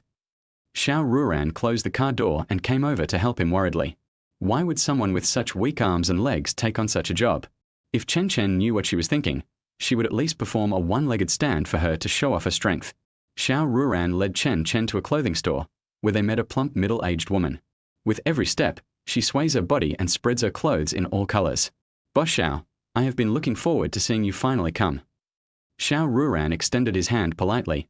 The supplier was out of stock, so it was a few days late. The proprietress smiled indifferently and took them into a room inside the store. Chen Chen put the box on the ground and listened to their conversation. The box should be filled with clothes. Aunt Ran is really something.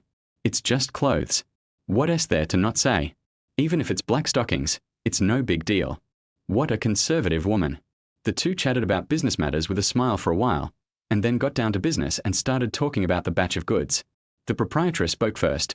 Boss Xiao, the last batch of goods sold very well. This time I plan to purchase 10,000 pieces. 10,000 pieces? Such a big appetite? Chen Chen was a little surprised.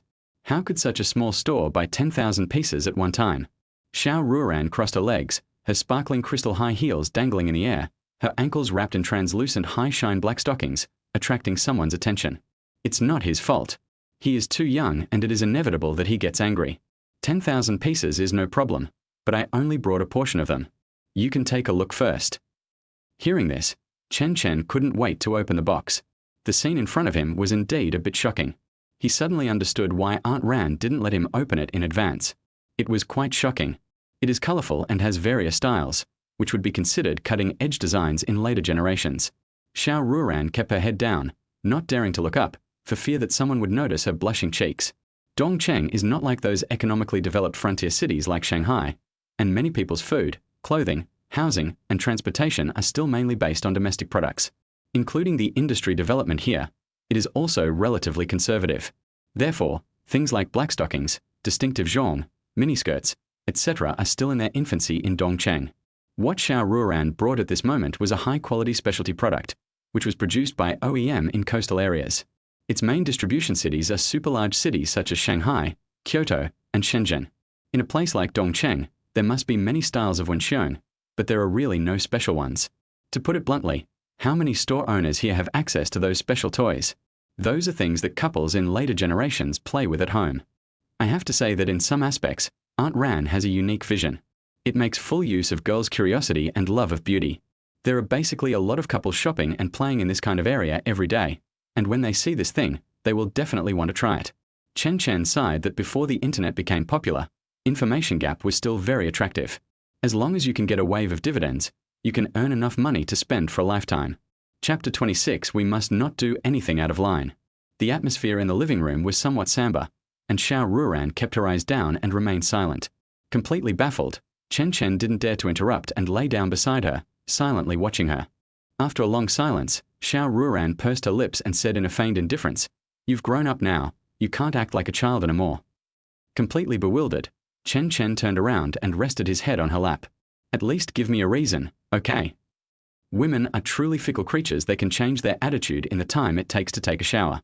The words in her heart were hard to say, so she only managed to utter, "I am your elder, and you should treat me with proper respect." "My heart aches, but my words are stubborn." Chen Chen understood what she meant. It turned out that his recent close relationship with her had made her already unstable Dao heart even more unpredictable. The warmth of her cheek pressed against his thigh made Xiao Ruoran's heart skip a beat. She was worried that what she had said today might have hurt him. Chen Chen did not refute her words, but simply took a bite on her leg, which was filled with the scent of shower gel. "Xiao Chen, after tonight, let's not do this anymore, okay?" Xiao Ruoran said resolutely. Hesitation would definitely cause problems later. She reached out and ruffled Chen Chen's hair, suppressing the tears welling up in her eyes. Some things, once they cross the line, can't be salvaged, so it's best not to start them at all. "What is the bottom line?" Chen Chen asked. "Sister Rong has always treated Auntie like her own sister, and in the eyes of the neighbors, I have always been your elder." Chen Chen stood up and moved closer to her cheek, his aura imposing. "So, what are you trying to say?" His indifferent gaze caused her pain and unease. If she could choose to remain silent for the rest of her life, but he is still young and has a long way to go. He will definitely meet a girl he likes in the future and build a wonderful family. I cannot leave the risk to him. "Xiao Chen, we can't do anything out of line." Chen Chen paused, looking at the woman in front of him, who was still stubborn despite her tears, and felt a pang of sadness. He reached out and wiped away her tears, saying, "Don't cry, you're not pretty anymore." She said tearfully, "Then promise me." "Okay, I promise I won't let my mom or the neighbors know." She asked incredulously, "What did you just say?" She must have misheard, and then she heard it again. "Auntie, don't worry. I've always been very good at keeping secrets. If I do anything out of line, I'll definitely be able to cover it up." Xiao Ruoran was completely dumbfounded. What kind of shameless person could say such outrageous things? Also, this kid really has feelings for me. She initially thought it was just youthful infatuation, but it turned out to be a case of filial piety turning sour. Her small hands were clenched into a ball, and the boy in front of her felt both familiar and strange. How could he do this? He's my elder. How could he have other thoughts about me? She said blankly, "Chen Chen, do you know what you're saying?" Worried that she might not hear him clearly, he deliberately leaned close to her ear and breathed, "We need to keep this a secret, so don't worry." Xiao Ruoran froze on the spot. She was now basically certain that the brat in front of her had truly lost his filial piety and had begun to have other ideas about her. You can't." Chen Chen cupped her cheeks and asked, "We are not related by blood, it's perfectly legal and reasonable, why can't we?" Xiao Ruoran stared blankly, "It's not right. Sister Rong has always treated me like a younger sister. We can't." "No, absolutely not. We can't ruin this family." With that, she pushed Chen Chen away and fled back to her room as if seeking refuge. No matter how much Chen Chen knocked on the door, she wouldn't open it. He smiled wryly, knowing that given her personality, her strong reaction was understandable. He originally intended to proceed gradually, but he didn't expect Aunt Ran to react so quickly, which forced him to enter the main storyline ahead of schedule. Back in his room, Chen Chen typed out a blasphemous message and sent it to her. He tossed his phone aside and ran to the bathroom to do laundry. Xiao Ruoran, who was hiding under the covers, heard her phone ring and secretly reached out a small hand to pull it under the covers. "If you don't come find me now, I'm going to get your clothes dirty." She sent a message in embarrassment and annoyance. "Here are the stockings. Let's pretend nothing happened today. And don't say anything so outrageous again, or I'll never speak to you again." After washing his clothes and lying back in bed, Chen Chen glanced at his phone and muttered, "Coward." Unable to sleep, Xiao Ruoran drew back the curtains and gazed at the bright moon in the sky, her heart filled with restlessness. When did Xiao Chen start having those kinds of thoughts about me? It's so unbelievable. A guy like him is never short of girls, so why would he suddenly target me? Was it just a passing whim? It must have been a spur-of-the-moment decision he was drinking with his ex-girlfriend not long ago. Phew Tilda. What a scumbag. You wicked thing. You want to provoke me but don't want to take responsibility. You're absolutely wicked. Keep it a secret? What a load of crap. They're just trying to cover their own escape route. The noise from the balcony lasted for almost an hour. The next morning, Xiao Ruoran, with dark circles under her eyes, brought breakfast downstairs and quietly placed it on the table in Rongji's living room. She quietly pushed open his door and turned off the air conditioner for him while he was fast asleep. For several days after that, Chen Chen did not see her. He doesn't answer the phone and occasionally replies to messages, but those replies are just to let people know he's safe. She didn't go home until she received news that her mother was coming back. Chen Chen, who was holding back his anger, sat on the sofa and stared at her with hostility. "So, Miss Xiao, you still know how to come home?" She chose to ignore Chen Chen's question and asked instead, "When will Sister Rong arrive at the airport? I'll pick her up." "She drove here and will arrive this afternoon, so you don't need to pick her up." "Okay, I'll make you lunch. What would you like to eat?" He, no need to trouble you. I'm going out to eat with my girlfriend." Her delicate body visibly trembled, and she slowly walked to Chen Chen's side. "When did you get a girlfriend?" He draped an arm over the side of the sofa, leaned to the side, and said calmly, "Just for the next few days. Is there a problem?" "You disappeared for so many days, making me worry every day. Today I'm going to make you furious." She lowered her eyes absently, her small hands clutching the hem of her clothes. After a moment, she slowly stepped aside and said, "Are you coming back for dinner tonight? I bought lots of delicious food, including your favorite lobster." Still angry, Chen Chen persisted. "I've been looking for something different these past few days. I don't want to eat lobster, and my girlfriend is waiting for me at the bar." As he was about to get up and leave, Xiao Ruoran tugged at his sleeve with a small hand, her voice weak. "We can't stay overnight in a bar. It's too chaotic there." "Don't worry. We won't stay overnight in a bar. We'll stay in a hotel." Chapter 27, Xiao Ruoran. You'll be a coward for the rest of your life. 2 chapters combined. Watching Chen Chen leave after uttering those words, Xiao Ruoran's eyes were filled with tears, blood kept spilling from the corner of her mouth, and her fingernails dug into her flesh. She only went out to calm down for a few days, so why did Xiao Chen suddenly start a new relationship? She had just said a few days ago that she had feelings for me. From this perspective, his idea was indeed just a momentary impulse. If that's the case, she should be happy, which means the two can return to a normal relationship. But I just can't be happy. My heart aches terribly. They're going to stay at the same hotel. Xiao Chen must really like this girl. Chen Chen, wandering aimlessly down the street, shielded his eyes from the glaring sunlight and rubbed the asphalt road with the soles of his feet. With 2 weeks left before the start of the semester, he still had Yu Chanchan and Fadi savings, as well as the profits from the last book sale. I originally intended to return the principal to them, but they said they would keep it for themselves first. He has been communicating with the publisher in Shenzhen these past few days, and the publisher there has fully affirmed the value of his 2 books. Let's not rush to promote that long fantasy novel. Let's wait until Mom comes back and see how things are going. The later book of short stories was able to catch up with the progress, and many of the people who bought it last time are calling Yu Chanchan to express their desire to buy the second volume. He took a taxi to the North District and met Yu Chanchan at a bar. She dressed up carefully before going out today, with lipstick, eyeliner, and foundation all on. Her hair was also lightly curled with a curling iron and neatly draped over her shoulders. Wearing a beige tight-fitting short skirt, her voluptuous figure was highlighted to the fullest. 2 thin ropes draped over her smooth shoulders, complementing the V neckline in front of her. "Sister, you look so beautiful today," he exclaimed sincerely. The girl who used to follow him around back then had grown into a graceful young woman. Chen Chen pouted, snatched the wine glass from his hand, and took a sip. You look terrible. Did you break up with someone again? As expected of Sister Yu, she's like a mind reader. She guessed it right away. Get lost. Stop disgusting me. I'm not a tapeworm. She looked at Chen Chen's bitter face and asked in a muffled voice, who is it this time? She knew Chen Chen wasn't honest, but she didn't expect him to be this dishonest. They had only been apart for a few days, and he had already found someone else. Chen Chen's eyes were lifeless. He used to never fail in pursuing girls, unlike now when it was so troublesome. Sweetie, my life is so hard. I struggle to move forward and keep hitting walls at every turn. Chen Chen couldn't help but complain. What's so miserable about you? You've been with everyone from the school beauty to the class beauty. What else is there to be reluctant about? As soon as she spoke, Chen Chen felt a toothache and corrected her. I haven't even touched them much, so please don't slander me, okay?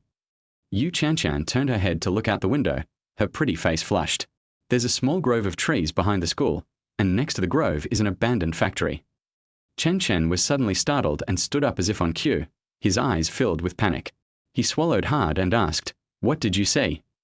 At this moment, Chen Chen's face was flushed red, and she kept looking out the window, trying to cool herself down. What she saw that day opened up a whole new world for her, and it was from that moment that she suddenly understood why Chen Chen could like Xiao Zhu. After a moment, Chen Chen mustered up her courage and looked him in the eye. The girl's blush revealed her state of mind, and even Chen Chen, a seasoned veteran, blushed. He tried to cover it up and change the subject, saying, it's been too long, I can't remember. Chen Chen clearly didn't want to let him off the hook, and directly revealed, it happened this year. Embarrassed, Chen Chen sat down again, picked up his wine glass and took a swig. We've broken up, there's no point in dwelling on the past. By the way, how many phone calls have you received recently? She took out her phone and counted the records. More than 100 calls. Most of the people really like that book. More than 100. He nodded slightly. Okay, you can contact them later. You can go to the bookstores under the Chen Group to buy them the day after tomorrow. There are bookstores in the 4 districts of Dongcheng and the city center. Chen Chen kicked him under the table and said through gritted teeth, I'm an investment, not free labor. That's over 100 phone calls. It would take several hours to make them one by one. Chen Chen nudged her little foot in a flattering manner. Sister Yu, you've worked hard. Then you'll come with me to the movies tonight, Chen Chen said, glaring at him, her small hands gripping her wine glass tightly. Since he didn't want to go home that night, Chen Chen immediately nodded in agreement. The two did watch movies that night, 2 in total, a romance in the first half and a horror in the second half. Chen Chen has a good sense of aesthetics. Both of her films are quite daring. She also thought she had a good eye for movies. Licking the candied hawthorn in her hand, she looked at Chen Chen smugly. How about it? You didn't lose out by watching a movie with me, did you? Sister Yu, you're not only precocious in physical development, but also in your thinking, he commented quite seriously. With her eyebrows raised, Chen Chen slapped him on the shoulder and sneered. What are you pretending for? Your eyes were practically glued to me just now. Isn't it better than you drooling? That was just saliva from eating. Chen Chen, I'll kill you. Enraged, Chen Chen chased Chen Chen for 2 miles. The residential area in front was brightly lit, and there were many vendors shouting their wares next to it. The atmosphere here was much more lively than in the city center. Chen Chen dragged Chen Chen around shopping, trying all sorts of snacks. Back when we were in middle school, you loved eating this kind of thing. Every time after school, you'd make me buy it for you with my allowance. Chen Chen recounted someone's misdeeds from back then while eating the snack. She wiped the grease from the corner of her mouth and complained, I used to spend most of my allowance on you. Being your good brother is really expensive. Chen Chen scratched his head sheepishly, wondering if he had really been such a jerk back then. Before he could speak, Chen Chen continued, Actually, I don't care about the pocket money. I just don't want you to share the snacks I bought for you with some jerks. For example? Chen Chen asked tentatively. Chen Chen made no attempt to hide it, saying, For example, Xiao Zhu and her cronies, they're the most disgusting. She leaned close to Chen Chen's ear and said, I'll tell you a little secret. Xiao Zhu's cronies often talk badly about you behind your back. Sometimes, even when Xiao Zhu is right next to you, they don't stop them. So this kind of person doesn't deserve your affection at all. After she finished speaking, she kept observing Chen Chen's expression. I thought he would be very angry and then berate Xiao Zhu, but he didn't react at all. She was immediately dissatisfied. Can't you give me some feedback? She treats you like this, and you don't even say a few words to her." Seeing her full of anger and looking like she was standing up for him, Chen Chen felt a warm current in his heart and gently comforted her. "I don't have much feeling for her. We got together in a daze back then." Even by today's standards, Xiao Zhu was quite adept at charming men. With her flattering tactics, which naive young man could resist, Yu Chen asked in confusion, "What do you mean by we got together without even realizing it?" She delivered 3 meals a day on time and showed concern for my well-being all year round. I was going through a really tough time that year, so I was deeply moved. And she was so proactive, so I couldn't resist in the end. Chen Chen explained the situation to her. If you put it that way, Yu Chen can understand most of it, but she is still very dissatisfied. No matter what, she still didn't give you her true feelings. She was certain of this. Chen Chen said nonchalantly, "It doesn't matter, I don't care. We each get what we need, and I'm not losing out." Yu Chen blushed and muttered, "She definitely didn't lose out, even after all that. By the way, you still haven't told me the real reason why you're unhappy today." Sitting on a small stool eating a grilled sausage, Chen Chen shook his head slightly, looking somewhat dejected. "It's nothing. I had a fight with Aunt Ran, and she said a lot of hurtful things." Upon hearing this, Yu Chen chuckled. "You haven't changed at all. No matter what, you're always so stubborn. How about this? Give me Aunt Ran's phone number, and I'll put in a good word for you."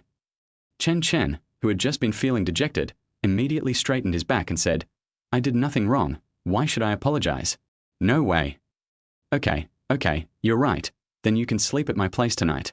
It's so late. I'm worried about you going back to the city center alone." She ran up to the vendor and asked him to pack several grilled sausages, knowing that Chen Chen had loved eating them since he was a child. Still sulking, Chen Chen followed her home, only to find that her parents were not home. Sister Yu, Aunt Ling and the others still working. She led him to the living room, took an ice cream from the refrigerator and handed it to him, saying, "I'm on a business trip delivering goods and won't be back for a few days. Business seems to be booming lately." Yu Chen's parents are both fruit and vegetable suppliers for her mother, and her family has contracted hundreds of acres of fertile land at the foot of the mountains in the northern suburbs. They weren't exactly rich and powerful, but they came from a well-off family, at least no worse off than that so-called young master from Kyoto who transferred to their school. The two chatted for a long time, and then Yu Chen asked with some concern, "Are you sure you don't want to call home?" Chen Chen said nonchalantly, "I already sent a message to my mom. It's fine." "Why are you and Aunt Ran arguing like a couple? You're even sulking and not coming home," Yu Chen teased. Chen Chen retorted, Hey, if we were a couple, there wouldn't be so much trouble. I would definitely go home and spank her." Yu Chen spat at him. "Chen Chen, you are truly rebellious. Whoever's younger generation is clamoring to spank their elders is completely going against the grain." A while later, Chen Chen's phone suddenly lit up with a missed message. "It belongs to Aunt Ran." When I opened it, my lips twitched. "Take proper safety precautions. If anything goes wrong, Sister Wrong will kill you." After watching it, everything went black, and even the lights above my head seemed dim. "Xiao Ruoran, you'll just be a coward for the rest of your life." Noticing that his expression was off, Yu Chen peeked out and asked, "What's wrong?" "It's nothing. I'm just a little sleepy." "Okay, wait a moment. I'll help you tidy up the sheets." Chen Chen hurriedly declined. No need. I'll just sleep on the sofa for one night." Yu Chen pressed him down to sit on the sofa. "Do we need to be so polite between us?" Chen Chen smiled. The two of them were the longest standing friends, and it wouldn't be an exaggeration to say they were childhood sweethearts. After everything was settled, Yu Chen led him to the cleaned-up room. Looking at the pink boudoir in front of him, Chen hesitated and asked, "Is this your room?" "Yeah, how about it? I'm good to you, aren't I?" She smiled and tilted her head to look at Chen. "Remember to lock the door when you go to sleep at night, or I might find out if you do something naughty." I was just about to say she was kind of cute, but I was instantly silenced by her wild and inappropriate words. Before leaving, she couldn't resist teasing Chen a bit, pointing him in a direction. Following the direction of her finger, he saw something he shouldn't have seen. Then, in front of her, he closed the wardrobe. Yu Chen curled her lip. "TCH, what are you pretending to be so righteous for? Don't worry, I won't laugh at you." She waved to him and said, "Good night, sweet dreams." Chen was sweating bullets. Sister Yu was a woman he couldn't handle even in his 2 lifetimes. He's truly a good brother. He always lets me take advantage of him. I glanced at the pink bed and realized that she, who is usually so carefree, actually has such a girlish heart. My understanding of her in my previous life was not sufficient. I only felt that she was too straightforward. Chapter 28. Let me fly. You bear the pain? The next day, Chen Chen checked his phone as usual. Dozens of missed text messages were from Aunt Ran. The content is very simple, just the same few points over and over again. Be safe. Clang, clang, clang. Chen Chen put down his phone, got up, and opened the door. Chen Chen smiled slightly at him and slipped under his elbow into the room. He opened the closet, looked around, and even picked up some clothes to sniff them. That wasn't all. She also picked up the socks from the bedside table and sniffed the bedding on the bed. To put it bluntly, it sniffs even more carefully than a dog. Chen Chen covered his eyes speechlessly. Sister Yu, can't you be a little more ladylike? Chen Chen narrowed her eyes into a line and dragged her right foot along with her left as she moved forward. With an incredulous look on his face, he asked in confusion, Didn't you do anything last night? Chen Chen couldn't help but tap her on the head. Your head is full of nonsense. What can I do? Chen Chen retorted, unconvinced. There are so many clothes in the closet, and socks on the table. Hearing her say that made Chen Chen even more frustrated. As a good brother, you're going to betray me like this. He pointed to the several white stockings on the table. Summer, stockings, aren't you going to wash them? The smell of it made my eyes water when I tried to sleep at night. Chen Chen looked at his furious expression, her hands behind her back, feeling a little guilty. I thought you liked it, so I didn't take it. Chen Chen's lips twitched. How could he possibly like stockings he wore in the summer? Sweetie, when you have time, go to the hospital to see a psychiatrist. You're quite ill. The two engaged in a discussion about whether Chen Chen was ill, and then went downstairs to have breakfast while bickering. In the middle of the night, Chen Chen received a message from his mother. After dinner, I said goodbye to Chen Chen and took a taxi home. I opened the door and saw my mom sitting on the sofa, looking a little agitated. Seeing Chen Chen return, she quickly got up and walked to him, placing her hands on his shoulders, her voice rippling with emotion. Xiao Chen, your previous novel sold very well, and it was quickly sold out. Chen Chen was not surprised at all. A combination of many excellent fantasy works from later generations would definitely sell like hotcakes. If we can really get exclusive sales rights, we might be able to capture a large market share. You have no idea, I didn't have much hope to begin with. But as you said, if we find someone to promote it outside, those young people will flock to it. Those young people are too crazy, calling on their friends and family. They completely blocked the bookstore, and even the management staff couldn't get out. Chen Yuerong excitedly described the grand spectacle of those days in vivid detail. She also personally visited the site to observe and interact with some young people.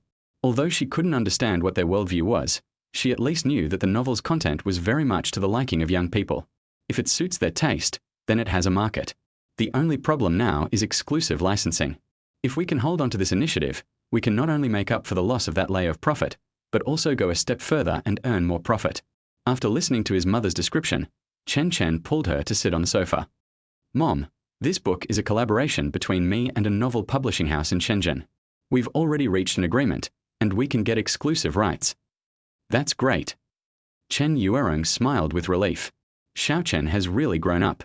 Recently, he not only stopped arguing with her, but also helped her come up with ideas for projects. By the way, Xiao Chen, wasn't this book written by your friend? How much of the profit should we give him? Chen Yuerong asked. She thought that since he was Xiao Chen's friend, she couldn't treat him unfairly, and she was willing to give him 70% or 80% of the profits. Making a losing deal in exchange for a bright future for his son, he made a fortune. Chen Chen rolled his eyes and held up 3 fingers. 30% is fine. He had his own ulterior motives, to grant exclusive rights and take a cut of the profits. After the book becomes a hit, other bookstores will definitely want to sell it, and then Mom's company will distribute it to other bookstores to achieve the effect of overall layout. Mom, I'll send you the contact information for the publishing house in Shenzhen. You can contact them directly then. Chen Chen originally wanted to encourage his mother to start a publishing house, but after careful consideration, he decided to postpone it for a while.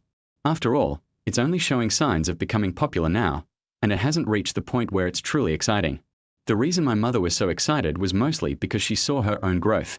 In addition, he has a contract with a publishing house in Shenzhen, and the 2 novels that have already been published cannot be transferred. Unless Mom directly acquires the publishing house in Shenzhen, but that's unnecessary, it would be time-consuming, laborious, and expensive. Let's wait and see, and wait until we completely seize the initiative in the cooperation project with Xiao Anbang. By the way, Xiao Chen Ruoran seems to be sick.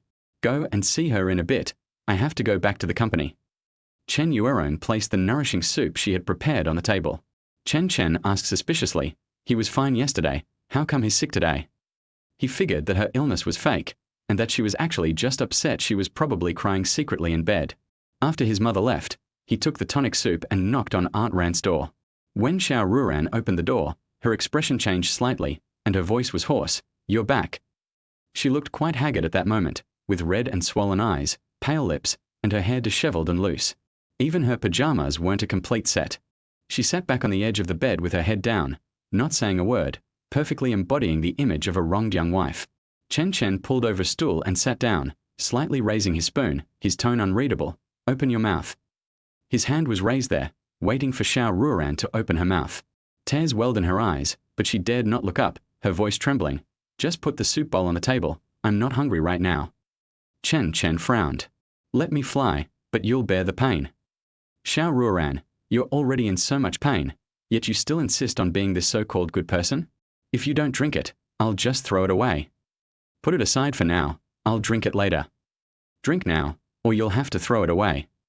Driven to the brink, Xiao Ruoran raised her swollen eyes, tears streaming uncontrollably down her face. You said you'd drink it later. Why are you forcing me to drink it now? Tears slid down her cheeks, one by one, from her chin to her neck and then to the hem of her clothes. I was completely in tears. Wah. You're a complete bastard. You already have a girlfriend. It's only been a few days, and you've already slept with someone. I just wanted to go out and calm down for a couple of days. Is that wrong? Why are you taking it out on me? I hate you so much, and I hate myself so much. Chapter 29. Single dogs only talk the talk. After she finished crying, Chen Chen held the soup spoon to her mouth and said, Eat your breakfast first, your throat is all hoarse from crying. You're just a dog who plays with other people's feelings. Xiao Ruoran continued to sob. Chen Chen pinched her mouth and fed her a few bites, a bitter smile appearing on his lips. Aunt Ran, you're not careful with your words. I didn't even have a chance to play with your feelings. Xiao Ruoran wiped her red and swollen eyes with the back of her hand, and sobbed a few times. Our relationship, it's not okay. Sigh, you're such a conservative old woman. You haven't learned any of the advanced ideas from abroad. Chen Chen sighed slightly and gave her a lecture on her thinking. Let alone abroad, even from a domestic perspective, the two of them have absolutely no ethical relationship. Unfortunately, she insists on being the elder and considers her mother to be her older sister, which is a real headache for her. No matter how much you argue with her, she remains stubborn, saying, Everyone agrees that this is how things are, and it's no use if you're the only one disagreeing. So, you chose to sacrifice me to obtain what you call a reasonable relationship. It's really painful. Chen Chen revealed a mask of pain, put down the bowl, and lay on the bed in a daze. No, that's not how it is. Xiao Ruoran shook her head like a rattledrum. She had no intention of sacrificing Chen Chen. You're just making excuses. It's not what you think at all. Chen Chen sighed, took her small hand and rubbed it. It was soft, smooth, and tender. It's okay. I'll be leaving in a few days anyway. Once I'm gone, everything will be stable. Xiao Chen, please don't do this. Auntie is so scared. She started to cry, burying her face in Chen Chen's arms, her delicate body trembling slightly. Chen Chen patted her back and pressed his lips to her delicate earlobe. Xiao Ruoran trembled violently, her ears visibly turning red, her large eyes sparkling. Little Chen. This time she did not resist, but slowly closed her eyes and let him do whatever he wanted. A faint fragrance wafted into her nostrils, and her lips slowly moved down until they landed on her soft, rosy cheeks. Xiao Ruoran's long eyelashes fluttered and trembled, her heart pounding wildly, her buried emotions surging like a raging flood. Chen Chen didn't dare to go too far, and kept rubbing against her cheek. He really wanted to see what kind of expression Aunt Ran would have. Xiao Ruoran placed a small hand between the two of them to prevent the brat from launching another sneak attack. Xiao Chen, you have to take good care of yourself when you go to Shenzhen. Don't always go to bars with those shady girls. They're not good people. Feeling her burning cheeks, she blankly instructed Chen Chen. Pressing his hand against her cheek, Chen Chen said irritably, I'm not a good person either. All of them combined are not as rebellious as I am. Xiao Ruoran, even at a time like this, you don't think about yourself, but about others. You are truly stubborn and incorrigible. She muttered weakly, You really are disrespectful. Ah, don't bite Auntie's face. Phew. Chen Chen, having let her go, lay back down on the bed, his toes pressing against her chin. Xiao Ruoran, I'm going to Shenzhen. You can't secretly date other men behind my back. Upon hearing this, Xiao Ruoran's eyebrows suddenly shot up, and she grabbed his ankle and pulled hard. What nonsense are you talking about? Auntie would never do such a thing. The words had barely left her lips when she suddenly realized something was amiss. What did she mean by secretly hiding it from him? What business was it of his who she dated? And then there's the question of why I agreed to his outrageous request. She looked at Chen Chen and found him staring at her with a smug look on his face. What are you looking at? It's my freedom to date whoever I want. Mind your own business. I don't know why I felt so regretful when I said those words. She secretly glanced at Chen Chen's changing expression, her body tense. Chen Chen's lips curled up, and he stood up and threw himself into her arms. I haven't done anything disrespectful to you yet, so you definitely can't let an outsider have you. Holding the large lump in her arms, Xiao Ruoran's face flushed red, almost steaming, and she angrily slapped him on the back. His lips twitched, but he couldn't utter a single word in rebuttal. It's not that she can't say it, it's that she doesn't want to say it. If you don't say anything, it means you've agreed to my request. I didn't agree. So you object. Get lost. Xiao Ruoran's eyes were filled with complicated emotions, and she had a terrible headache. She must have owed this kid something in her past life, as he had her completely under his thumb. During lunch, Chen Chen's bare feet rubbed against Xiao Ruoran's small feet. Xiao Ruoran, who couldn't even eat quietly, tapped his rice bowl with her chopsticks, her tone carrying a strange emotion. You already have a girlfriend, why are you bothering me?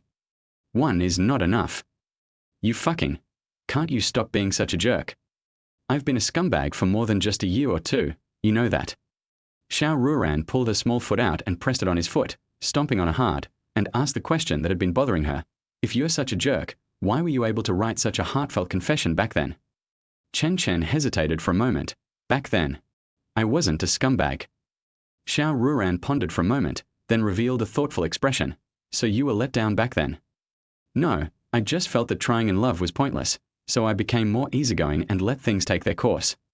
Chen Chen's expression was calm and composed, revealing no emotion, as if he was simply discussing an ordinary matter. His words were based on experience from 2 lifetimes.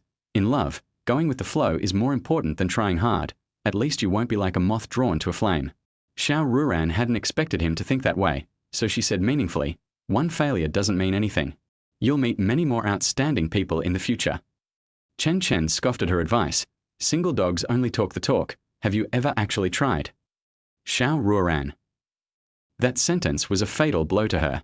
At this moment, Xiao Ruoran's face was ugly, and his words were swirling in her mind. Have you tried?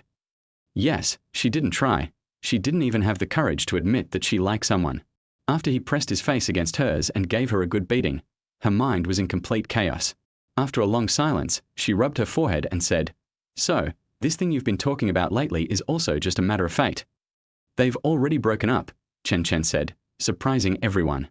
Xiao Ruoran seemed struck by lightning, muttering blankly, So fast.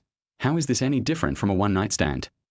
Chen Chen continued to unleash his ultimate attack close to the face, saying, Since it's all about fate, whether there's a difference or not doesn't matter. Just be happy.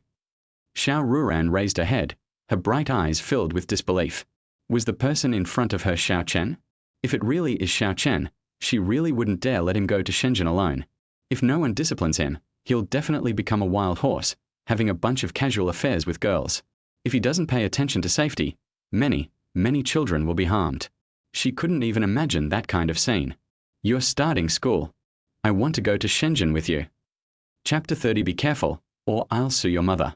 Xiao Ruoran was washing dishes in the kitchen, making a splashing sound, and water droplets splashed all around the stove. Her mind was filled with Chen Chen's ramblings. She was now certain that Chen Chen must have suffered setbacks in his relationships before, otherwise he wouldn't have said such things. In the evening, Chen Chen and Xiao Ruoran strolled in the park near their neighborhood. The evening breeze was gentle, and the moonlight was just right. The two found a quiet place to sit down, and Chen Chen casually took her small hand in his. Although she blushed, she still let him knead her. After calming down and thinking for an afternoon, Xiao Ruoran realized something. Xiao Chen, is it because we argued that you went out to drink with girls? Actually, you're not in a relationship at all, you were just trying to spite me. She still didn't believe that Chen Chen was such a casual person. Even if a fleeting affair is possible, it shouldn't last that long. Moreover, his tone at the time clearly indicated a sense of resentment. Chen Chen looked slightly surprised, took off his shoes, and leaned over to rest them on her lap. Xiao Ruoran, how come your IQ keeps fluctuating? He reached out and touched her forehead, then touched his own forehead to compare, to see if she had a fever. Xiao Ruoran spat at him in annoyance. You have no manners. How many times have I told you to call me auntie? The more she acted this way, the more rebellious Chen Chen became, pressing his lips to her earlobe and whispering, Ran. The suggestive voice reached her ears, and her ears instantly turned red. Her bewildered gaze was fixed on Chen Chen, her small hands gripping the corner of his clothes tightly. You're so disrespectful. I'll kill you. The words that should have been filled with murderous intent came out softly from her mouth, lacking any intimidation and even carrying a hint of shyness. This made Chen Chen grin and boldly place his hand on her leg and gently squeeze it, feeling the rustling texture of her black stockings. Xiao Ruoran turned her head to the side, out of sight, out of mind. You little rascal, all you do is bully your aunt. Be careful, or I'll tell your mother. Xiao Ruoran, you usually like to rebel. Why are you so listless today? Chen Chen teased. I'll beat you to death, I'll beat you to death, I'll beat you to death. Soft fists landed one after another on Chen Chen, who spoke without restraint. Xiao Ruoran angrily hit him. You still have the nerve to say that? As soon as I resisted, you argued with me, and every time we argued, you would go out to drink with shady women, and lie to me that you were in a relationship. I cried all night and my eyes were swollen. After angrily finishing her fight, she lay weakly on Chen Chen's shoulder. For convenience, Chen Chen simply lifted her onto his lap, letting her lie comfortably in his arms. This spirit of self-sacrifice is truly filial piety. Xiao Ruoran greedily inhaled his scent. You little scumbag, I must have owed you something in my past life. If Sister Rong knew about this, I would have no face to live anymore. Don't worry, I'll definitely keep it a secret, the person said shamelessly. Xiao Ruoran bit his neck hard and took a deep breath. From now on, I can only let you hug me like this at most. I can't go any further. Once you get to Shenzhen, find a quiet girlfriend quickly and don't bother me. Having finally taken a small step, Chen Chen nodded repeatedly in agreement, saying he would talk about it later, but he would agree first. I heard from Sister Rong that the novel you co-authored with your friend was very successful. She quickly changed the subject. Someone's hands were really too restless. Chen Chen suddenly remembered something and stopped what he was doing. Aunt Ran, do you have a warehouse in Shenzhen? Xiao Ruoran paused, then lazily pulled away his groping hand that was resting on her lap. Of course there is. Shenzhen and Guangzhou are the gateways for foreign goods, and they have the largest warehouses owned by my parents. Can you transfer the ownership to me? Someone shamelessly asked. He's like a beggar, begging for money every day. Xiao Ruoran's lips twitched. This kid still hadn't forgotten about living off a woman. But if he wants it, he has to give something in return. Giving it to you is not out of the question, but it has to wait until you take over Sister Rong's company. Upon hearing this, Chen Chen immediately gave up, saying, Actually, I don't really want it. After a pause, she changed the subject. I was originally thinking of finding something productive to do in college, like selling things. You brat, you're just trying to fool your aunt. I'll give you the key, okay? Xiao Ruoran rolled her eyes at him. Although she was being stubborn, she still held a sliver of hope for what he was saying. If he were truly capable of doing something worthwhile, the warehouse wouldn't be out of the question. The only concern is that he might sell it to chase after women. However, the warehouse there is a bit different from the one at home. Not everything in it belongs to me, some of it belongs to other people. And even if it's my part, you can't just take whatever you want. I don't have complete control over the management there. Xiao Ruoran gave him some advice, fearing that the kid might actually sell the warehouse for a pittance. Chen Chen waved his hand, agreeing verbally.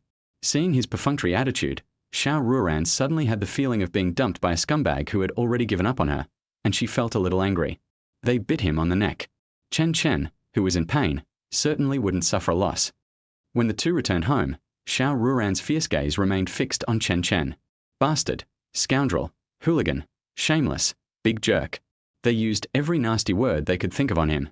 Chen Chen pretended not to see her, humming a song as he lay down on her bed. I'll rest for a bit, you take a shower first. Xiao Ruoran. W. Go back to your home and wash. It's so unfair. There are 2 bathrooms, but they insist on taking one from me. Chen pretended to be dead and then said in a cheeky tone, Aunt Ran, your bed smells so good, I'm not leaving tonight. With eyes blazing with anger, Xiao Ruoran climbed onto the bed and stomped on his foot, saying, I'm going to tell your mother in a bit. Chen Chen remained indifferent to her threats. Xiao Ruoran had no choice but to puff out her cheeks and run to the bathroom to take a shower. After washing it, I watched the stockings struggle in the porcelain basin for a moment, but I still couldn't bear to take them away from him. If Chen Chen knew what she was thinking, she would definitely cry out that she was wronged, even more wronged than her mother Dao E. Chen Chen, who was taking a shower in the bathroom, reached for the shower gel. Because he had shampoo on his head, he thought the porcelain basin next to him was too much of an eyesore, so he kicked it half a meter away. The sound of the porcelain basin scraping against the ground startled Xiao Ruoran, who was eavesdropping outside. Her cheeks flushed instantly, and she cursed the lecher in her heart. Chen Chen, who knew nothing about anything, was still washing and scrubbing in the bathroom. Little did he know that a huge accusation had already been firmly placed on his head. She came out wearing the pajamas she had prepared and saw that Xiao Ruoran was already lying in bed, her whole head covered. He wisely lay down on the makeshift bed that had been prepared beforehand since they were all her summer blankets. It didn't matter which one he wrapped himself in. A muffled voice came from under the covers. "Go home and get some sleep. Don't make Sister Wrong overthink things." "Don't worry. I just texted her and told her that school is about to start and I want to talk to you." Then a helpless sigh came from under the covers.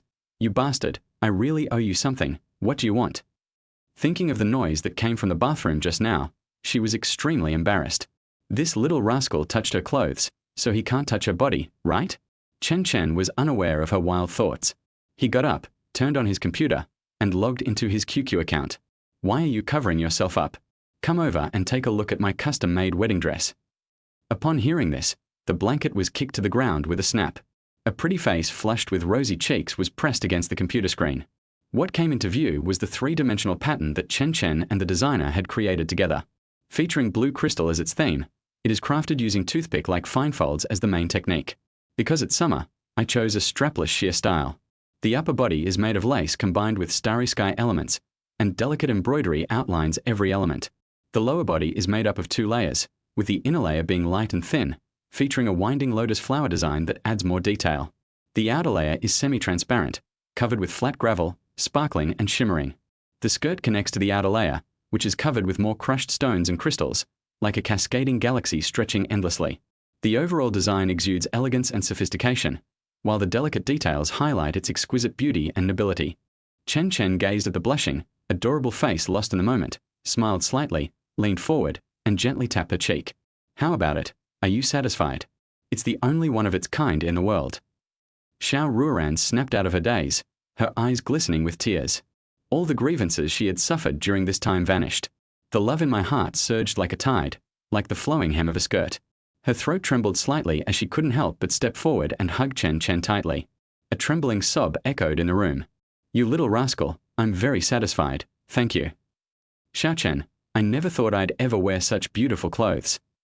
"Thank you so much." Chen Chen always loved to ruin the atmosphere, and his cheeky voice rang out again. "Don't just say thank you, let me give you a kiss." Startled, Xiao Ruoran wiped away her tears, gently tapped his back, and said shyly, "Didn't you just kiss me?" Someone, feigning displeasure, cupped her small face and grinned, saying, "Aunt Ran, are you pretending not to know? Is that what you call being close?"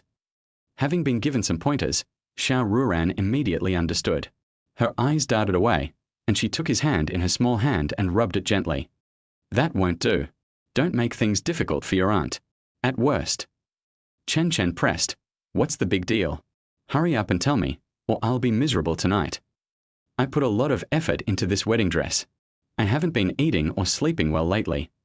Xiao Ruoran, who was holding back her anger, lowered her head and increased the force of her kneading his hand. "At worst, I can give you any of my worn clothes." Mr. Chen felt as if struck by lightning. His mind went completely blank. A voice inside him cried out, "July vindication." He was wronged, truly wronged. When would he ever be interested in someone else's dirty clothes? Impossible, absolutely impossible, pure fabrication. Xiao Ruoran, I have always been pure and untainted, and I have long since turned over a new leaf. How could I have acquired such a vice? He mentally processed and retorted Xiao Ruoran's words countless times. But when the words actually came out, it was a completely different story. Deal. Chapter 31. Chen Chen's mouth is just too sharp. The next morning, Chen Chen picked up Fatty and Chen Chen in his car. Driving was too tiring, so halfway through the trip, the fat guy took over driving. The 3 of them arrived at the largest commercial street in the South District, where there is a physical bookstore under the Chen Group, and came specifically to check it out. "Brother Chen, That book your friend wrote about school beauties is really enjoyable to read, but it's too short. There are only 2 volumes. The fat guy next to him sighed and complained. Ever since he got those 2 books, he has been studying them diligently in bed every day, reading them twice over. Such books are still too ahead of their time in this era. With its avant-garde concept and the current permissive standards, it's no wonder people are addicted. Chen Chen patted him on the shoulder. Come on, I'll take you to buy a new novel. Chen Chen, who hadn't said a word, twitched her ears. There's a new book to read. She has recently become completely engrossed in that novel, and felt like she wanted more after finishing it. She even wanted to talk to the author of that book. He understood young people so well. Seeing the signboard hanging in front, which indicated that this was the bookstore they were looking for, Chen Chen led the 2 inside. The bookstore's floor area is not very large, only about 200 square meters.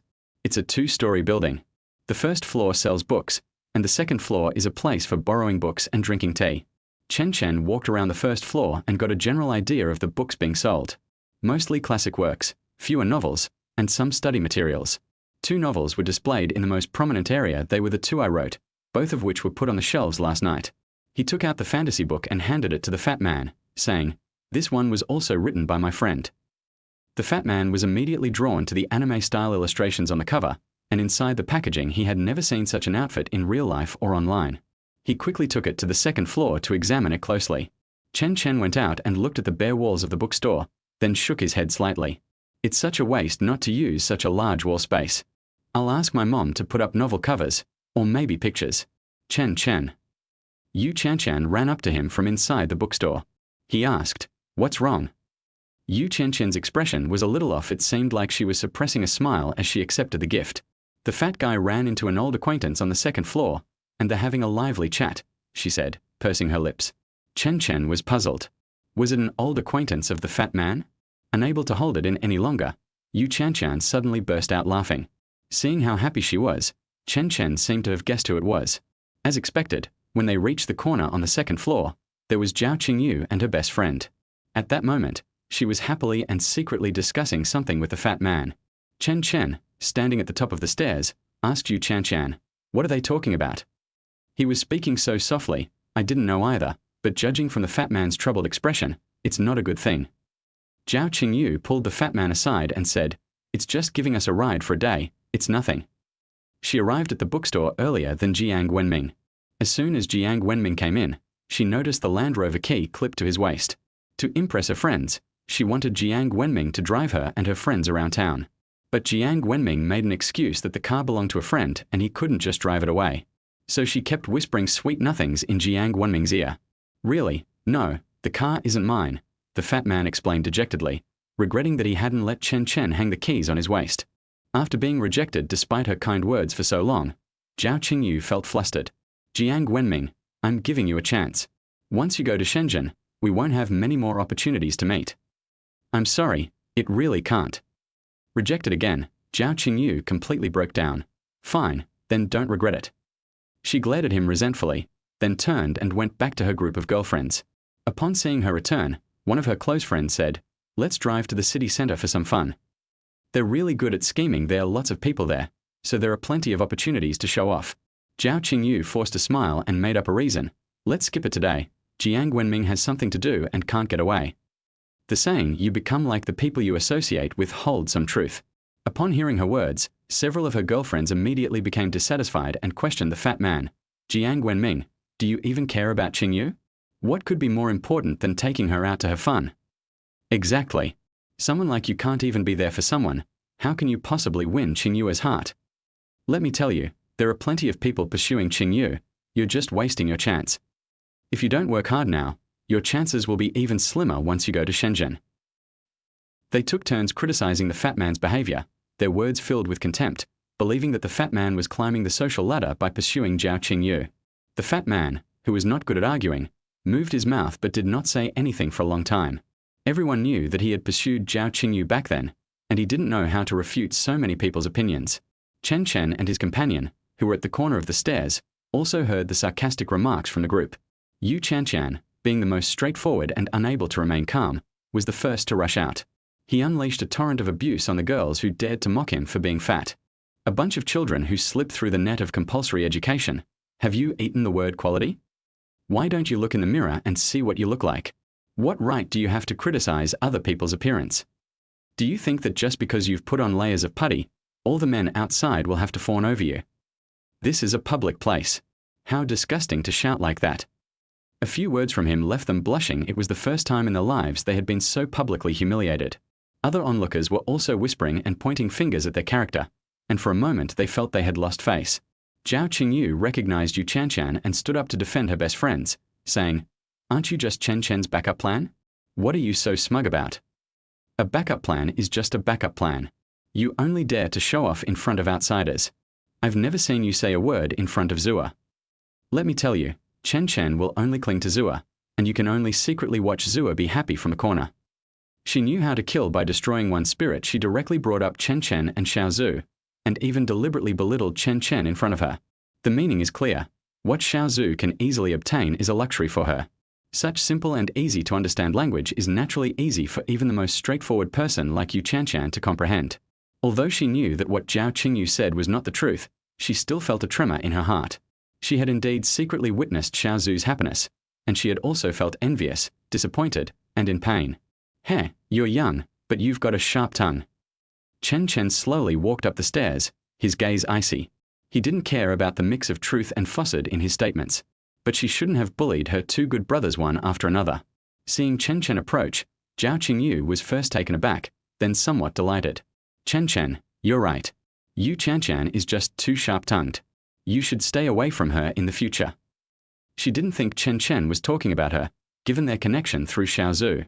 Chen Chen would never give up on getting back together with her best friend, who is so beautiful and comes from a wealthy family.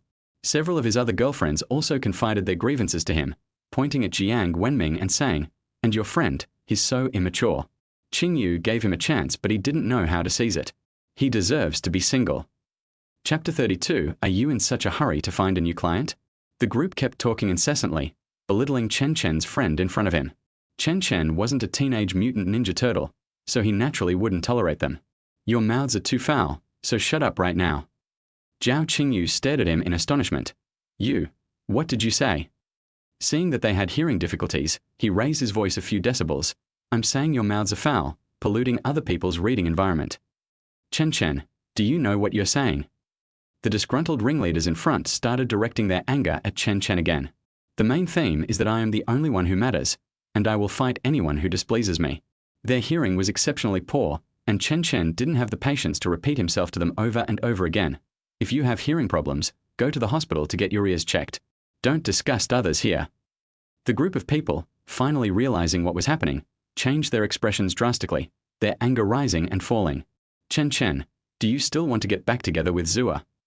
Chen Chen scoffed at their threats, saying, "Why don't you go back and ask her who's harassing whom? Since the breakup, I haven't contacted her even once, and it's all recorded here." He held up his phone to the crowd, specifically showing them their chat history. It was full of messages from Xiao Zhu inviting him to drinks and meals, along with some deliberately suggestive content. Although the crowd couldn't see what was written, his confident demeanor, which didn't seem like he was lying, greatly diminished their resolve. However, Zhao Qingyu, who had lost face, was still unconvinced. "Chen Chen is such a scumbag. Zua is so good to you, and you're in such a hurry to find someone else." Her words were directed at Yu Chen Chen, exaggerating Yu Chen Chen's status as a backup option and trying to sow discord between the two. Smack! The crisp sound reached everyone's ears, and they all stared in disbelief at Chen Chen raising his hand. He actually hit Zhao Qingyu, and it was hit so loudly. Equally bewildered, Zhao Qingyu instinctively covered her aching cheek, her lips twitching as tears of grievance welled up in her eyes. "I've never been humiliated in public before, and I feel incredibly ashamed." With a gloomy expression, Chen Chen put his hands behind his back, his gaze as cold and unyielding as an abyss, sending chills down one's spine. "You have such a foul mouth. I'll teach you a lesson on behalf of your parents." She felt a chill run down her spine from being stared at, and dared not utter a single word in rebuttal. The slap was too painful, and she couldn't bear to lose face. A warm feeling welled up in Yu Chen Chen's eyes as she gazed gently at Chen Chen's profile. His slap not only hit Zhao Qingyu's face, but also Yu Chen Chen's heart. For Yu Chen Chen, applause is both heart-stirring and romantic. After dealing with Zhao Qingyu, Chen Chen turned his attention to the group of people who had just insulted the fat man. He picked up a mirror from the side and placed it in front of them, saying coldly, Even if you remove that layer of putty on your faces that's thicker than the soles of my shoes, you might not even be able to take on a human form. A bunch of self-righteous idiots, so worthless that even paper lining wouldn't want them, yet they have the nerve to laugh at others. His words drew laughter from many onlookers. There are still more good people than bad among the crowd. They didn't hold back when faced with these few people who spoke without any restraint and laughed extremely unrestrainedly. Feeling utterly humiliated, they slunk out of the bookstore, still grumbling under their breath. However, in other people's eyes, Chen Chen's behavior was simply clownish. After avenging the fat man, Chen Chen led them away from the bookstore. I've wasted too much breath, I need to find a place to recharge. The fat man was sullen the whole way, and Chen Chen noticed his troubles. The words those guys said really hurt the fat guy, and coupled with his lack of courage to speak up at the karaoke bar, he missed out on his goddess. With these two things accumulating, it's normal for an overweight person in their adolescence to fall into self-doubt. At the hot pot restaurant, the chubby man, who usually has a good appetite, barely touched his chopsticks. It wasn't that he wasn't hungry, he was afraid of gaining weight if he ate. He also felt that some of what those people said made sense. He was so fat, so ugly, and so cowardly that in everyone's eyes he was trying to climb the social ladder, and no one would ever look at him. Chen Chen asked casually, "Fatty, why aren't you eating?" He stammered, "I'm not hungry, you guys ate." Coo coo coo. Hearing his stomach growling, Chen Chen was speechless for a moment. "You call this not hungry?" The fat man was speechless and silently lowered his head. Chen Chen, who was standing to the side, got up, picked up a strainer, and put all the meatballs and other things into the plate in front of him. She then poured all the dipping sauce from her small bowl into his bowl. Food is as essential as iron, so eat properly when it's mealtime. "Brother Chen, Chen Chen smiled slightly and said softly, "There are all kinds of birds in a big forest. There's no need to take other people's words to heart. Life is your own. Instead of pleasing others, please yourself. Do you feel fat? Do you feel timid? Actually, you can change these things. If there's a problem, we'll solve it, but we can't solve ourselves. If you find that you have some problems and become depressed and suicidal, that's nonsense. Everyone has problems. You and I are no exception." With Chen Chen's encouragement, the fat man gradually regained his appetite, and the food on his plate was quickly devoured. Chen Chen's gaze was secretly fixed on Chen Chen. When did this bastard become so deep? Moreover, the tone of his voice just now was so gentle, completely unlike his usual self. However, she is definitely more charming than before, he. After leaving the hot pot restaurant, Chen Chen continued to lead the two of them on a stroll, planning to visit the laundry store where Aunt Ran had taken him to deliver goods last time. To be honest, he was a little curious about the boss and wanted to know why Aunt Ran treated her so well. The hot pot restaurant was located at the west end of the commercial street, while the laundry store was at the east end. The three of them walked for about 20 minutes. Looking at his destination, Chen Chen felt a pang of regret. As expected of someone Aunt Ran favored, just the audacity to display so many distinctive literary works outside is enough to earn her high regard. Things are different now than they will be in the future. Most people in Dongcheng are still quite conservative. Moreover, this is a commercial street, not inside a shopping mall. The fat man looked at the hanging things as if he had discovered a new continent, shaking Chen Chen's arm.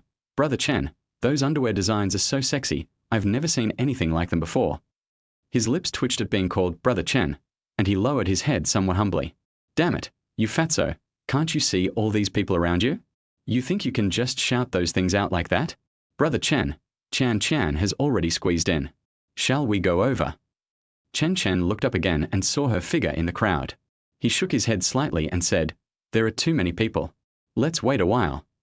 It must be said that although Mr. Cheng's approach may attract criticism from passers-by, it has indeed maximized the publicity effect. If you put things inside, people outside might not go in, but if you hang them outside, passers-by can see them. If one person doesn't dare to move forward alone, surely a group of people would? Moreover, many young girls are pursuing trends, and there just happens to be an opportunity to satisfy them. Chapter 33. If words can't convince them, then use your fists. After a while, Chen Chen came running over furtively with a black plastic bag in her hand and her head down. Chen Chen and the fat man exchanged a smile. It was quite unusual that she could be shy. Seeing their smiling faces, Chen Chen lost her guard and pinched Chen Chen's ear, baring her teeth and saying, "Don't laugh." Chen Chen gasped twice, tilting his head. Don't laugh, let go." Chen Chen then released his ear in an annoyed manner, but tightened her grip on the black plastic bag even more. "Sigh, I was looking at a better one," she complained to Chen Chen and the other person. Chen Chen was puzzled. If you like it, just buy it. Chen Chen rolled her eyes at him and said resentfully, "Is it that I don't want to buy it? That's the owner's prized possession. There's only one left, and it won't be available for pre-order until next month." Chen Chen was taken aback upon hearing this. He's seen a lot of things, including many store bestsellers, but this is the first time he's heard of using lingerie as the store's main attraction. Let's go in and see what kind of unique undergarments Sister Yu would like. Let me tell you, you'll absolutely love it. It's incredibly tempting. Chen Chen. He followed Chen Chen with a dark expression, and soon saw the particularly alluring lingerie she had described. The black tulle design is adorned with rose petals. Bathed in sunlight, it looked very high quality, and a group of people gathered around it, discussing the undergarment. "So, do you like it?" Chen Chen looked at him with burning eyes. "Such a beautiful undergarment. I bet you won't be tempted." Chen Chen rolled his eyes, thinking it was something good, but it was just so-so. It doesn't matter who wears the clothes, what matters is who wears them. If Chen Chen wore it, it would definitely be great value for money. If he were to wear it, he would definitely be able to secure a place in a mental hospital. Exterior decorations are always just ornaments, they can only serve an embellishing purpose. Seeing his nonchalant attitude, Chen Chen nudged him.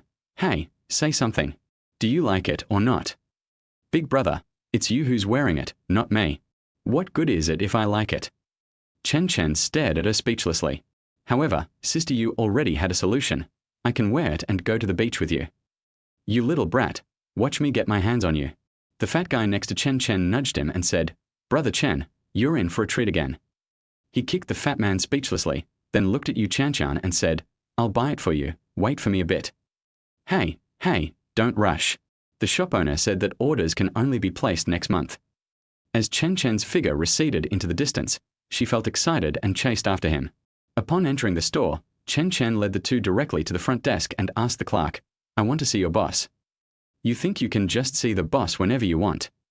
A discordant voice came from behind. Chen Chen turned around and saw Zhao Qingyu and her several close friends, their faces showing mockery. "What business is it of yours if we want to see the boss? Mind your own business." Chen Chen, with her fiery temper, directly became Chen Chen's mouthpiece. If this weren't a public place, I would have slapped them. For this kind of person, Chen Chen prefers to fight fire with fire. If words can't convince them, then use your fists. One of her local friends scoffed, "Do you even know who this boss is? He wouldn't even see you. Are you mentally challenged? What kind of boss doesn't see customers?" Chen Chen continued to retort. Chen Chen gave a thumbs up in his heart. As expected of Sister Yu, she's so domineering. The girl who was scolded blushed. "You have no manners." Chen Chen chuckled. "It's no use trying to talk about manners with vain, arrogant people like you. I'd rather play the lute to a cow." Looking at the plastic bag in her hand, Zhao Qingyu felt dissatisfied and said to Chen Chen, "Does Zua know that you're shopping with another girl?" Subconsciously, she still felt that Chen Chen was pursuing Xiao Zhu to get back together, since the two often drank together during the holidays. Seeing that this woman still dared to associate Xiao Zhu, that bitch, with Chen Chen in front of her, Chen Chen's face immediately darkened. Chen Chen and Xiao Zhu have nothing to do with each other anymore. It's his own freedom to go shopping with whomever he wants. Hey, those two often drink together at night. Do you believe they have no relationship at all? Zhao Qingyu went straight for the kill, trying to psychologically break her down. Just as the group was about to start fighting, a teller reminded them, "If you have any questions, please go outside to discuss them. Please don't disrupt our business."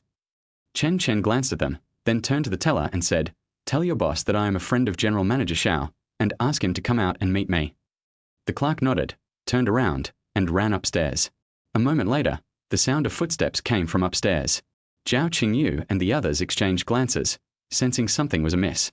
Could this guy really have managed to get the boss to come to him? Especially that girl who just had a fight with Chen Chen. Her brows were so furrowed they could trap a mosquito.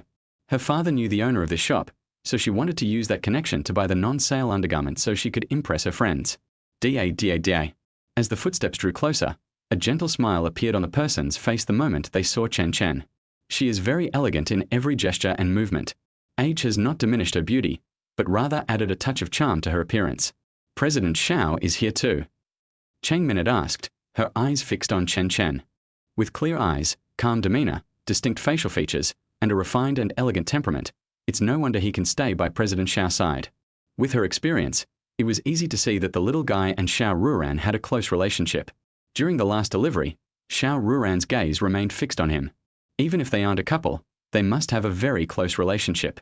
Chen Chen politely replied, "She's at home and didn't come."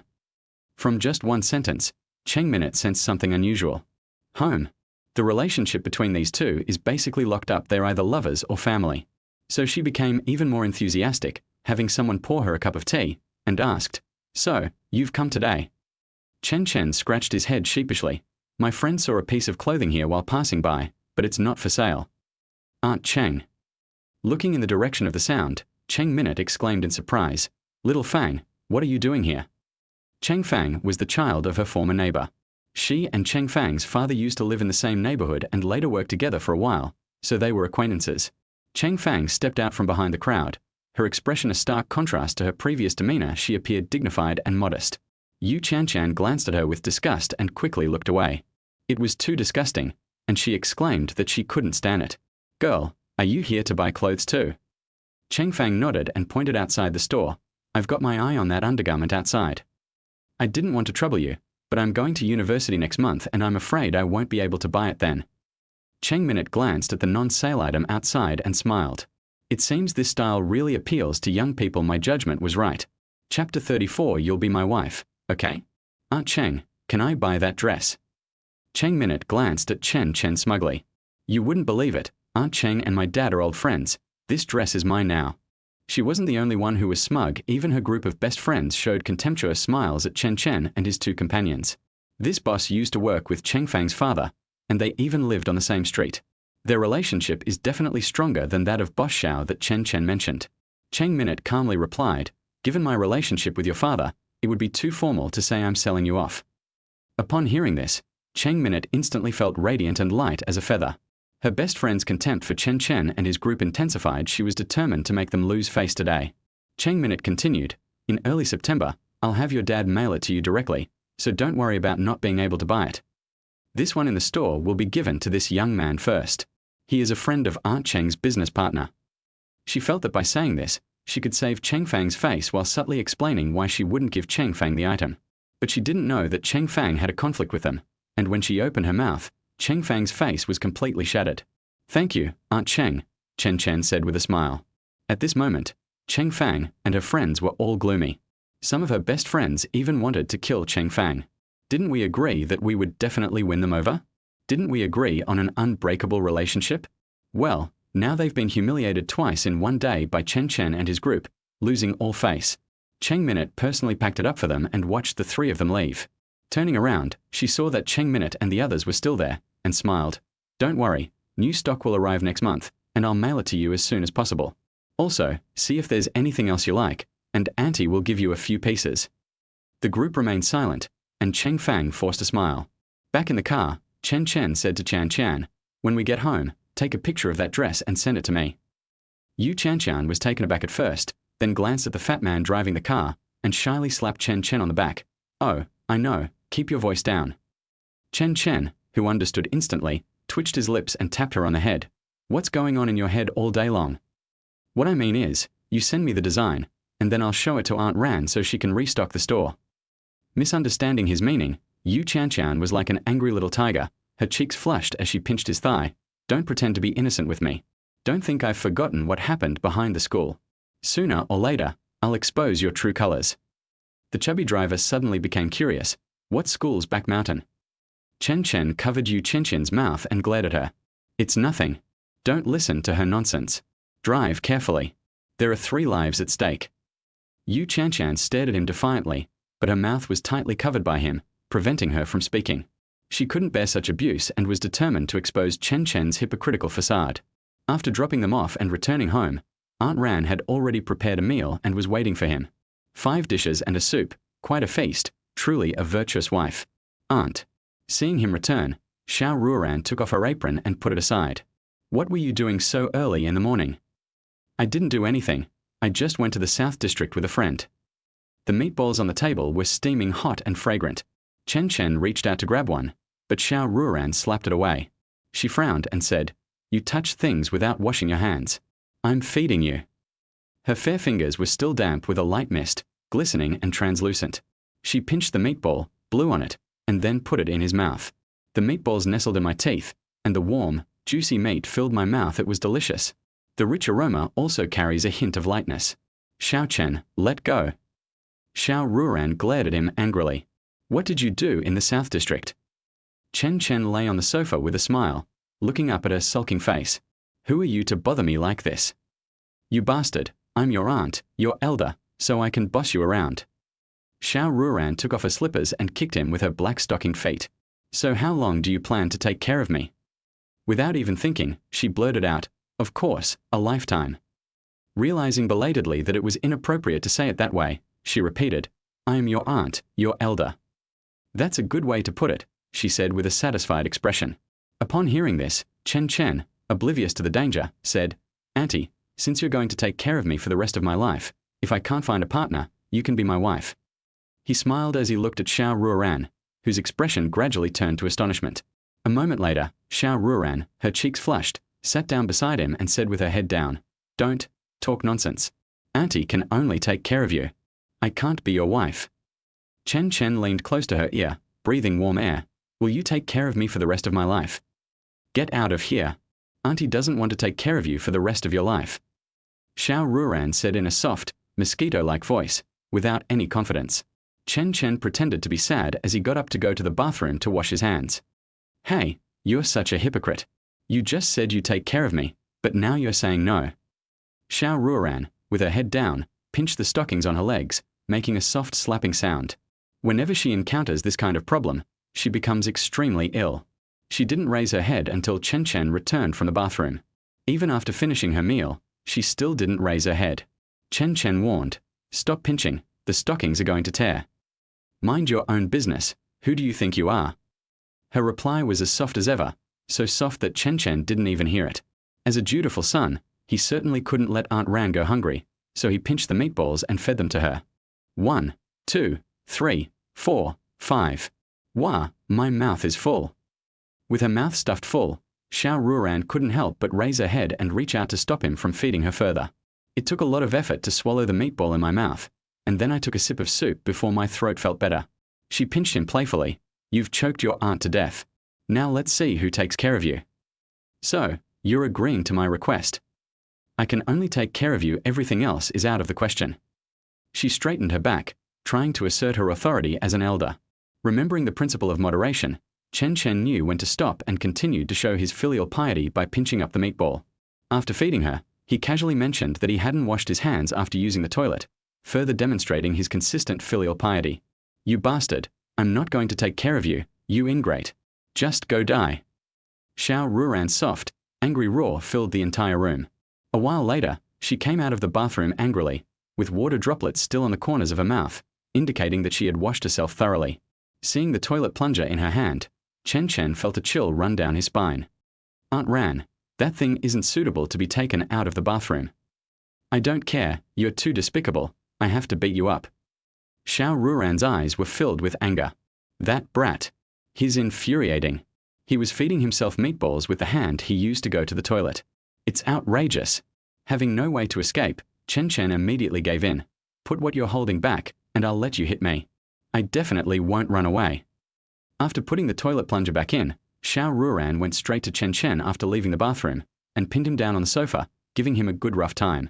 Unfazed by her performance, Chen Chen played along, letting out a wail.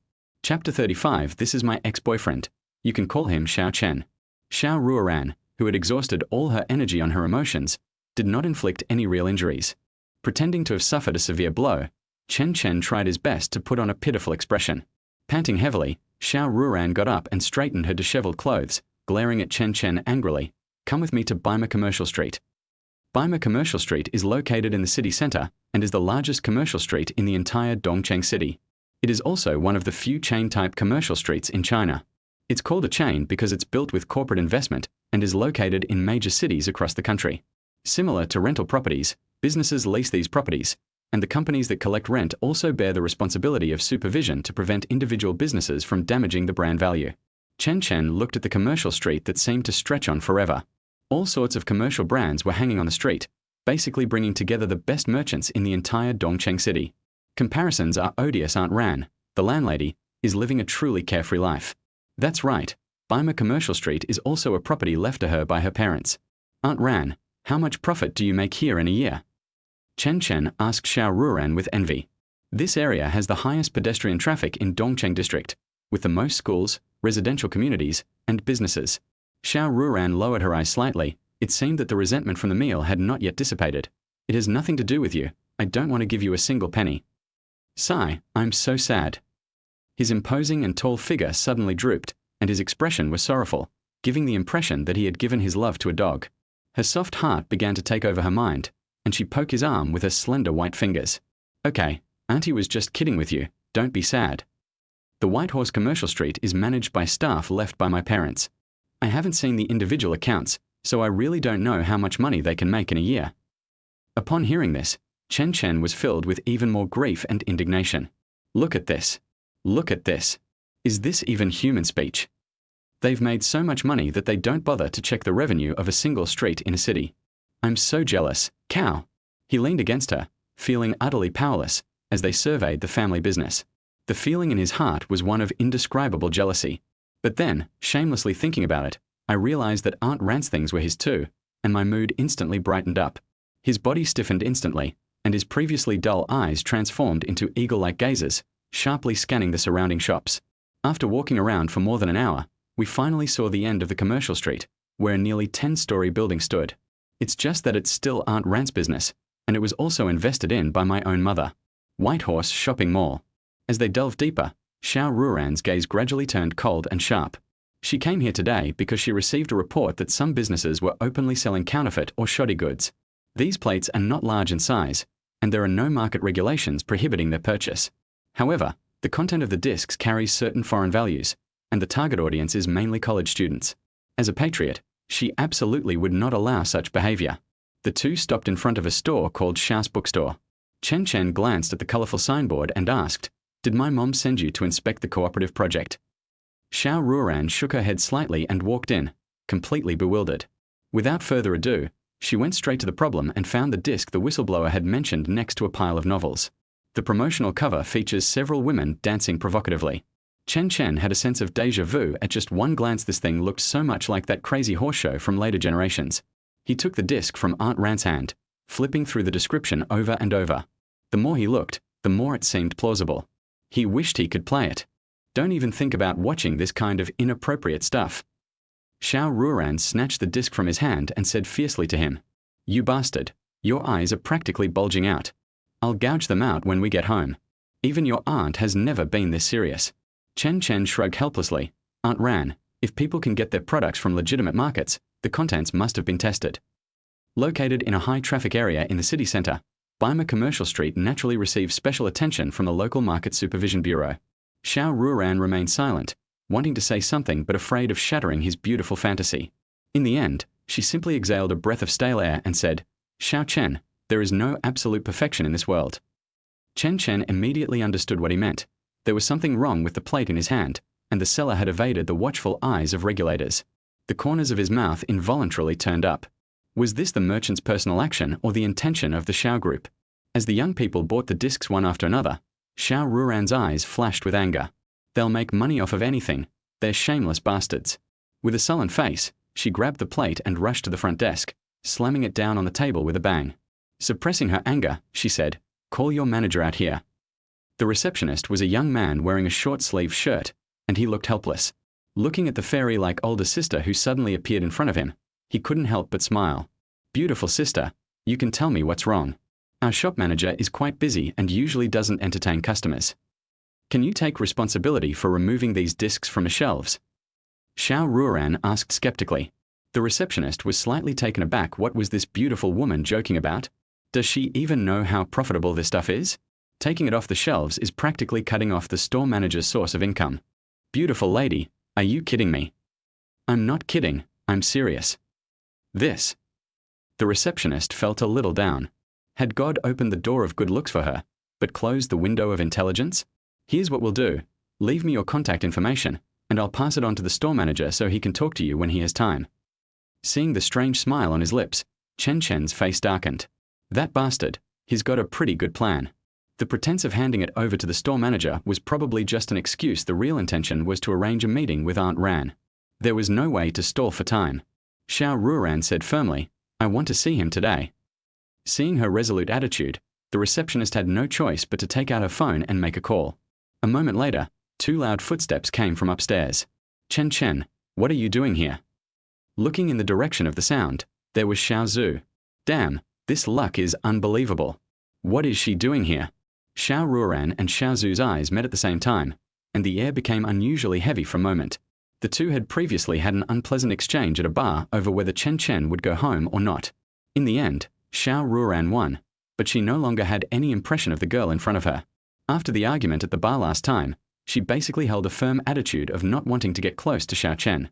Standing next to Xiao Zhu was a man in a suit who was about the same age as Aunt Ran. He was probably the manager of this branch. "Hello, miss. I'm the manager of this bookstore." The man in the suit's eyes lit up, and he extended his right hand, thinking it was polite.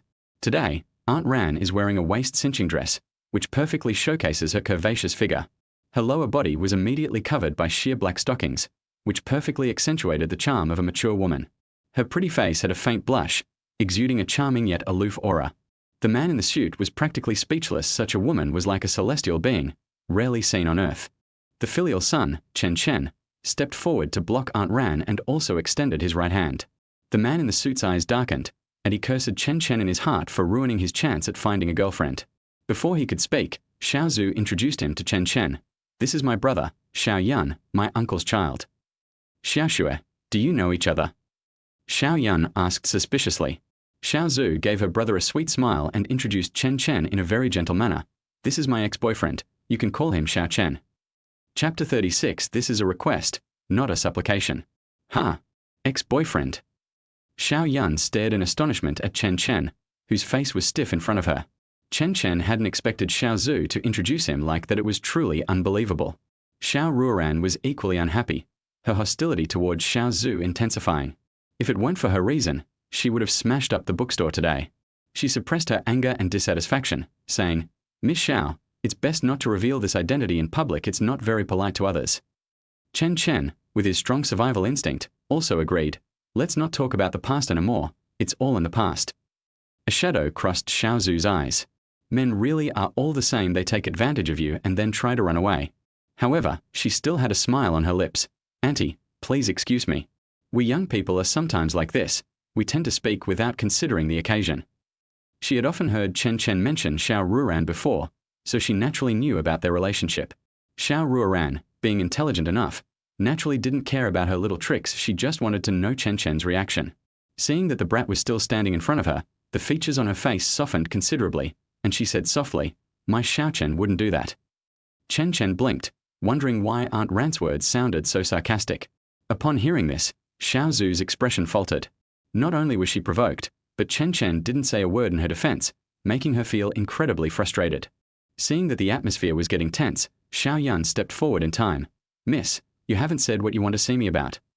How about this? Let the two of them talk first, and we'll find a coffee shop to sit down and then talk about your matter." Chen Chen sneered. He had just chased one away when another one appeared. He glanced at Aunt Ran's stunningly beautiful face and sighed softly. Damn her charm. Xiao Ruoran refused his request, saying, "There's no need for such trouble, and there's nothing to talk about anyway." Xiao Yun was taken aback. Are all beautiful women this capricious? If there's nothing to talk about, what's the point of having the receptionist call me down? Xiao Ruoran then added, "These kinds of CDS in my hand do not comply with the operating rules of Bima Commercial Street, so please remove them from the shelves immediately." As she spoke, she went on to explain which specific rule of the commercial street the CD had violated. Xiao Yun and Xiao Zhu were stunned by what they heard. Although Xiao Yun was the owner of a branch of the commercial street bookstore, he never paid attention to those conventional rules from the first day he took office. In his eyes, anything that is not prohibited by law is permissible, and it would be foolish not to make money. The authorities investigated the sale of CDS once, and found basically no problems. Minor flaws can be easily overlooked. "Miss, everything we sell here is regulated," Xiao Yun patiently explained, taking advantage of the woman's good looks. Xiao Ruoran neither confirmed nor denied, saying, "Market supervision itself has some flaws. There is ambiguity for many commodities, and some minor risks still exist. Even if such CDS meet the regulatory requirements of the previous period, they do not comply with the rules of the commercial street and damage the brand image, so they must be removed from the shelves." Xiao Zhu coldly replied, Aunt Xiao, you don't need to worry about this. We know what we are doing. Yes, miss, don't worry. We always do things in accordance with the rules, Xiao Yunfeng said casually to Xiao Zhu. Seeing that they were stubborn and unconvinced, Xiao Ruoran's face also darkened. This is a request, not a plea. This is our bookstore. What right do you have to make demands of us? Xiao Zhu retorted sharply. Xiao Yun didn't want her younger sister to ruin her chances of finding a partner, so she quickly coaxed her aside and went to Xiao Ruoran, saying, Miss Xiao, removing a certain type of product from the shelves is not a decision I can make on my own. Here's what we'll do. Leave me your contact information, and I'll discuss the issues with the disc in more detail later. No matter how eloquently he spoke today, Xiao Ruoran, who was determined, would not buy it. The values of this kind of DVD were problematic, and she even sought advice from a professional friend. However, due to the further opening up of foreign markets, many issues in the domestic market have not yet been resolved, which has led to the influx of such CDS. Seeing that her gentle approach wasn't working, she went straight out and made a phone call. Xiao Zhu scoffed from the side. Since it's said to be in accordance with the rules, there's no point in calling the regulators. Whether it's useful or not, we'll have to wait for the regulators to come and make a decision. Chen Chen stretched and glanced at her indifferently. Xiao Yun was quite unhappy after being rejected time and time again, and took her anger out on Chen Chen, saying, As Zua's ex-boyfriend, aren't you heartless at all? Could Chen Chen, with his fiery temper, tolerate this? If he felt wronged, he would definitely speak out on the spot. There's a saying, the best ex is as good as dead. Xiao Zhu's face was sinister, and her eyes could devour someone. If it weren't for that 30 million investment, how could she tolerate Chen Chen's outrageous behavior? Young people shouldn't speak too confidently, and they should be humble in their conduct, Xiao Yun advised. Seeing that this guy was still taking advantage of his kindness, Chen Chen didn't mind stepping on his face and said, You're someone who makes money by going against your conscience, so you don't need to teach me how to be a decent human being. Chen Chen, I know you're unhappy with me. I'll explain everything that happened before.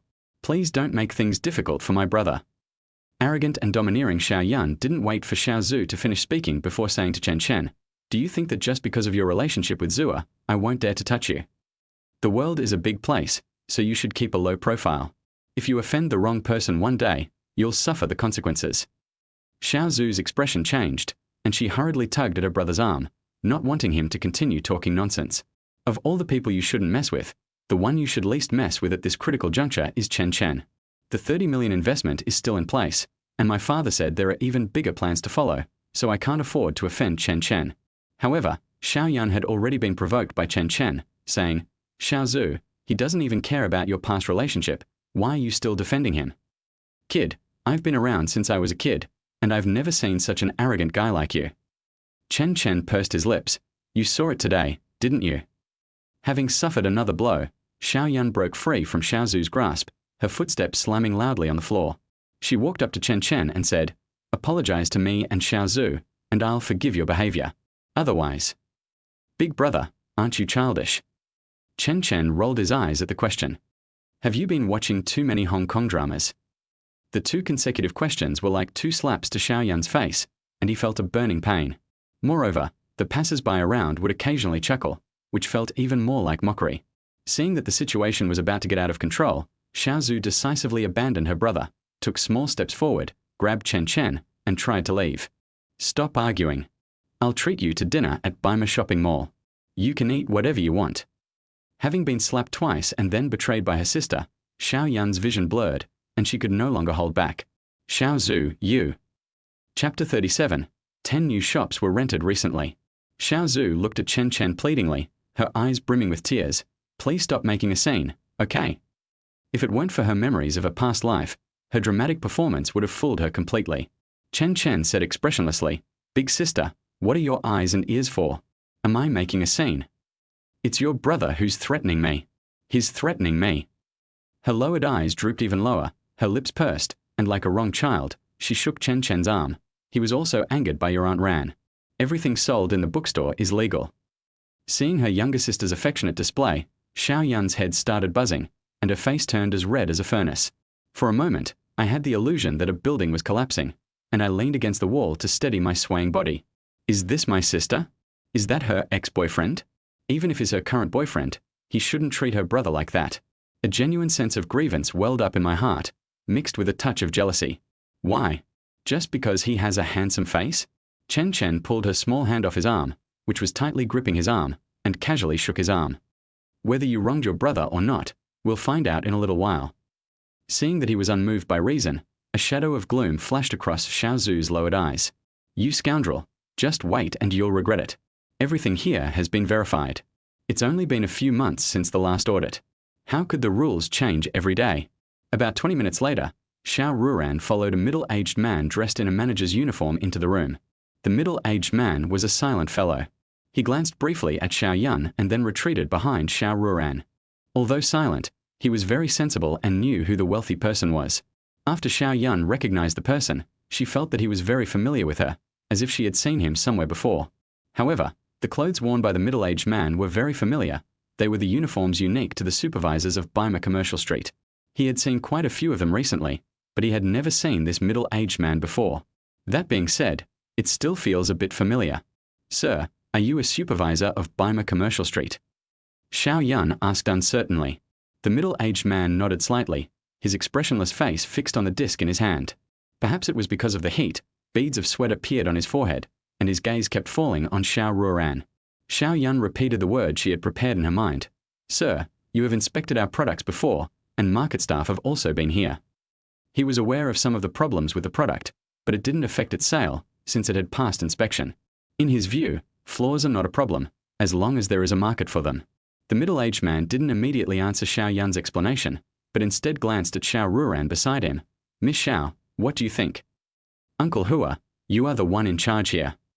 Xiao Ruoran's casual remark made the middle-aged man named Deng Hua break out in a cold sweat. It's easy to see that the young lady is very angry, and as the person directly in charge of the commercial street, he is undoubtedly to blame. He moved with difficulty to stand in front of Xiao Yun, his eyes filled with anger rather than authority. Manager, you've crossed the line. Xiao Yun was confused. Mr. Administrator, how did we cross the boundary? Deng Hua pulled out a prepared document from his pocket and handed it to him. These are the questions that Miss Xiao consulted with professionals. Take a look for yourself. After quickly glancing through the documents, Xiao Yun felt a little weak, but still stubbornly insisted, Mr. Administrator, we had already passed the inspection. I will hold the inspectors accountable for the issues they raised earlier. There are no problems with market supervision either. This is a special area with many students. We are responsible for their mental well-being, so please remove the products from the shelves. Mr. Administrator. This isn't a discussion, it's a demand. If you have any objections, you can report it to the higher-ups.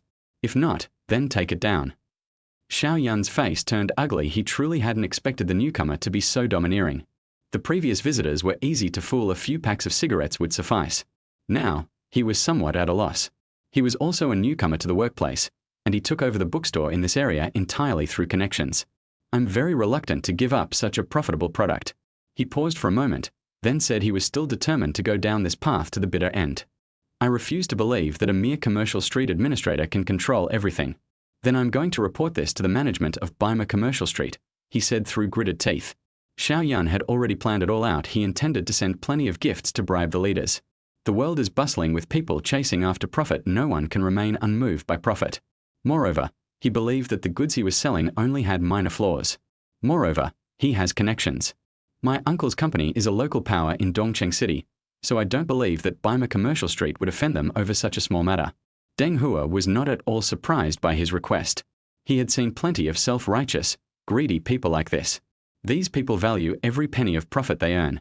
To get them to vomit, gentle methods won't work. You have to hit their heads hard with a dog-beating stick. Okay, I accept your report. You can come with me to the Baima Commercial Street Management Office now.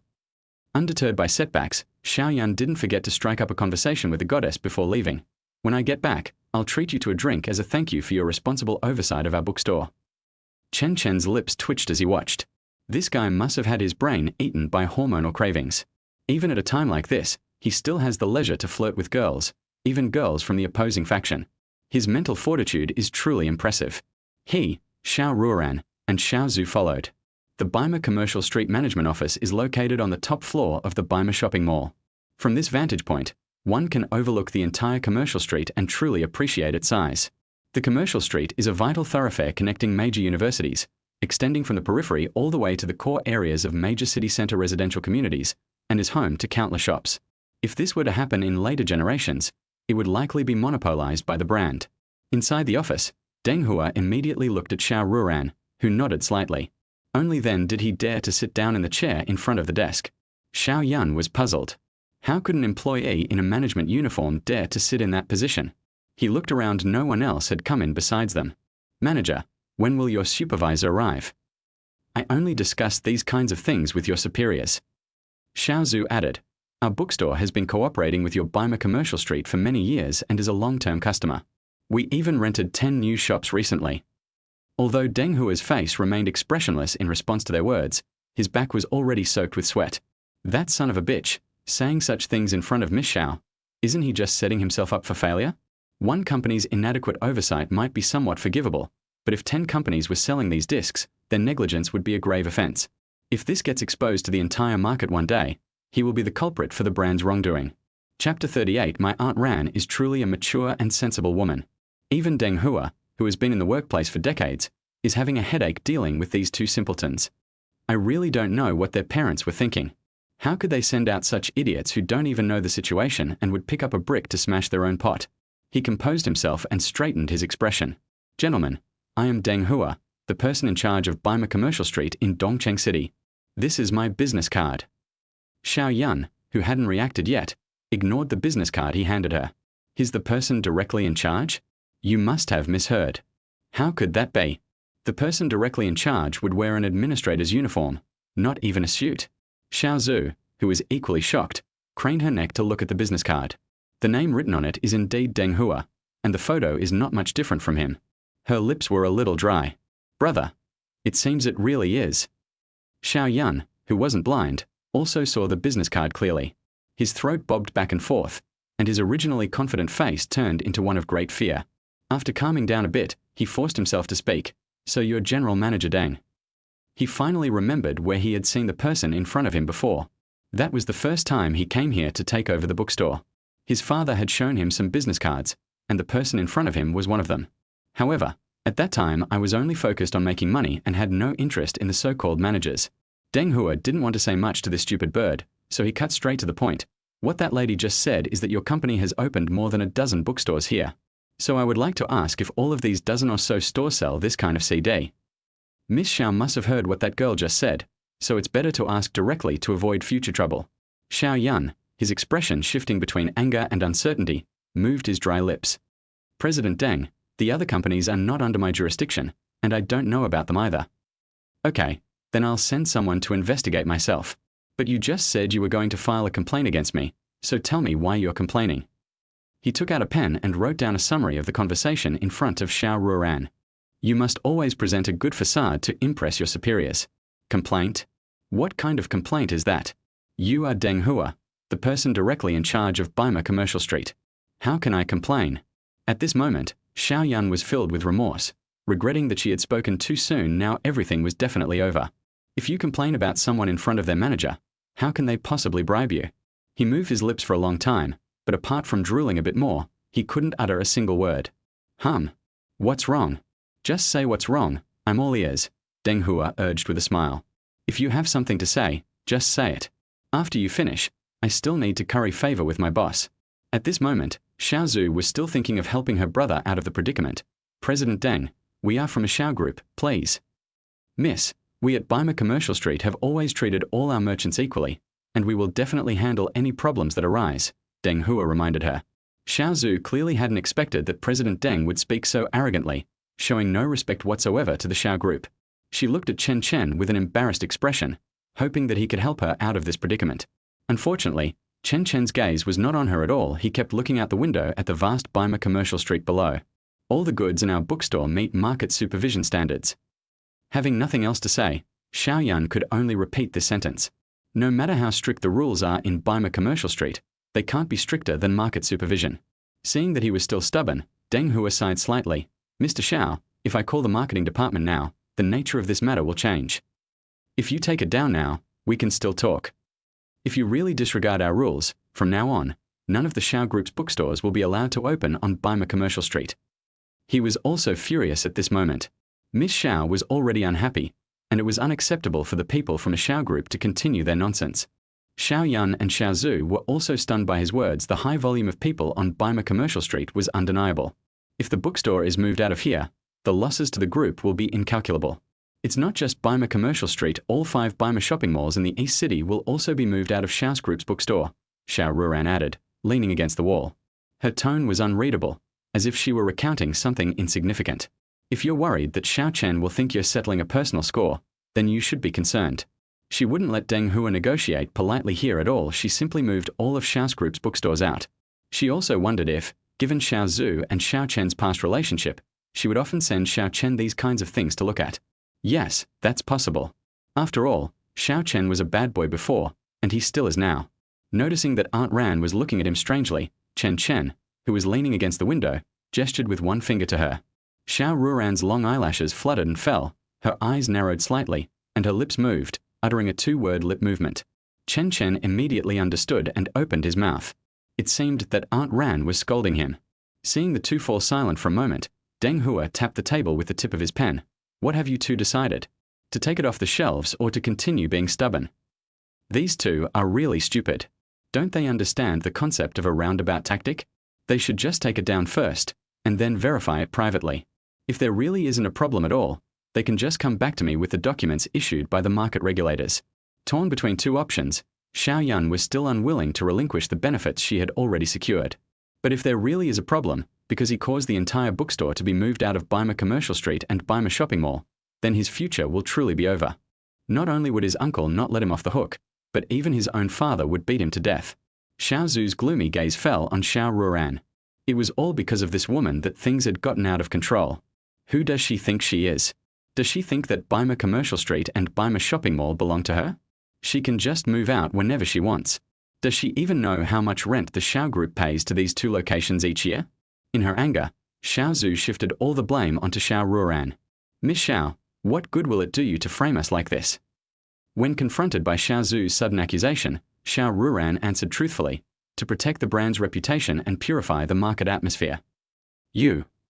Xiao Zhu was speechless for a moment.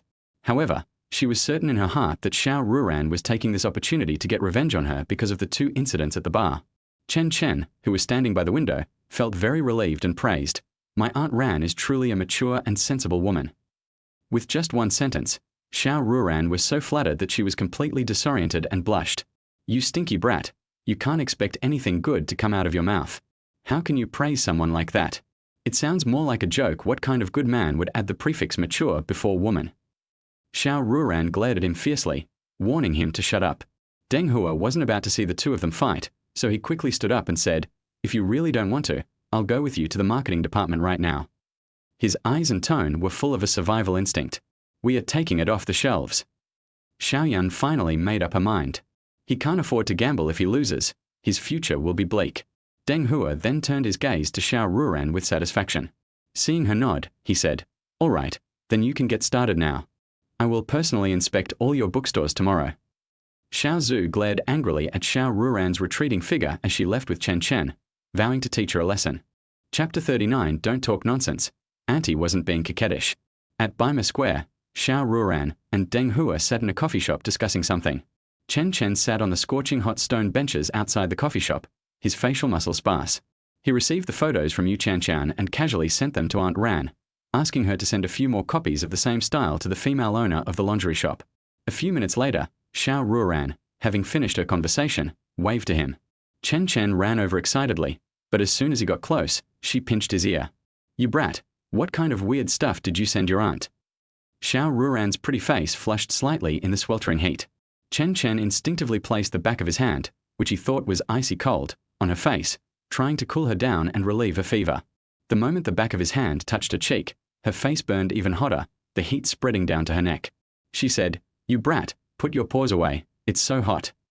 Her soft, pretty face bounced back and forth as she spoke, just like squeezing a balloon filled with warm water. Chen Chen shamelessly said, my hands are cold, let me cool you down. No need. Quickly put your claws back, so many pedestrians can see it. She insisted fiercely. Chen Chen stared at him speechlessly. Aunt Ran, if you really don't want me to touch you, you can just stay away. You're such a hypocrite. Fine, if you don't like me, I'll let go. As he turned stern, Xiao Ruoran panicked and hurriedly explained, I don't mind, it's just that we're outside, it won't work. So you can do it at home? Aha. She had just been fierce, but immediately turned into a well-behaved child, her little hand instinctively taking Chen Chen's hand. What's the meaning of that ghost undergarment you just sent? Chen Chen's eyes darted around. The literal meaning, you don't want to. No way. Xiao Ruoran shook her head like a rattledrum. No, I don't want to wear it. What a joke. How can you wear those clothes to show your juniors? You have your pride too. What's more, this kid is the kind of person who'll push his luck. If I were to actually wear it for him to see, he might make some more unreasonable demands. Hee hee. Chen Chen chuckled, gently flicking her sweaty nose. Just kidding, don't take it seriously. The photo I sent you is of something I bought for a friend. It was from the shop owner you delivered goods to last time. However, that item is not for sale, it's the only one in the store, so I'd like to ask you to send some more to the owner.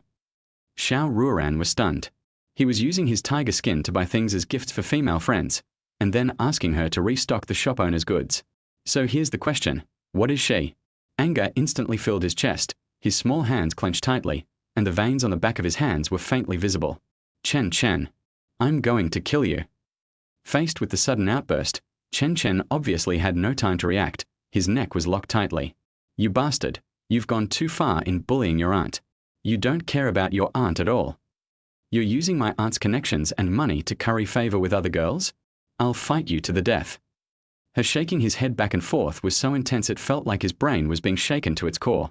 No, it's me. Overwhelmed with grievance, Xiao Ruoran couldn't listen to anything anymore. No, no, I'll shake you to death for bullying me. Stop shaking. The child is going to die. Then you should just die. Chen Chen. Ooh. A few minutes later, Chen Chen lay sprawled on a trash can by the street. Xiao Ruoran, do you really want to kill me? Xiao Ruoran, patting his back, had tears in her eyes and muttered, serves you right for treating me like this. No, how have I treated you? You know the truth in your heart. Speechless now, huh? The two returned to the car, and Chen Chen took a sip of mineral water to rinse his mouth. Xiao Ruoran glanced at him sideways. Don't get my car dirty. If you need to vomit, go ahead and vomit. With a mouthful of mineral water in his mouth, Chen Chen turned his head in disbelief to meet her gaze.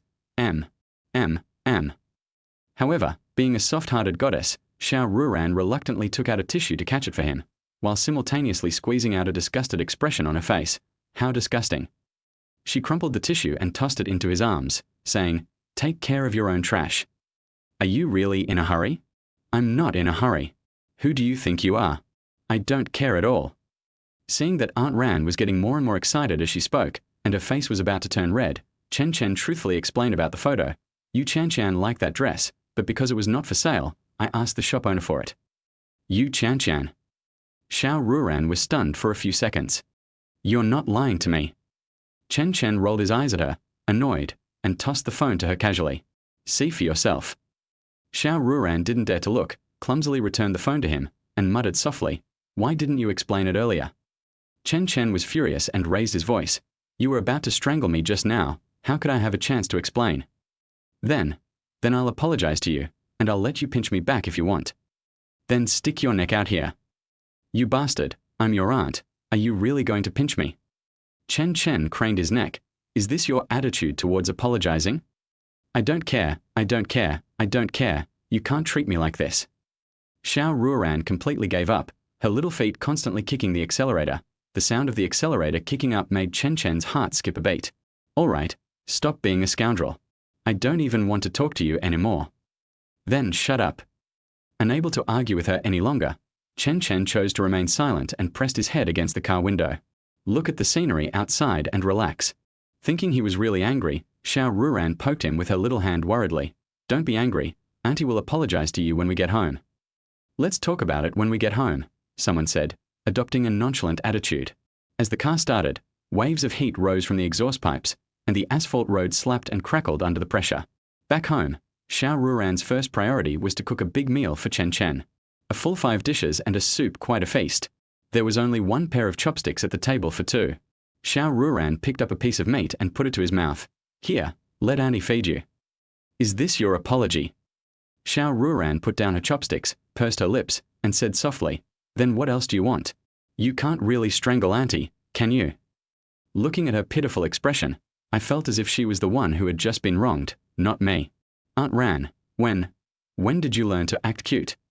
Chen Chen asked uncertainly. Upon hearing this, Xiao Ruoran's eyes widened instantly, and her voice trembled slightly.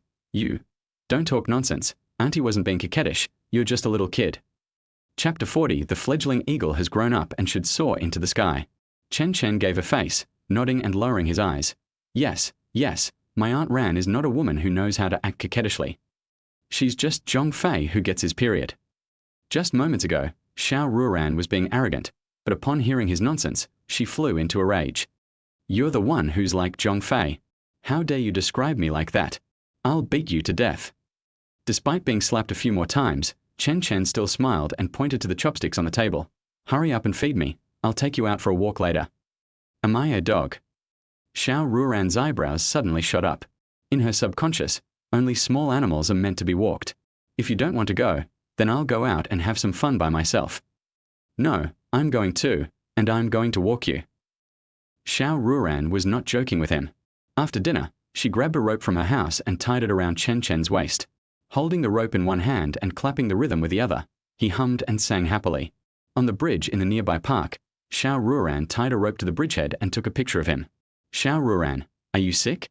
Why would you take photos like this?" In a great mood, she didn't bother arguing with him and skipped back to his side, taking the rope back with her. Chen Chen, who was wearing a corset, looked at her with annoyance. "You've been holding my hand the whole way. Now it's my turn to hold yours." No. When in a good mood, one's speech is often choked with embarrassment. Chen Chen tried to snatch the rope, but a sudden pitiful look stopped him. "HMH, I'll hang this rope around your neck sooner or later." "Have you ever hung up on girls before? Are you jealous? Don't talk nonsense, I don't like you." The orange glow of the streetlights illuminated her face, like the rosy glow at the end of the sunset. Chen Chen curled his lip. Stubborn woman. "I gave so much in my past life, but got nothing in return. It's heartbreaking to love like this." Xiao Ruoran. "You have no manners. Call me Auntie. I want to hang you." Dream. Xiao Ruoran was full of energy tonight, and she led him around everywhere, from the park's cross bridge all the way to the park south gate. Outside the south gate is a food street, and you can smell the aroma of barbecue even across the street. Worried about losing face, Xiao Ruoran untied the rope tied around his waist. "Come on, I'll take you to buy some good food." Holding the rope in his hand, Chen Chen was eager to try, his fiery gaze fixed on Xiao Ruoran. She sensed hostility and, looking at the rope Chen Chen was slowly raising, gritted her teeth and said, "If you dare to do anything disobedient, I'll tell your mother when I get home. Sister Rong is coming back tonight." Under the pressure of the word mom, Chen Chen's eyes instantly regained their clarity, and he said helplessly, "You really can't take a joke. No wonder no one pursued you in the past few years." "You're talking nonsense. I've had so many men chasing after me that I can't even count them all." Xiao Ruoran snatched the rope from his hand. Chen Chen remained noncommittal. In his memory, the young men of similar age from his neighborhood had indeed come to propose marriage. The most eventful year was probably at the end of the year, when several male college students came to his home, scaring his mother so much that she called the police. Chen Chen suddenly remembered something very important. "Aunt Ran, has that guy who's been pursuing you contacted you recently?" Xiao Ruoran was startled. "How did you know someone was pursuing me recently?" "That's not important. Tell me first, has he contacted you?" Chen Chen pulled her to sit on a bench at the south gate of the park. She said hesitantly, "He texts me every day. It's so annoying." "Since you don't like him and find him annoying, why don't you delete him?" Chen Chen pressed. She shifted her position, leaning against Chen Chen, and took his arm, resting her head on his shoulder. "It's just social niceties. He's my best friend's childhood friend. We are very close." "Brother, you've gotten into the social niceties." "Oh dear, I already told you to call her auntie." His little fists gently tapped his knees. Chen Chen sneered. "Do you even know what kind of person he is? You dare let your best friend give him your phone number?" She seemed a little flustered by the persistent questioning, and lowered her eyelashes even further. "He's my best friend's childhood friend, so his character is definitely impeccable." Chen Chen laughed in anger. "You were almost kidnapped by your best friend later, so what kind of good person could the childhood friend she pushed on you be? Don't be angry, I'll go back and talk to your sister Xian Chen, and then I'll block that guy." she assured Chen Chen in a soft voice. Although best friends are important, everything is relative. Compared to Xiao Chen, some social niceties can be discarded. Okay, I'll give you time to talk to her. Anyway, that guy isn't a good person, Chen Chen said softly after calming down. The true nature of her best friend needs to be revealed slowly. After all, the two have known each other for a long time, and Aunt Ran's feelings for her are still very deep. Otherwise, she wouldn't care about social niceties. Moreover, her deception of Aunt Ran happened several years later, so it's unclear what she's really like now. If he produces any substantial evidence, relying solely on his words will only put Aunt Ran in a difficult position. A gentle evening breeze wafted in from the direction of the park, carrying the fragrance of flowers. Chen Chen leaned back and let out a long sigh. You don't need to ask me how I know. You just need to know that I won't hurt you. Xiao Ruoran sniffed the fragrance of the flowers, her bright eyes blinking, and a smile curved her lips. Yes, Auntie trusts Xiao Chen the most. Then hang it up for me. He took the rope from her hand again. Xiao Ruoran was taken aback at first, then realized what was happening, got up and threw the rope into the trash can next to her. He spread his hands at the dazed Chen Chen, indicating that there was nothing there. Faced with her shameless behavior, Chen Chen could only swallow his resentment and get up to ruffle her hair. The two of them, laughing and joking, crossed the street and arrived at the snack street on the other side. They bought small packages from various vendor stalls, each emitting a delicious aroma. No one takes much, but everyone takes some. I returned home carrying a bunch of snacks. My mom had already finished showering and came out of the bathroom, her hair still loose and not yet dried. Upon seeing this, the filial son Chen Chen immediately threw all the plastic bags in his hand to Xiao Ruoran and pushed his mother back to the bathroom. Your hair isn't dry yet. Be careful not to catch a cold from the air conditioning. Then he began his filial piety routine, picking up the hairdryer and fiddling with it from side to side. The whistling hot wind blew through Chen Yuerong's hair and stirred her heart even more. For her, who comes from a single-parent family, her son is everything, and she has little interest in proving anything anymore. I just want to earn more money, spend more time with my son, watch him grow up, get married and have children, and then help him take care of his kids. Xiao Chen seems to have suddenly grown up at a certain moment, and to be honest, she wasn't ready. At this moment, she felt the joy of seeing her children grow up, as well as the reluctance of seeing them about to leave. Mom, you're still so beautiful, he. Chen Yuerong's eyes were slightly moist. You brat, all you do is talk nonsense. If possible, he actually hoped that Chen Chen would never grow up. In that case, he might be able to stay by my side for longer, and I could shield him from more storms. But she also understood that the fledgling eagle had grown up and should soar into the sky. My son will go on to a bigger stage. Chapter 41. It's true that Dad is my biological father, but Mom is, after all, my stepmother.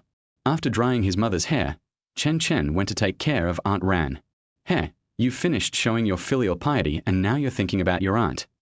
Xiao Ruoran crossed her long, shiny black stockinged legs, her heels off her slippers, supporting her balance on her toes, the slippers rising and falling with her toes. Chen Chen considerately massaged his thighs. Why are you even jealous of my mom's little squabbles? Startled, Xiao Ruoran trembled and quickly looked back before letting out a slow sigh of relief. Thankfully, Sister Rong isn't here, otherwise she wouldn't have the face to sit here. She glared fiercely at Chen Chen. You little brat, watch your mouth, aren't you afraid your mother will beat you? Feeling the rustling sensation in his palm, he said calmly, Don't worry, you'll definitely stop it for me. You wish. I'm not helping you, Xiao Ruoran retorted, pinching his ear. You think you can bully your aunt and expect her to help you? Keep dreaming. Faced with her stubbornness, Chen Chen remained noncommittal, saying, I won't be sleeping at your place tonight, and don't miss me too much. You brat, are you asking for a beating? Xiao Ruoran looked around, afraid that Chen Yuerong would suddenly appear. Chen Chen continued, Don't forget what you promised me. Have a good talk with your best friend and cut ties with men as soon as possible. Okay, I know, you're such a little devil, really. Xiao Ruoran gently pinched his cheek. I'm going back to rest now. Make sure you're covered up in bed tonight, don't catch a cold from the air conditioning. When Chen Yuerong came out of the room after changing her clothes, Chen Chen was still sitting on the sofa eating barbecue. The aroma filled the room, and she suddenly felt a surge of hunger. Mom, you should eat something too. While eating, Chen Yuerong said, Shenzhen Publishing House has already established contact with me. The physical books have been placed in the North District warehouse, and a small portion has been placed in the bookstores under the company. In the past few days, I have been sending the books in the warehouse to the bookstore that I am cooperating with Xiaoan Bang. Chen Chen nodded silently. Everything was proceeding in an orderly manner. Xiao Chen, what about you and Xiao Anbang's daughter? Chen Yuerong asked curiously. During this time, Xiao Anbang mentioned their friendship to her more than once. It even hinted that the two had feelings for each other. She was very concerned about her son's marriage. As I said before, we are just ordinary classmates. Mom doesn't believe me. We talked before, but we broke up. You actually dated that girl. Chen Yuerong's voice suddenly rose a few decibels. She knew her son was dishonest, but she never expected him to date her business partner's daughter. Seeing his mother's overreaction, Chen Chen said helplessly, "Your son is so handsome, isn't it normal for him to have dated before?" "Compared to your looks, Mom thinks your skin is more prominent," Chen Yuerong answered her son bluntly. After thinking it over carefully, she continued, "If you want to win him back, Mom can help you." Chen Chen. He finally managed to shake her off. Why would he want to chase after her? Isn't that just asking for trouble? Seeing his silence, Chen Yuerong thought that he didn't trust her, or that he was worried about her relationship with Xiao Anbang. "Xiao Chen, don't worry, Mom won't like Xiao Anbang. But Mom can use her working relationship with him to create opportunities for you to spend time alone with his daughter." Chen Chen. He lay limply on his mother's lap, his slippers tossed aside. There were 2 loud thuds, and I don't know where the shoes landed. After letting out 2 frustrated groans, he said, "Mom, I really don't like her anymore, and I don't want to have anything to do with her." Sensing something was off about her son's tone, she lowered her head and tentatively asked, "Did she hurt you?" "No, she can't hurt me at all. I just don't like her anymore," Chen Chen said lazily. He had only suffered heartbreak once in his 2 lifetimes, and since then, he had never given his whole heart. Chen Yuerong didn't press the matter further, but instead changed the subject. "Will you visit your father before going to Shenzhen?" Chen Chen was taken aback, and the image of a middle-aged man appeared in his mind. His temples were slightly grey, and he always wore a kind smile. "Of course I'll go, it's been so long since I last visited him." Hearing his answer, Chen Yuerong was not surprised at all. After all, it was the bond of blood. Her face showed a hint of melancholy. She hadn't known what love was back then. She committed to a relationship based on only a short period of companionship and unexpectedly became pregnant with her son. "Xiao Chen, although he has remarried, he has always thought about you and often sends messages to ask about your recent life. Moreover, he knows your bank card account and has been sending you a living allowance in my name at the end of the year every year for the past few years." Chen Chen was aware of all the concerns his mother expressed, and he had always accepted his father in his heart. When my mother was pregnant, the two had already broken up, and it was my mother who initiated it. Later, my mother went directly to Shenzhen, and then followed my aunt's parents to Dongcheng, where she gave birth to me. It wasn't until 3 years after he was born that his father learned of his existence. She only agreed to tell her father after being persuaded by her aunt's parents. Her aunt's parents told her that a child cannot grow up without a father, even if the parents are no longer together. Later on, and even now, I only visit him during holidays. Otherwise, I spend all my time with my mother. My dad remarried many years after my mom broke up with him. His stepmother had 3 daughters, all of whom were older than me. My slightly younger stepsister is in the same grade as me and is also going to Shenzhen this year. The other 2, who were a bit older, were also in Shenzhen and lived quite close to me. Bring plenty of gifts when you go to their place. Don't go empty-handed. Worried that her son lacked emotional intelligence, Chen Yuerong instructed, "Your father is my biological father, but your mother is my stepmother." Hearing this, Chen Chen smiled and took her hand. "Don't worry, you're my only mother. You won't be taken away by someone else." Chen Yuerong's pretty face flushed slightly, feeling embarrassed that her little secret had been exposed. She slapped him in retaliation. "It's good that you know. It wasn't easy for your mother to raise you. If you run away with someone else, I'll have nowhere to cry." "Okay, that's all for now. Mom's tired and going to bed." She got up and hugged her eldest son, kicking his slippers over for him. "You should get some rest too. Don't stay up late every night, it's bad for your health." Chen Chen gave a perfunctory reply, but as soon as his mother entered the house, he went back to his room and turned on his computer. In the quiet night, under the dim light, the sound of rapid typing could be heard from the room. Chapter 42. He must hold that figure from his dreams in his arms. The next day at noon, Xiao Ruoran and her best friend Xu Shanshan met at a coffee shop in Baima shopping mall. The two were currently discussing last night's events with great anxiety. Holding a cup of coffee, Xiao Ruoran frowned, her tone firm. "Shanshan, I really don't like your friend, and I will never try to get close to him. Besides, you know my personality, I don't want to be in a relationship at all." Xu Shanshan, dressed in a beige miniskirt, tugged at the cuff of her sleeve. After a moment's thought, she insisted on persuading him. He returned from abroad yesterday. I'll pick him up from the airport this afternoon. You two can meet in the evening. If it doesn't work out, we can do as you suggested, okay?" Not wanting to embarrass her best friend, she decided to go through the motions and nodded in agreement. "Oh dear, Aunt Ran, what are you doing? Let me take a nap a little longer." Chen Chen, still lazing in bed, hugged his blanket and resisted Xiao Ruoran, who had just returned home. It was only noon, just the beginning of his sleep after staying up all night. Contemporary college students are typically upside down, with their heads down in class and their passionate discussions in the dormitory. Sitting on the edge of the bed, Xiao Ruoran put her fair, white hand, which had been washed with cool water, under the covers and placed it directly on his stomach. The icy feeling instantly swept away his sleepiness, and he instinctively curled up into a ball. "Aunt Ran, you're so mean." Chen Chen, who was holding her little hand, opened his sleepy eyes and grinned at her. Xiao Ruoran bent down and leaned her face closer, and he immediately felt her fragrance on his face. "The sun is already high in the sky. Why aren't you getting up?" "I went to bed late last night." "You're so disobedient. Didn't I send you a message telling you to get some rest?" "The website? No. I was busy talking about novels." Xiao Ruoran, with her sharp ears, was taken aback at first, then suddenly realized what she meant. A blush spread across her pretty face, and she scanned the bed with her eyes, looking for the clothes she had left for him a few days ago. "You brat, you need to take care of yourself. Get some rest earlier from now on." Hearing her strange tone, Chen Chen hurriedly explained, "You misunderstood me. I was talking about important matters. It's a legitimate website. They do cover design." He wanted to add some anime-style fan service to the sequel to his novel, but he couldn't tell Aunt Ran about this, or she would definitely laugh at him. Xiao Ruoran blinked her big, bright eyes a few times and said playfully, "Auntie understands. Don't worry, Auntie won't tell Sister wrong. We are just young people." Chen Chen. "You don't understand anything. Saying that is considered understanding? You're quite knowledgeable about human relationships, though." "You're young too," he retorted defiantly. Then a roar echoed from inside the room. "Chen Chen, you are utterly rebellious." Da. The sound of footsteps continued from the room to the living room. Wearing only a pair of shorts, Chen Chen looked at Aunt Ran across the sofa, panting, and pleaded, "I was wrong. Please don't hit me anymore."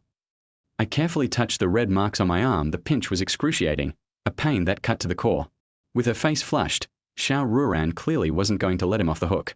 She grabbed a slipper and threw it at him. He was quite angry at his outrageous words. Dodging the slippers, Chen Chen squatted down and peeked out from behind the sofa, saying with a wry smile, "Isn't this unnecessary? It hurts." Gritting her teeth, Xiao Ruoran pinched her slender waist. This bastard not only took her clothes, but also slandered her like this. She couldn't stand it. Even if it wasn't slander, as a junior, he shouldn't have said such things. It was extremely disrespectful. "Don't you have a conscience? Your aunt is your elder," she said angrily. Chen Chen answered truthfully, following his heart, "It doesn't hurt that much. Anyway, we are not related by blood, and you're not much older than me." Chen Chen. "Yes, I'm here. Come here and let me beat you up." "I refuse." Xiao Ruoran.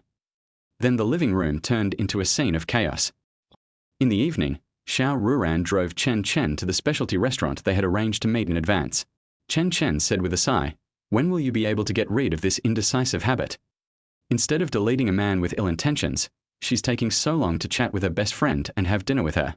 Then I will resolutely refuse all your requests from now on. Then you should keep this good habit." Seeing someone's double standards, Xiao Ruoran let out a cold snort. Thinking of his bullying nature, she reminded him, "Don't say anything out of line later. Shan Shan has been my best friend for many years." Chen Chen wondered to himself, what's the point of having a best friend who would betray her friends for her own benefit? It's so frustrating. The more I think about it, the more frustrated I get. Why is such a smart woman so easily fooled? It seems I neglected her too much in the past, which made her cherish the few friendships she had. I should be more rebellious in the future. Yes, that's it. He successfully found a suitable reason for himself. 10 minutes later, the two met Xu Shanshan and his childhood friend Lin Yang. Xu Shanshan is quite pretty, with elegant features and a perm. She exudes the charm of a mature woman.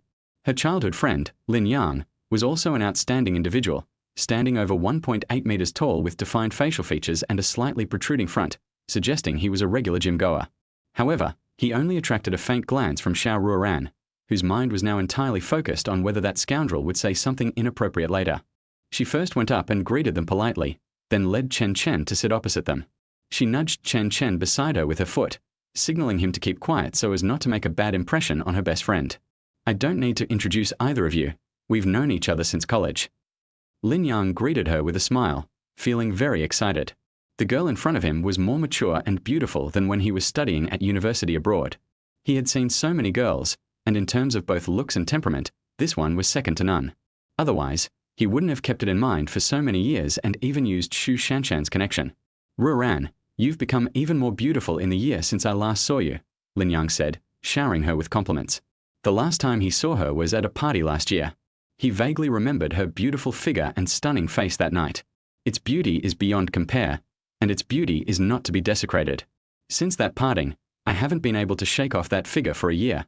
Eating, sleeping, working, going to the toilet. He could recall everything, which tormented him, so he came back today. This time, he was determined to embrace that figure from his dreams and make his dream come true. As for what Xu Shanshan said to him that morning, he didn't take it to heart at all. Based on his understanding of women, it was just that they hadn't seen each other enough, which made her feel insecure. As long as he shows his best qualities, shows care, companionship, and gentleness, and takes things slowly, he will surely succeed. Chapter 43 Shanshan is my best friend. You don't need to thank me. Xiao Ruoran politely exchanged pleasantries with him about everyday matters. He rattled off a bunch of stories about what he'd seen and heard abroad, trying his best to elevate his own image. Xu Shanshan chimed in. A young talked about you a lot during his year abroad, saying how outstanding you are. You make it sound like I'm flattering Ruoran. She won a lot of academic awards during her year abroad, such as for public speaking, playing the piano, dancing, and so on, Lin Yang replied, his tone very gentle. The two of them sang back and forth for half an hour, and Chen Chen, who was standing to the side, chuckled as he listened. Looking at the dazzling array of local delicacies on the table, he found them all rather tasteless. All he wanted to do was go home and catch up on his sleep. From the moment he entered the room, he observed Xu Shanshan from time to time, but he couldn't detect any flaws. She seemed no different from any other close friend. As for Lin Yang, there's no need to observe him closely. His words reveal his incompetence and is just a complete scoundrel. Seeing that Xiao Ruoran showed no interest beyond a polite smile, Lin Yang began to amplify his statement. I don't plan to go back this time. I plan to start a business with Shanshan in Dongcheng. Xiao Ruoran finally showed some interest and looked at her best friend. Why did you choose to start a business in Dongcheng?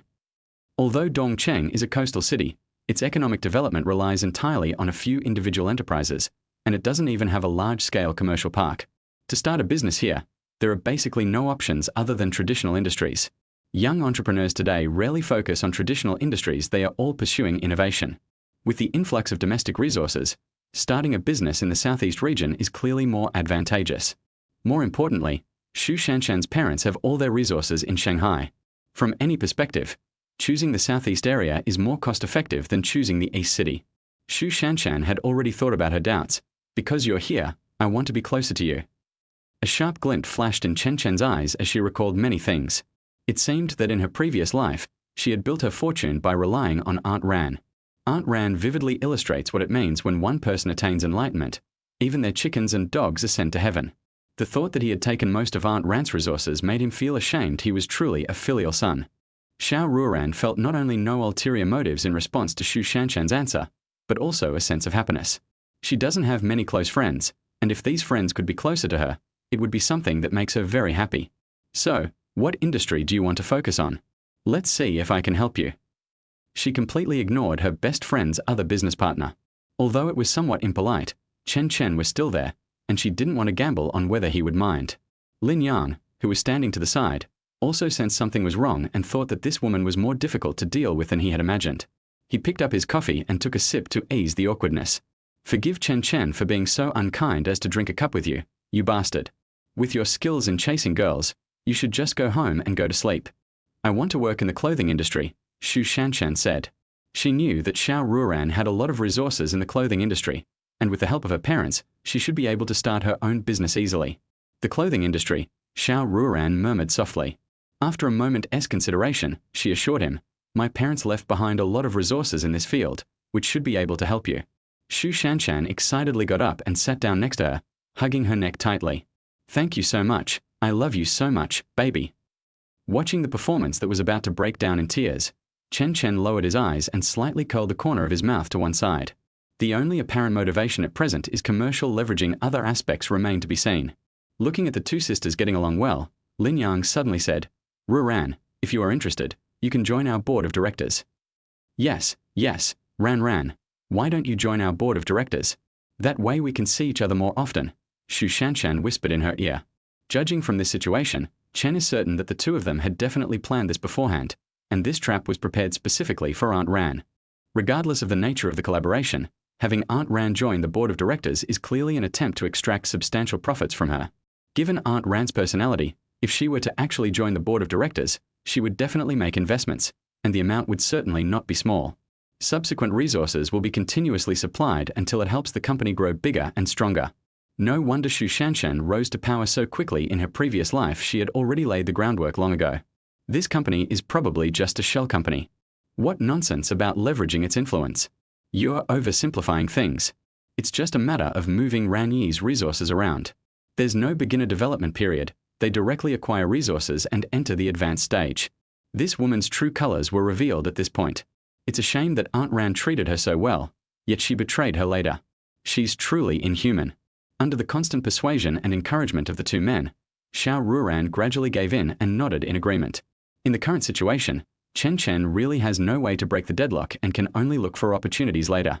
Aunt Ran is a very sentimental person. To make her completely give up on her best friend, we need to find substantial evidence. But where could he find the evidence? Suddenly, a brilliant idea struck him, and he remembered a dazzling ex-girlfriend. Cough, cough, cough. My ex-girlfriend from my previous life is in Shenzhen, and she has a close relationship with Aunt Ran. I'm sorry, Aunt Ran. I didn't want to bother her, but I had no choice.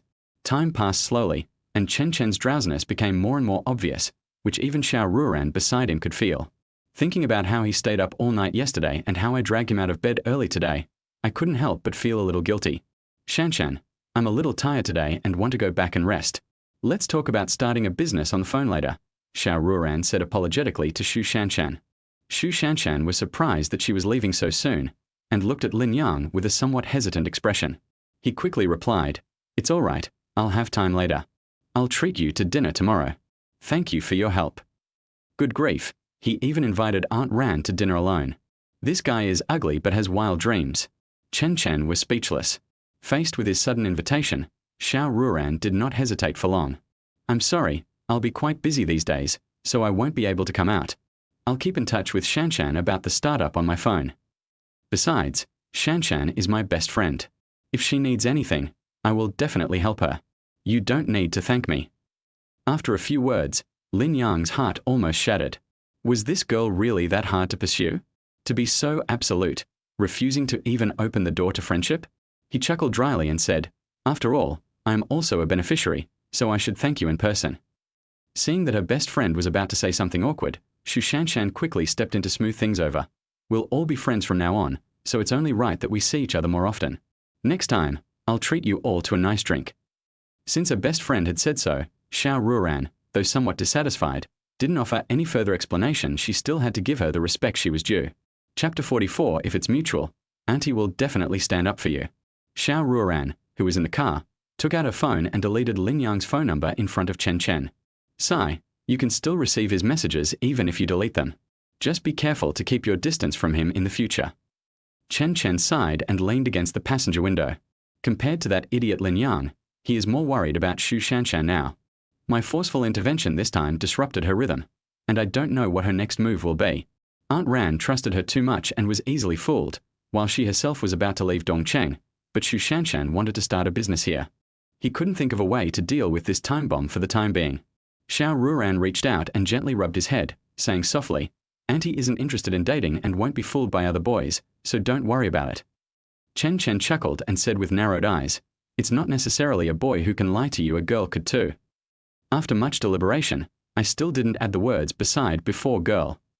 Although he was spoiled and took it for granted, he didn't want to make Aunt Ran feel uncomfortable. Xiao Ruoran clearly misunderstood his meaning and said coquettishly, "You brat, you're being disrespectful again. Auntie would never like girls." What an idiot. Chen turned his head away speechlessly, intending to take a nap on the way. Xiao Ruoran snorted twice at his attitude, then took his arm and bit it. They're reluctant to exert themselves, at most just having a small treat. He didn't react much, only his eyelids twitched twice, as if he was afraid that Xiao Ruoran would kill him. Halfway there, he answered his mother's phone call and was instantly wide awake. "Aunt Ran, let's go to the North District." The roar of engines weaves through the dim streetlights as vehicles rush about their daily lives. The occasional loudspeaker announcements from vendors on their vehicles drifted in from outside the car window. It wasn't exactly noisy, but rather a unique characteristic of this era. Chen Chen closed his eyes again and smiled. Such sounds could not be heard in the big cities of later generations. A private room on the third floor of a restaurant in the North District. Chen Yuerong was chatting and laughing with Xiao Anbang and his daughter in front of her. Xiao Ran was very attentive, telling Chen's mother about Chen Chen's past at school one by one. Hearing about her son's past made Chen Yuerong's smile even wider. Good or bad doesn't matter, all she knows is that her son is doing well outside and hasn't been bullied by anyone. "Aunt Chen, you know that Chen Chen was liked by a group of girls back then. Many boys secretly called him the school bully, but he never bullied the weak. Even so, his academic performance remained among the best. My daughter also has a strong liking for Mr. Chen. The two even had a brief romance back then, ha. Xiao Anbang released his trump card with ulterior motives. With his past revealed in front of so many people, Xiao Ran blushed and scolded his father. "Dad, how could you say such a thing? I'm so ashamed to face anyone now." As she spoke, she covered her cheeks and lowered her head. The others who came with Xiao Anbang exchanged knowing smiles. "Girl, what's so embarrassing about this? My son has already dated 2 girls. Haha, my daughter brought her boyfriend home just a few days ago. You're not getting any younger. There's nothing shameful about dating." Seeing that the time was ripe, Xiao Anbang's secretary spoke up. "Girl, since President Chen and President Xiao are both here today, give me a word. What are your feelings towards young President Chen now?" If Chen Chen were here, he would definitely call him an old fox. Xiao Anbang continued to go along with it. "Your Aunt Chen is here today, so maybe she can help you if you tell her." Having seen countless storms and hardships, how could Chen Yuerong not see through their intentions? Since they enjoyed performing so much, she didn't mind saying a few polite words. "If you two are in love, Auntie will definitely make the decision for you." With Chen Yuerong's assurance, Xiao Ran, who had been feigning shyness with her head down, revealed a delighted expression and said sweetly, "Of course I like it." "So, Mr. Chen doesn't seem to have a girlfriend yet, right?" Xiao Anbang asked knowingly, his intentions obvious to everyone. Chen Yuerong smiled in response, but couldn't help glancing at Xiao Ran a few more times. "Xiao Chen, are you sure you don't have a boyfriend?" Although the girl in front of her was somewhat different from the daughter-in-law she had imagined, she was still quite pretty. If her son still liked her, she wouldn't mind helping to bring them together, but unfortunately, Xiao Chen no longer liked her. The smiles on Xiao Anbang and the others' faces grew even brighter, as if they could see a brighter tomorrow. With Ranya Tu's help to whisper in my ear, "I'm sure I can get more investment from the Chen Group." The happiest person was Xiao Anbang, because with Chen Chen's connection, he would have more opportunities to get to know Chen Yuerong in the future. It's only a matter of time before we take over the Chen Group. Imagination is beautiful, but reality is cruel, because Mr. Chen arrived with Xiao Ruoran by his side. The private room was well soundproofed, so Chen Chen didn't hear their conversation. However, when he saw Xiao Ran sitting there, his face immediately darkened. "I see her everywhere I go. It's so unlucky." Knowing this woman as she did, she must have just said something to her mother. And then there's Xiao Anbang, that old fox, who's also definitely trying to smooth things over. Young Master Chen is here too. Xiao Anbang was clearly surprised by his sudden appearance. His gaze also fell on the girl beside Chen Chen. She was as radiant as spring blossoms and as bright as the autumn moon. Even though he was over 40, he was still amazed by her beauty. His gaze shifted downwards, and he saw the two holding hands. Comparing them to his own daughter, he felt a sense of foreboding. The two sat down on either side of Chen Yuerong. Chen Chen originally wanted to pull Aunt Ran to sit next to him, but she was unwilling. Chen Yuerong smiled and introduced to everyone, "This is my son, there's no need for an introduction. And this is my dear sister, Xiao Ruoran. Her parents and I are old friends. Ruoran has made great contributions to the Chen Group's success today." Mr. Chen curled his lip. If he can call her good sister, why can't he call her good son? He deliberately bumped his mother while swinging his arm, knowing that she was jealous, so Chen Yuerong affectionately patted his head. At this moment, Xiao Ruoran's message also came through. The 3 simple words almost broke Chen's defenses. A jealous person. He angrily pressed the keys and sent it out in one go. "Xiao Ruoran, you're finished. You'll be in big trouble when you get home tonight. She chose to ignore his threats, her ears turning a barely perceptible blush. After Chen Yuerong introduced Xiao Ruoran's identity, Xiao Anbang's tense body relaxed a bit. So you are President Chen's sister. It's a pleasure to meet you. Old Xiao relaxed, but his daughter Xiao Zu's eyes were blazing with anger. It was this woman who had ruined her plans time and time again. She also reported that the bookstore under the Xiao Group was selling inappropriate CDs, which caused the bookstore's leadership to be very dissatisfied with it. My brother Xiao Yun told me that the management staff of Baima Commercial Street have been conducting surprise inspections of the bookstore these past 2 days, causing widespread panic. Chen Chen's sudden change in attitude towards me recently must have been instigated by her behind the scenes. Chapter 45. These are my aunt's feet, not yours. 2 chapters combined. Xiao Zu grew angrier the more she thought about it, completely ignoring the look her father kept giving her. Noticing that something was wrong with his daughter, Xiao Anbang kicked her under the table. Xiao Zu, taking a while to react, managed to smile, her small hands on her lap tightly gripping her clothes. The shrewd and calculating Xiao Anbang looked at Chen Chen and asked, "Young Mr. Chen, you don't have a girlfriend yet, do you?" After a moment's hesitation, Chen Chen nodded slightly, inwardly cursing the old man. Upon receiving a clear reply, Xiao Anbang's lips curled up slightly. "You and Xiaoxue will be going to Shenzhen soon. Please take good care of this girl then.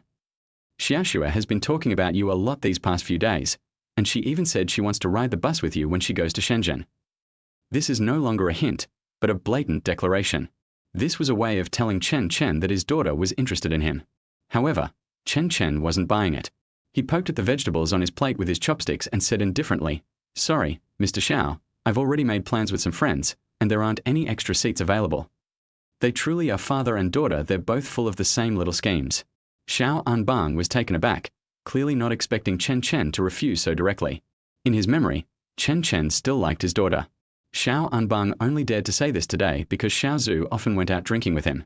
Sitting next to her, Xiao Zu's face turned ashen. She truly hadn't expected Chen Chen to refuse her request to go to Shenzhen with her in public. Having been pampered and adored since childhood, she suddenly felt like she had been slapped in the face. At this moment, her resentment towards Xiao Ruoran intensified. It was all this woman's fault. He's just an elder who has absolutely no connection to Chen Chen. Why does he have the right to interfere so much? The others also looked surprised. The current situation seemed somewhat different from what President Xiao had described. Could it be that the young couple is having a fight? Xiao Ruoran was quite satisfied with Chen Chen's performance. Her crescent-shaped eyes shone brightly, and her appetite, which had been full, became hungry again. "Aham, I see. I can have the driver take you and your friend to Shenzhen. You can decide the time." "Xiaoxue is too afraid to travel far alone," Xiao Anbang said with a dry laugh. The current situation was indeed unexpected. He had just made his daughter admit to liking Chen Chen in front of Chen Yuerong, but now he was rejected and taken to Shenzhen. This situation has become quite difficult for him to handle. The weasel offering New Year's greetings to the chicken had ulterior motives. Chen Chen directly stated, "President Xiao, I'm truly sorry. This matter was arranged by my friend, and I cannot make the decision. Besides, I think you're underestimating Xiao Zu. She has quite a few friends going to Shenzhen. I've met several of them at bars before. They're all tall, over 1.8 meters, and they make me feel very safe." He made his meaning very clear to Xiao Anbang. Your daughter has many protectors, so there's no need to worry about her going to Dongcheng alone. A bar? A guy who's 1.8 meters tall? Xiao Anbang's eyes flashed with coldness as he glanced sideways at his daughter. He now seemed to understand why Chen Chen disliked Xiao Zu. It turned out that she had acted out with other boys at a bar in front of Chen Chen. Upon seeing the look in her father's eyes, Xiao Zu felt a chill run down her spine and looked in Chen Chen's direction with a hint of resentment. "What nonsense are you talking about? Those boys are just her friends, and she hasn't crossed any lines with them. At most, would have a meal, a drink, sing karaoke, and occasionally go out for a stroll or a walk in the park." Chen Chen smiled gently at her gaze, revealing a very kind and polite expression. "You agree, right, Xiao Zu?" Xiao Anbang nudged Xiao Zu, who gritted her teeth and said, "Chen is joking. Those are just ordinary classmates, not very close." "Huh? Not familiar with each other? I saw you two drinking the nuptial wine together before. I thought you were good friends." Chen Chen feigned surprise, his face full of doubt. In an instant, everyone present turned their attention to Xiao Zu. Even her father never imagined that his daughter would be drinking a toast with another boy in a bar. An awkward silence fell over the private room. The others, who were initially confused, suddenly realized what was going on. It really was an argument. However, It was indeed Xiao Zu's fault for drinking a toast with a stranger when she had someone she liked. CEOs like them wouldn't dare do this locally, they only dare to indulge themselves when they're on business trips. Taking a deep breath, Xiao Zu quickly shifted the blame. Those were games my best friend introduced me to. I don't play them often, so I kept losing. The cross-cup drink was just a punishment. As expected of her, she can absolve herself of all blame without batting an eye. Not only did he say that drinking the nuptial wine was against his will, but he also implied that he doesn't go to bars often. If that's the case, then Xiao Zu, please try to avoid associating with those boys in the future. Last time at the bar in the North District, the boy next to you even tried to hit us. He was clearly not a good guy, Chen Chen said earnestly, his expression full of concern for his classmate. Snap! Chen Yuerong's chopsticks fell into the plate in front of her, and the tea that she accidentally knocked over with her arm spilled onto the corner of the table. The shimmering, rippled water reflected the light overhead. Sorry, it was a bit of an accident. Chen Chen picked up a tissue to wipe the water stains on the table, when his mother kicked his leg. He knew his mother was worried about him, and a warm feeling washed over him. Xiao Zu bit her lip tightly, trying her best to control her emotions. Her palms were sweating as she gripped the hem of her clothes, and her eyes gleamed with a dark light. Don't worry, Chen, I definitely won't hang out with that kind of person anymore. That person must like Xiaoxue and was jealous of your relationship with Xiaoxue, so he attacked her. If there are any more people like that, tell your uncle and I'll take care of them for you. Xiao Anbang's assistant seized the opportunity and quickly found a way to curry favor with Chen Chen. Chen Chen feigned confusion. Xiao Zu and I are just ordinary classmates now. Her liking Xiao Zu has nothing to do with me, so it's definitely not for that reason. He said this seemingly to his assistant, but in reality, he was telling Xiao Anbang that he didn't like his daughter at all, so he couldn't help with this at all.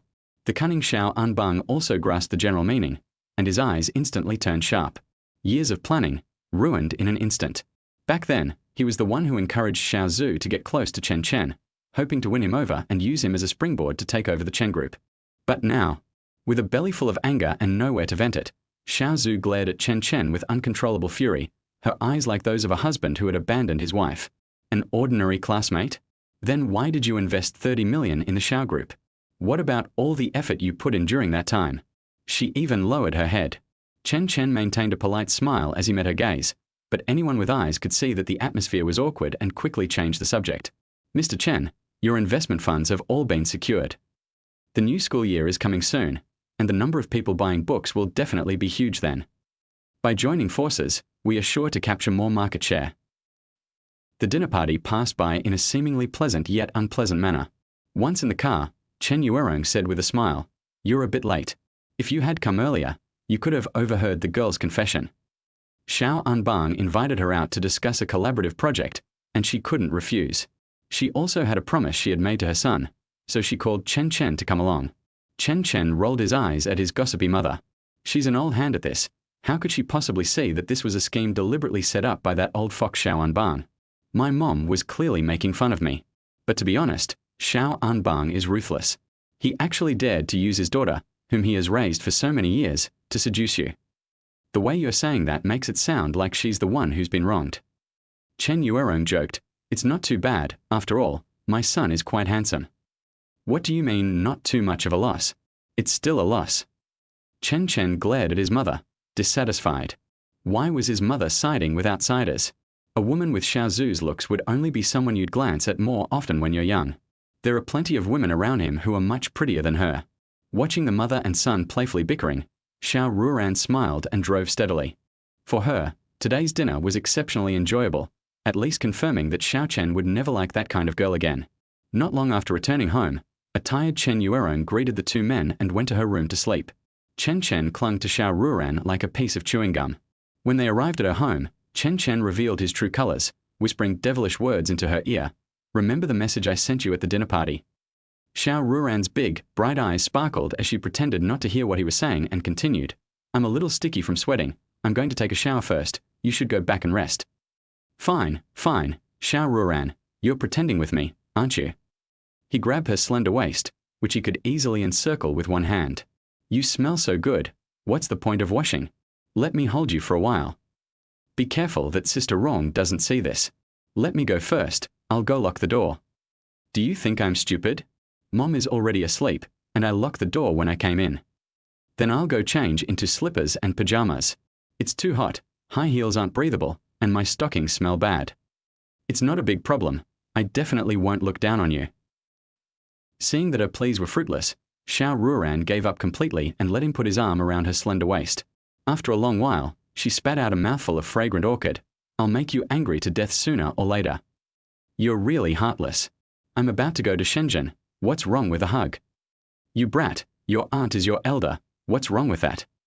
Chen Chen emphasized again. There is no blood relation, and we are not much different in age. It is reasonable and legal. At most it's legal, but it's definitely not reasonable. You can't reason with someone like you. Her voice rose a few decibels, and she seemed a little agitated. Seeing how stubborn she was, Chen Chen's attitude became somewhat firm. I don't care, just promise me you'll let me hug you. Xiao Ruoran, who had been speaking with great enthusiasm, instantly deflated like a punctured balloon, her brows furrowing. That was all because you forced me to. I really want to hit you. Chen Chen expressed his innocence and buried his head in her arms. Xiao Ruoran rested her chin on his head and murmured to herself, there's really nothing good out there. When I was in college, all I wanted to do was go home. You miss me that much. Chen Chen's shameless words hit the nail on the head. Her pretty face flushed instantly, but she still stubbornly insisted, Narcissist, I won't miss you. Chen Chen, who had slightly raised his head, rubbed her chin. If you don't miss me, who else would you miss? You're such a stubborn woman. I want you to die, don't be so shameless. I don't miss anyone else anyway. Feeling ticklish, Xiao Ruoran hugged his shaking head and gave it a retaliatory tap. Regardless of what Aunt Ran said, he had his own rhythm.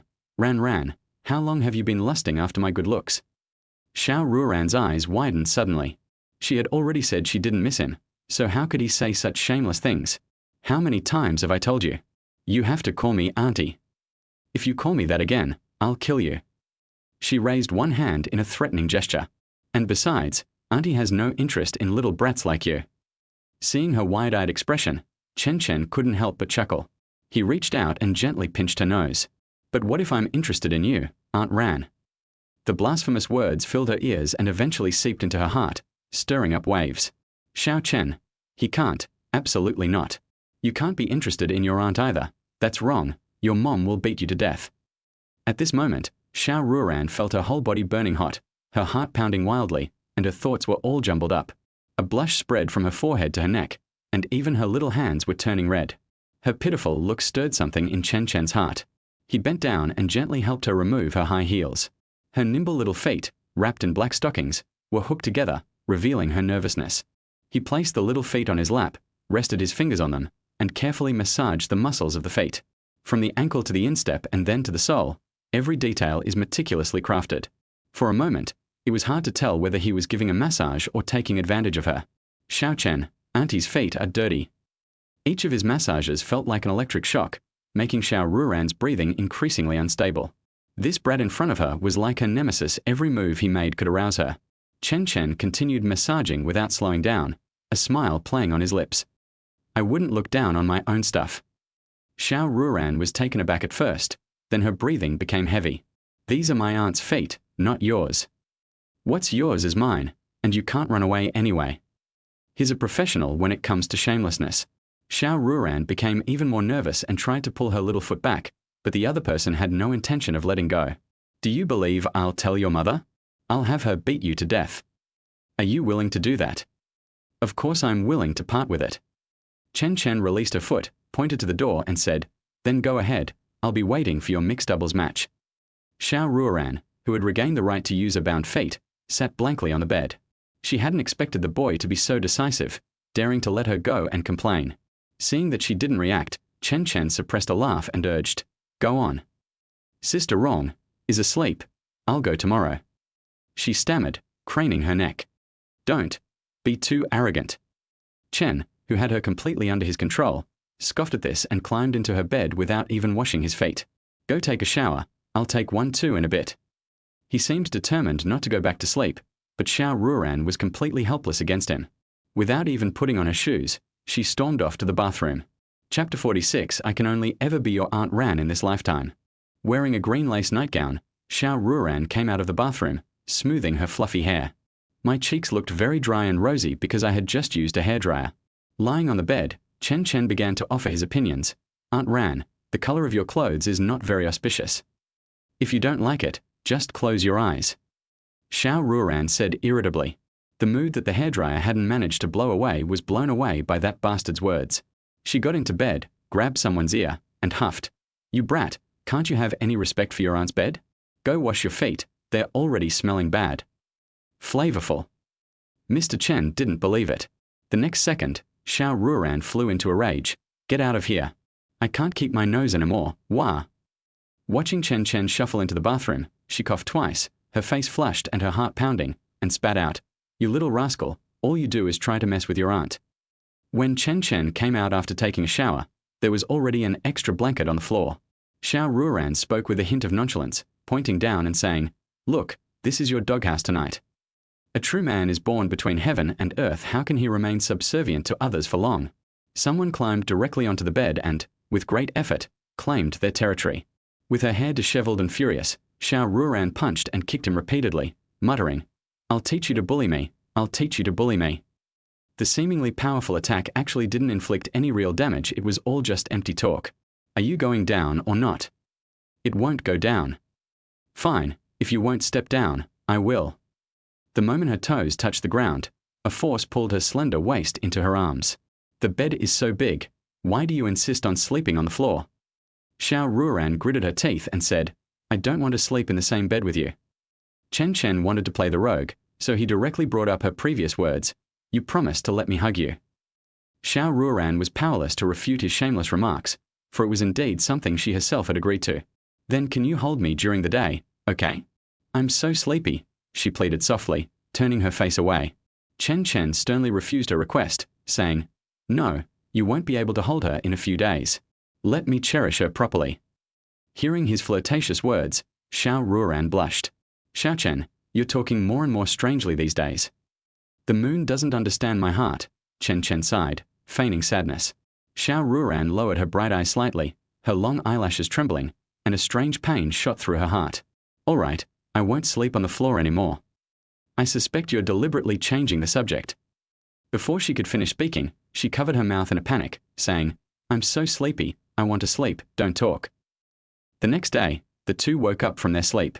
Chen Chen lazily rubbed his eyes, and what was reflected in his eyes was an absolutely beautiful face. Aunt Ran is so beautiful even without makeup. He instinctively hugged the delicate body in front of him, rubbing his nose against her forehead. Xiao Ruoran in his arms let out a muffled groan and hugged his neck tighter. Xiao Chen, are you hungry? I'll go make you some food. Someone was so touched that they gave her a kiss on the forehead as a reward. Xiao Ruoran shrank back as her forehead suddenly felt hot, and scolded, Don't be silly, or Auntie will beat you up. After what just happened, she dared not stay in Chen Chen's arms any longer, so she got up and went to the bathroom to change her clothes. You should get up quickly too. After you eat, I'll take you out to buy things. Chen Chen, feeling the warmth of the blankets gone, casually kicked them off, slipped on his slippers, and walked into the bathroom, where he found that Aunt Ran had already prepared warm water and toothpaste for him. Therefore, he became even more determined in his heart. It would be against all reason and law not to marry this woman. Back home, Mom went to the company early again, leaving only Aunt Ran's busy figure. Someone boldly ran to the kitchen and hugged her from behind, saying, Aunt Ran, your cooking smells so good, I can smell it all over your house. You're so cheeky, let go of me quickly, don't disturb Auntie's cooking. Xiao Ruoran said shyly, her hands were shaking when he held her like this, and she was almost unable to cook properly. Rather than letting go, he's better at changing the subject. You just said you were going to take me out to buy something. You're going to your Uncle S house tomorrow. You can't go empty-handed, right? Sister Rong is worried about your emotional intelligence, so she asked me to help you buy some things, Xiao Ruoran explained. She felt that Sister Rong was absolutely right. His emotional intelligence was indeed low. All they know is how to verbally take advantage of me and bully me all the time. Chen Chen said with ill intent, Ran, why do I feel like you're using my mom to slander me? With a snap, Xiao Ruoran released her grip on the spatula, turned around, and pinched his ear. You little rascal, what did you call me? Try saying it again. I'll call you Aunt Ran. The person's ears turned bright red instantly, and they immediately softened their tone. She slowly released her small hands from her ear. No respect for elders. Chen Chen, rubbing his ear with one hand, took a step back. Sigh, it's really hard to get closer to you. Upon hearing this, Xiao Ruoran was stunned. Her small hand, which was about to grab the spatula, hovered in mid-air, and her body stiffened. Is this brat just trying to get close to her? She picked up the spatula in a daze, glanced back at him, and continued cooking with some uncertainty. A while later, Xiao Ruoran was still pondering the question she had just asked at the dinner table. After pondering for a long time, I still felt uneasy and thought that the way I addressed him was inappropriate. Having finished eating, Chen Chen saw through her thoughts, picked up his chopsticks and fed her. Don't think about it anymore. One day you'll make me call you that. Xiao Ruoran kicked his ankle with her small foot under the table. Stop talking nonsense. I won't let you call me that. She bit down hard on the chopsticks he offered, swallowing the warm food. I can only ever be your Aunt Ran for the rest of my life. Chen Chen's arm, which was raised in the air, froze, and he was slightly lost in thought. Don't be so silly. Do you really want to live the rest of your life alone? She didn't answer the question. Instead, she clenched her fists, slowly lowered her head, and said in a low voice with a strange sadness, so many people like Auntie. Auntie won't be alone for life. You just need to take care of yourself. So you'd rather someone else benefit than me, Chen Chen said half-jokingly, though he personally didn't like the atmosphere. Her vision blurred, and tears streamed down her cheeks. Xiao Ruoran stammered, do you want the neighbors to gossip about me behind my back? Everyone knows I'm your aunt. You're right, we're not related by blood, but Sister Rong has always treated me like her own sister. How can you expect her to see us? Your father, your stepsister, your maternal grandparents, and a whole bunch of other relatives all know that I am Rongjia's acquaintance sister. She became more and more aggrieved as she spoke, her voice trembling with tears, yet she stubbornly let them fall. Chen Chen realized he had acted too hastily again, so he stepped forward and pulled her into his arms. At that moment, her emotions completely erupted, and her unrestrained sobbing echoed throughout the living room. You're such a little brat. All you do is bully me. So what if I'm destined to be alone? It's none of your business. Why are you being so nosy? You're just a child who acts without considering the consequences. But I can't. Chapter 47. A kiss from you makes it stop hurting. Chen Chen gently patted Aunt Ran, whose face was streaked with tears. Don't cry, I'll take care of things from now on. Wah, stop making empty promises to your auntie. All you do is bully her. I don't want to be friends with you anymore. Xiao Ruoran cried and twisted his clothes. His face hardened. What are you saying? We are best buddies for life. You can't go back on your word. Xiao Ruoran suddenly looked up, her face still streaked with tears. When did Auntie ever make a vow to you? Your memory is so bad, you must have forgotten. Anyway, you swore an oath. Chen Chen said this nonsense with a straight face. To deal with a woman like Aunt Ran who is traditional and dotes on him, you have to use shamelessness. You're talking nonsense. You little brat, I'll beat you to death. You not only bullied Auntie, but you also framed her. Wah.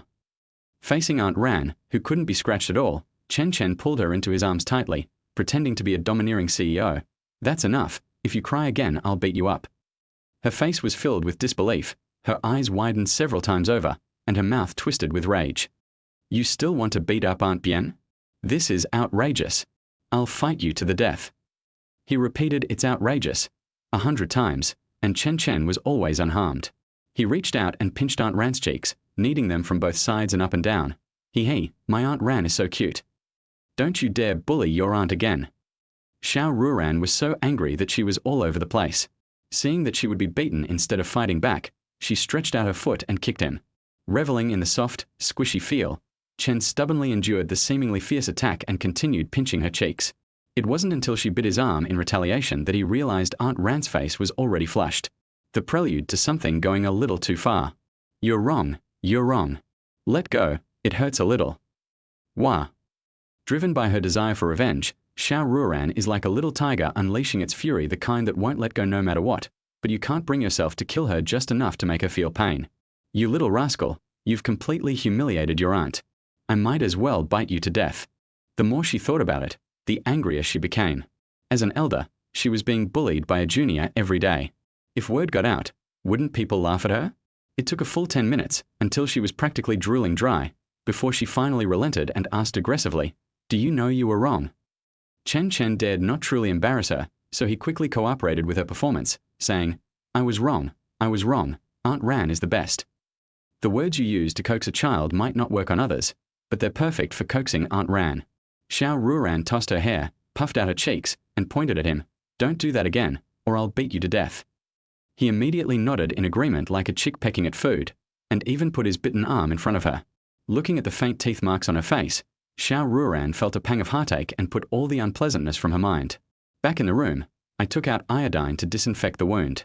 Worried that it would be in a lot of pain, I even blew on it. The image of a virtuous wife and loving mother immediately came to mind, and his mischievous fingers couldn't resist poking her soft little face again. This time, however, Xiao Ruoran wasn't concerned about his unreasonable behavior. She asked with a worried expression, "Does your arm still hurt?" Auntie didn't mean it. I just couldn't control my emotions.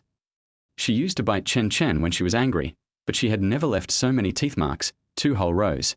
Even if it was just a faint mark, she was very worried and felt guilty. Chen Chen laughed and said, "Your temper is already good enough. Anyone else would have been beaten to death by me. It seems that Aunt Ran still cares about me. All you have left is your mouth. Doesn't it really hurt?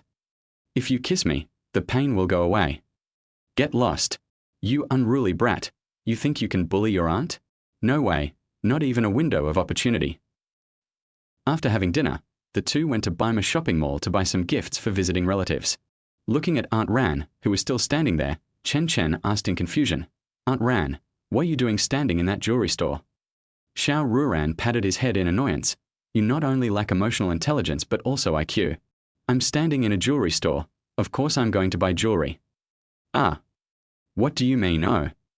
Quick, take a look and see if there's anything particularly pretty." Chen Chen blinked. It wasn't that he was reluctant to part with it, but based on his understanding of Aunt Fang, he figured she would be embarrassed to accept it. Aunt Fang is his stepmother, Lin Rufang. Seeing that he made no further move, Xiao Ruoran pushed him to a display case and pointed to the glittering gold and silver jewelry inside, asking, "These are all quite nice. Take a look and see which one suits you." Chen Chen looked at her with a suspicious gaze, and at that moment he really wanted to ask, "Is your emotional intelligence higher than mine?" But in order to save his own life, he still spoke tactfully. "Mom has never given such an expensive gift before. It's not appropriate for us to give it. Aunt Fang will probably be embarrassed to accept it. You know her personality." Xiao Ruoran sighed at his thoughts and reminded him, "You're graduating this year. Won't your uncle and the others say anything? Don't forget, Wana is in the same grade as you." Hiss. After her reminder, Chen suddenly understood. That makes sense. If someone shows me kindness, I should definitely reciprocate by giving my stepsister a gift in return. Aunt Ran, you are so clever. Xiao Ruoran spat at him. "Are you praising me or insulting me? You always speak with ill intent. You're being too harsh on me. My loyalty to you is as clear as day." He, do you really think your aunt is stupid? Your aunt is very smart. Don't try to fool your aunt. Amidst their bickering, the two picked out a piece of jewelry, paid for it, and then started browsing other gift shops. While browsing in a clothing store, I ran into an old friend. The moment Lin Yang saw Xiao Ruoran, his eyes were glued to her, and he instantly felt that the beautiful women in white stockings and short skirts chatting around him were utterly uninteresting. "Ruoran, what a coincidence. Are you shopping too?" He hurriedly came over to greet her. Xiao Ruoran replied indifferently, "Yes." His eyes lit up with joy. "I'll come with you. I'm quite familiar with the clothes here." Chen Chen's gaze turned slightly cold as he interjected, "No need. I'll accompany Aunt Ran." "Sir, you should go and keep the young lady behind you company." "Brother Yang, who are these two?" The woman in the white silk short skirt also came over, but her eyes were somewhat hostile toward Xiao Ruoran. She felt ashamed of her appearance, but she took the initiative and immediately took Lin Yang's arm. Lin Yang awkwardly pulled his arm away. He regretted not having played around with her last night. How could this woman be so clueless? Chen Chen's sneer deepened. "Mr. Lin's girlfriend is really beautiful. You'd better keep her company." At this moment, Lin Yang had an urge to kill the woman next to him. A bad guy like him would cause misunderstandings. Now that's perfect. It's made him look bad in front of the goddess. "Brother Chen, you've misunderstood. This isn't my girlfriend, she's my cousin." Chapter 48. You can't protect me forever, can you? Cousin. The woman in the short skirt looked incredulous beneath her heavy makeup. "She was my sweet little sister last night, and today she's my cousin?" A hint of resentment welled up in her heart. What a jerk. He turns his back on her after he's done his bidding. Xiao Ruoran raised an eyelid. She wasn't stupid. How could that woman act like a cousin? Her affectionate gaze was more like that of a lover. "I'm sorry, Mr. Lin, we have something to do later, so we won't be going shopping." "It's okay, I'm driving." "Where are you going?" "I'll give you a ride." Lin Yang was still persistent. relying on the adage that a good woman is afraid of a persistent man. Chen Chen wasn't as easy to talk to as Aunt Ran. He had already politely reminded her once before, "Mr. Lin, it's not appropriate for you to get involved in our family's private affairs." Upon hearing this, even Lin Yang, who was extremely thick-skinned, felt increasingly embarrassed, his toes digging into the soles of his shoes. He rubbed his sweaty palms. "Oh, it's a family matter. I was being presumptuous." "Well, we'll be going now if there's nothing else," Chen Chen said indifferently, then took Aunt Ran's hand and left. After walking halfway, Chen Chen pointed in the direction they had come from and said, "Now you know why I told you to stay away from him, right?" Upon hearing this, Xiao Ruoran pouted and lowered her head like a child who had made a mistake, her voice soft. "Yeah, he's really not a good person, even worse than you." After speaking, she pursed her lips tightly, as if she was suppressing some emotion. Chen's face darkened, and he poked her arm. "Seriously, why are you making personal attacks on me? If it weren't for me, you wouldn't even know you'd been sold out." He suddenly felt like he was being played with like a toy, and for a moment he couldn't tell who the victim was. My Xiao Chen is the best, he. Xiao Ruoran stepped forward and hugged his arm, her voice sweet and coquettish. Just as he said before, there are some things he knows that I don't need to ask, I just need to know that he won't harm me. Xiao Chen, I heard from Sister Rong that you were the one who facilitated the Company S investment in the Xiao Group. But Sister Rong also said that you were very worried that Xiao Anbang had ulterior motives towards her. If that's the case, why did you still facilitate this collaboration? Chen Chen raised an eyebrow and pinched her cheek. Guess. To leverage his connections to promote your friend's novel. Wrong. For Xiao Zhu. Damn it, why are you bringing this up again? I told you I don't like her anymore. You can pretend to be pretentious even if you don't like it. I'm not that bored. Unable to figure it out, Xiao Ruoran nudged his chest with her forehead. Then tell me. Then beg me. Go to hell. Fine, don't tell me then. I don't care to know. She turned her head away haughtily, refusing to let anyone hold her hand or link her arm with hers. Her little thoughts were obvious to everyone. Chen Chen put his arm around her neck and pulled hard, causing her body to crash into his arms. There are so many pedestrians. Let me go right now, you shameless brat, I'll beat you to death. Let go of me first, I'm going to buy a mask to wear, it's too embarrassing. He chose to ignore her nagging and said to himself, since that old man has ill intentions towards my mother, how could I let him off so easily? He wants to cooperate with the Chen Group, so I'll grant his wish. Aunt Ran, just wait and see what a good show you're in. Chen Chen knew in his heart that the old man was coveting not only his mother, but also the entire Chen Group in her hands. Over the years, he has made quite a few underhanded moves. Xiao Ruoran pinched his arm. What are you watching? Auntie is warning you, don't do anything reckless. Auntie will take care of everything. Just go to Shenzhen. You can't protect me forever, can you? Why not? I'm your aunt, I'll always protect you. Looking at the extremely serious expression in front of him, someone couldn't resist again and gave her a kiss on the forehead. Seeing him sway forward, Xiao Ruoran didn't dodge, but her face flushed even more. Did you hear me? From now on, you're not allowed to do anything reckless. If anything happens to you, how will Rongjie and I live? You're the only male in our family. Chen Chen nodded slightly, and his mouth was about to move closer again. Stop fooling around, we are outside, watch your image, Xiao Ruoran said, pinching his mouth in annoyance. It's too hot outside, let's go home. As soon as the car stopped in front of her house, Xiao Ruoran received a phone call. She turned to Chen Chen and said, You get out of the car first, I have something to do. I'll go too. What are you going to do? I'm afraid you'll be deceived by some random guy outside. Xiao Ruoran. In your eyes, Auntie is so easily fooled? That's incredibly disrespectful. She punched him in the chest in annoyance. You little brat, buckle up. About half an hour later, Xiao Ruoran led Chen Chen to a factory. Even with air conditioning, the two could still feel the heat wave coming from their faces. It was as if the air in the entire factory was boiling, with ripples spreading one after another. Chen Chen asked curiously, Is this also one of your businesses? No, it belongs to your sister Wen's family. No sooner had the words left his mouth than a sweet voice rang out from aside. Ruoran, Xiao Chen, come here. The two followed Wen Qing to the office, and their dry, hot backs cooled down noticeably. Sister Wen, your factory is quite big. He was a little confused. In his memory, the Wen family was the largest entertainment company in Dongcheng City. Why were they involved in manufacturing? It's all right, it was invested by your Aunt Ran. Ha! Chen Chen's gaze fell on Aunt Ran beside him. This factory produces agricultural tools, which is quite suitable for the Dongcheng market. However, such a large factory with so many advanced facilities would cost at least several hundred million yuan. Xiao Ruoran tapped his head. What are you about? It's not like I invested it all by myself. The majority of the investment came from the Wen family. Chen Chen pouted and said, Aunt Ran, you are a business genius. You invest in factories that produce agricultural tools on one hand, and companies that rely on agricultural and sideline planting and sales on the other. You're making a killing on both sides. Of course, your Aunt Ran is very clever, Wen Qing said, covering her mouth. Xiao Ruoran felt embarrassed by their teasing and kicked each of them, saying, So you two are the real family. Wen Qing said with a smile, Of course Xiao Chen and I are family, right, Xiao Chen? Because of Xiao Ruoran's connection, and because both of them were in Dongcheng, Chen Chen and Wen Qing had always had a good relationship. Chen Chen added, Wen Ji and I will be best friends for life. Then I'll leave. Xiao Ruoran said through gritted teeth. That bastard, that opportunist. Chapter 49. Please keep an eye on Wen Qing for your uncle. Wen Qing stepped forward and took her arm. Why are you leaving?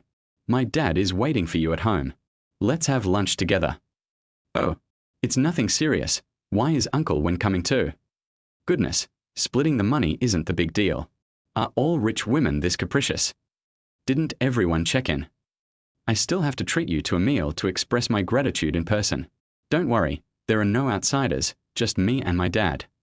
Although Xiao Ruoran did not invest the most in this factory, she helped to bring in many of its advanced facilities at low prices, including some technical personnel. Without her, the factory could not have been built in such a short time, and the costs would have increased significantly. More importantly, there are sales channels. This factory is directly connected to the Chen Group, which then distributes the products. They only need to focus on production, saving time and effort. The Wen family living room. Chen Chen had last visited her home a long time ago. He looked around at the surroundings, and a rustic atmosphere greeted him. The walls are covered with landscape paintings and foreign oil paintings. Several large potted plants were arranged next to the coffee table, their branches and leaves wet, probably because they had just been sprayed with water. This must be Xiao Chen. He's grown so much. A deep voice came from behind. Chen Chen and the others looked in the direction of the voice and saw a middle-aged man dressed in casual clothes with a gentle expression and his hair neatly combed. He is Wen Qing's father, Wen Jiandong. Chen Chen and Xiao Ruoran stood up to greet him. Hello, Uncle Wen. Haha, no need to be so polite with me. Please have a seat. Wen Jiandong responded to them warmly, without any airs of a boss, more like a kind elder. Chen Chen had always had a good impression of him, and later, through Aunt Ran's introduction, he collaborated with him many times. When girls said you don't really like restaurant settings, so your uncle took the liberty of arranging for us to eat at home, Wen Jiandong said with a smile as he poured tea for the group. Seemingly a little reserved, Xiao Ruoran immediately said, It's okay, uncle. I really don't like those kinds of occasions outside. Eating at home is just fine. Wen Jiandong nodded slightly and brought out the prepared food. Although it was at home, the meal was well balanced with both meat and vegetables, and it was quite a feast, clearly prepared with care. He also took an account book from the coffee table and placed it in front of Xiao Ruoran. This is the factory's total inventory for the past 6 months. It's more detailed than the document I sent you on the computer. You can check if there are any discrepancies. Xiao Ruoran smiled wryly, glanced at the list of numbers, and felt a headache coming on. Uncle Wen, Dad, aren't you making things difficult for my Ruoran? She doesn't have the patience to watch this kind of thing. Chen Chen, who was trying not to laugh, also craned her neck to take a look at the ledger. She certainly wouldn't have the patience to look at it. The records were extremely detailed, a huge, dark mass. You brat, since it's a collaboration, we naturally have to show the investors the financial statements. Wen Jiandong looked at his daughter helplessly. He couldn't possibly withhold the shipping records just because the investors had a good relationship with his daughter. After being lectured, Wen Qing made a face at her father, telling him to keep his head down and eat if he wouldn't let her talk. Xiao Ruoran sighed slightly and said with a wry smile, Uncle Wen, I'll accept the bill. The process still needs to be followed. Whether or not it's reviewed is another matter. As they ate, the conversation turned to Chen Chen again. When Jiandong said, Xiao Chen, President Chen said that you will be going to Shenzhen soon. So, do you plan to date anyone once you get to Shenzhen? Xiao Ruoran and Wen Qing suddenly looked up, both revealing expressions of curiosity. With a piece of meat still stuck in his throat, Chen Chen looked around, puzzled. No, What does your business activity have to do with you? How can it be related to whether or not you should be in a relationship? Uncle Wen, love isn't something I can just decide to do whenever I want. It depends on fate. Wen Jiandong, his eyes gleaming, scrutinized Chen Chen for a moment. Just like his mother told him a few days ago, he has matured a lot and lost his former frivolity. Yes, it really does depend on fate. Then, seemingly casually, he added, I've already had Wen resign from her flight attendant job. I'll send her to Shenzhen to study in a while. Could you keep an eye on her for me? With a thud, Wen Qing's chopsticks fell onto the table. Her face flushed, she said, Dad, what nonsense are you talking about? What do you mean he should keep an eye on me? I'm older than him, okay? If anyone should be keeping an eye on someone, it should be me keeping an eye on him. Wen Jiandong sneered, Heh, no one knows a daughter better than her father. How could I not know your fickle nature? Ruoran, please say something for me. What's wrong with my personality? Wen Qing nudged Xiao Ruoran, who was standing there in a daze. Xiao Ruoran, taking a moment to react, first said, oh, and then said, Xiaowen has been quite stable these past 2 years. She should be able to take good care of herself. Wen Jiandong scoffed at this, saying, if she were stable, she wouldn't have gone to work as a flight attendant behind my back. I don't trust her at all. TCH, old man, don't look down on people. Seeing his attitude, Wen Qing simply dropped her pretense of being a good girl. Wen Jiandong was not surprised at all. He pointed at her at the two of them and said, look at you, you've shown your true colors. The two smiled wryly, showing no surprise whatsoever. This was Wen Qing's true, unconventional nature. Xiao Chen, could you keep an eye on her for your uncle? Chen Chen glanced at Aunt Ran, then nodded, no problem. Xiao Chen, didn't we promise to be best friends forever? Wen Qing grinned at him. Chen Chen felt a little embarrassed. It's no use talking to him. It's your dad's order, and he's helpless about it. After dinner, Wen Qing escorted the two home, but actually she wanted to spend more time with Xiao Ruoran. Wen Qing, still in the car, wasn't going to let Chen Chen off the hook. You brat, you're really something. Couldn't you have told my dad that you need your sister to take care of you? You little brat, you've made me lose all face. Chen quickly came up with the excuse he had prepared. Oh, Sister Wen, given our relationship, I'm definitely on your side. I'm just going through the motions in front of Uncle Wen. Once you get to Shenzhen, you'll be free to roam the skies. Thinking about it carefully, it really is true, and the two returned to the atmosphere of sibling harmony. Listening to the two chatting idly back and forth, Xiao Ruoran, sitting in the driver's seat, felt quite helpless. They're such immature kids. From her perspective, both of them need to be watched. However, Wen Jiandong's words today still made her uneasy. He asked Xiao Chen to keep an eye on Xiao Wen, and he asked Xiao Chen if she had any thoughts about dating. Something seemed a little off. She becomes very sensitive whenever Chen Chen is in a relationship, always feeling that Wen Jiandong has other intentions behind it. Chapter 50. I want to pursue Xiao Chen as my boyfriend. At home, Chen Chen sat on the sofa, blowing on a drink he had just taken out of the refrigerator. It makes a gurgling sound. Xiao Ruoran frowned and snatched the drink bottle from his hand. It's so cold. You can't drink it like that. It's bad for your stomach. Chen Chen, devastated by the loss of his sugary drink, threw himself into her arms. Xiao Ruoran, you're such a busybody, meddling in everything. You're not convinced? She asked, twisting his ear. Wen Qing, who was watching the commotion from the side, said, Hey, can you please stop twisting my brother's ear? That's so violent. Her brows furrowed even deeper, and she pinched Wen Qing's cheek with her other hand, saying fiercely, when did you two become inseparable? Do you even know what it means to be as close as brothers? Wen Qing pressed her pretty face right next to her ear. Ouch, ouch, ouch, ouch. I'm sorry. After tidying up the two of them, Xiao Ruoran changed the bedsheets and duvet covers that had been stained with someone's athlete's foot a few days ago. Xiao Chen, bring all your unwashed clothes and shoes over here. I'll wash them all together, Xiao Ruoran called out from inside the bathroom. A moment later, Chen Chen carried a large porcelain basin into the bathroom and casually placed it on the floor. Wash it clean, okay? Xiao Ruoran's eyes widened in anger. You brat, do you really think of Aunt Ran as a maid? Smack. Taking advantage of her unpreparedness, I stepped forward and gave her a quick bite. A moment later, she touched her flushed cheek, pursed her lips, and without saying a word, kept pushing him away. Okay, Auntie knows. I'll make sure you get clean. Hurry up and go out to keep your sister when company. Clang. Chen Chen had just stepped out when she locked the bathroom door. You brat, All you do is act like a hooligan. Aren't you afraid of being seen by Xiao Wen? So annoying. They bully Auntie every day. Who do you think you are, giving yourself the right to kiss me? The sounds of muttering and swishing shoes echoed continuously from inside the bathroom. Wen Qing lay on the sofa with a grape in her mouth, looking completely relaxed. Xiao Chen, not to be rude, but Ruoran is really good to you. I'm a little jealous. Chen Chen sat down next to her and casually picked a few grapes from her hand. She's always been like this to me, almost like a child bride. Haha, in my opinion, even a child bride might not dote on you as much as Ruoran does. Back when we were in college, she would talk about you every day in the dorm, worried that you wouldn't eat properly. So many years have passed, and she still talks about you every day. The two chatted casually, and by the time Xiao Ruoran came out of the bathroom, they were almost full from eating fruit. Chen Chen, busy trying to win her over, pressed her down onto the sofa. What are you doing? I haven't hung the clothes out to dry yet. Wah.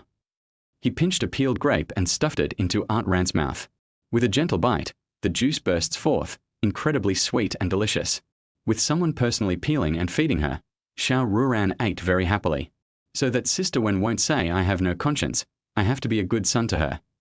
After swallowing the grape, Xiao Ruoran glared at Wen Qing. What nonsense were you muttering to yourself just now? Although the two were not talking loudly, their voices could still be vaguely heard. Wen Qing pouted and replied, I didn't say anything, just that you're too nice to this kid, and I'm a little jealous. You've never even helped me wash my shoes. Xiao Ruoran said matter-of-factly, Xiao Chen is going to take care of me in my old age, so of course I have to treat him well.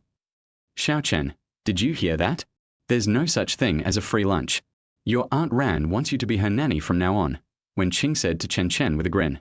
Faced with her provocation, Xiao Ruoran punched her smooth thigh repeatedly, saying, If you dare to talk nonsense again, I'll kick you out. The force she used was much heavier than when she hit Chen Chen clearly. She didn't care much about hurting her. Then she saw Chen Chen go into the bathroom, carry a porcelain basin to the balcony, and hang the washed clothes to dry. I felt a warm feeling in my heart this brat actually knows how to care for me. HMH, my Xiao Chen is very good to me too, so you're not allowed to sow discord between us, she threatened Wen Qing fiercely. Wen Qing feigned sadness and looked at Chen Chen as he returned, saying, In the end, it was my sister who misplaced her trust. Faced with his two best friends' playful banter, he could only manage a forced laugh. He dared not participate at all, for fear of accidentally hurting them. Feeling unwilling to accept defeat, Wen Qing rolled her eyes and said, No way, I want to pursue Xiao Chen as my boyfriend. The room fell silent upon hearing this. Chen Chen could hear his own heart pounding. Sister Wen, don't mess around. This is a new account, it can't take a critical hit. Ruoran, what do you think of my idea of a marriage that would strengthen family ties? Xiao Ruoran's eyes were filled with shock, and she had not yet recovered from her words. Xiao Wen wants to pursue Xiao Chen? How can that be? She's my best friend, and besides, Sister Wen, don't say anything out of line. My mom will kill me. Chen Chen noticed the change in Aunt Rant's expression and swallowed hard. Wen Qing adopted a delicate posture and leaned closer to him. Isn't Sister Wen pretty? She's 1.75 meters tall with long legs and can do the splits. Of course she's beautiful, but this is just too outrageous. You're Aunt Rant's best friend. Although he had made advances towards Ran Yi's other close friends in his previous life, he didn't know at the time that Ran Yi had feelings for him. Hey, Sister Wen, don't do this. People will die. Xiao Ruoran's eyes sharpened, and she turned her head slightly to look at Chen Chen. It's not appropriate. It messes up the generational order, and besides, Xiao Chen doesn't have any romantic feelings for you. She chose to answer Wen Qing's joke seriously. The rapidly changing atmosphere made Chen Chen feel extremely uncomfortable. Don't involve me in your jokes. I'm very sensitive and easily hurt. I'm not kidding. I'm serious. I don't care about seniority or anything like that. At worst, I'll just move to another city. Feelings can be cultivated. There's no rush, Wen Qing said earnestly. Upon hearing this, Xiao Ruoran's heart skipped a beat, disregarding seniority. That won't work either. You can run away, but Rongji and I can't. Outsiders don't even know we are best friends. For a moment, Xiao Ruoran was speechless. Hey, you two, why did you take a joke so seriously? Chen Chen pulled the two pretty faces apart. Xiao Ruoran crossed her arms. Anyway, I don't agree. She's completely oblivious to Chen Chen's words right now, still engrossed in her best friend's online argument. Xiao Chen, do you agree to let your sister pursue you? Wen Qing, who was also engrossed in the online battle, grabbed his arm. Enraged, Xiao Ruoran stepped in to separate them, saying, "Xiao Wen, don't go too far. How am I supposed to save face after this?" Having succeeded in her scheme, Wen Qing made her condition, "When I go to Shenzhen, you have to visit me often, otherwise I'll make a move on Xiao Chen and bring you a baby next time I come back." Faced with her outrageous words, Chen Chen's lips twitched. Sister Wen was truly a woman of strong character. Xiao Ruoran, caught in a dilemma, blazed with anger. Taking care of a child?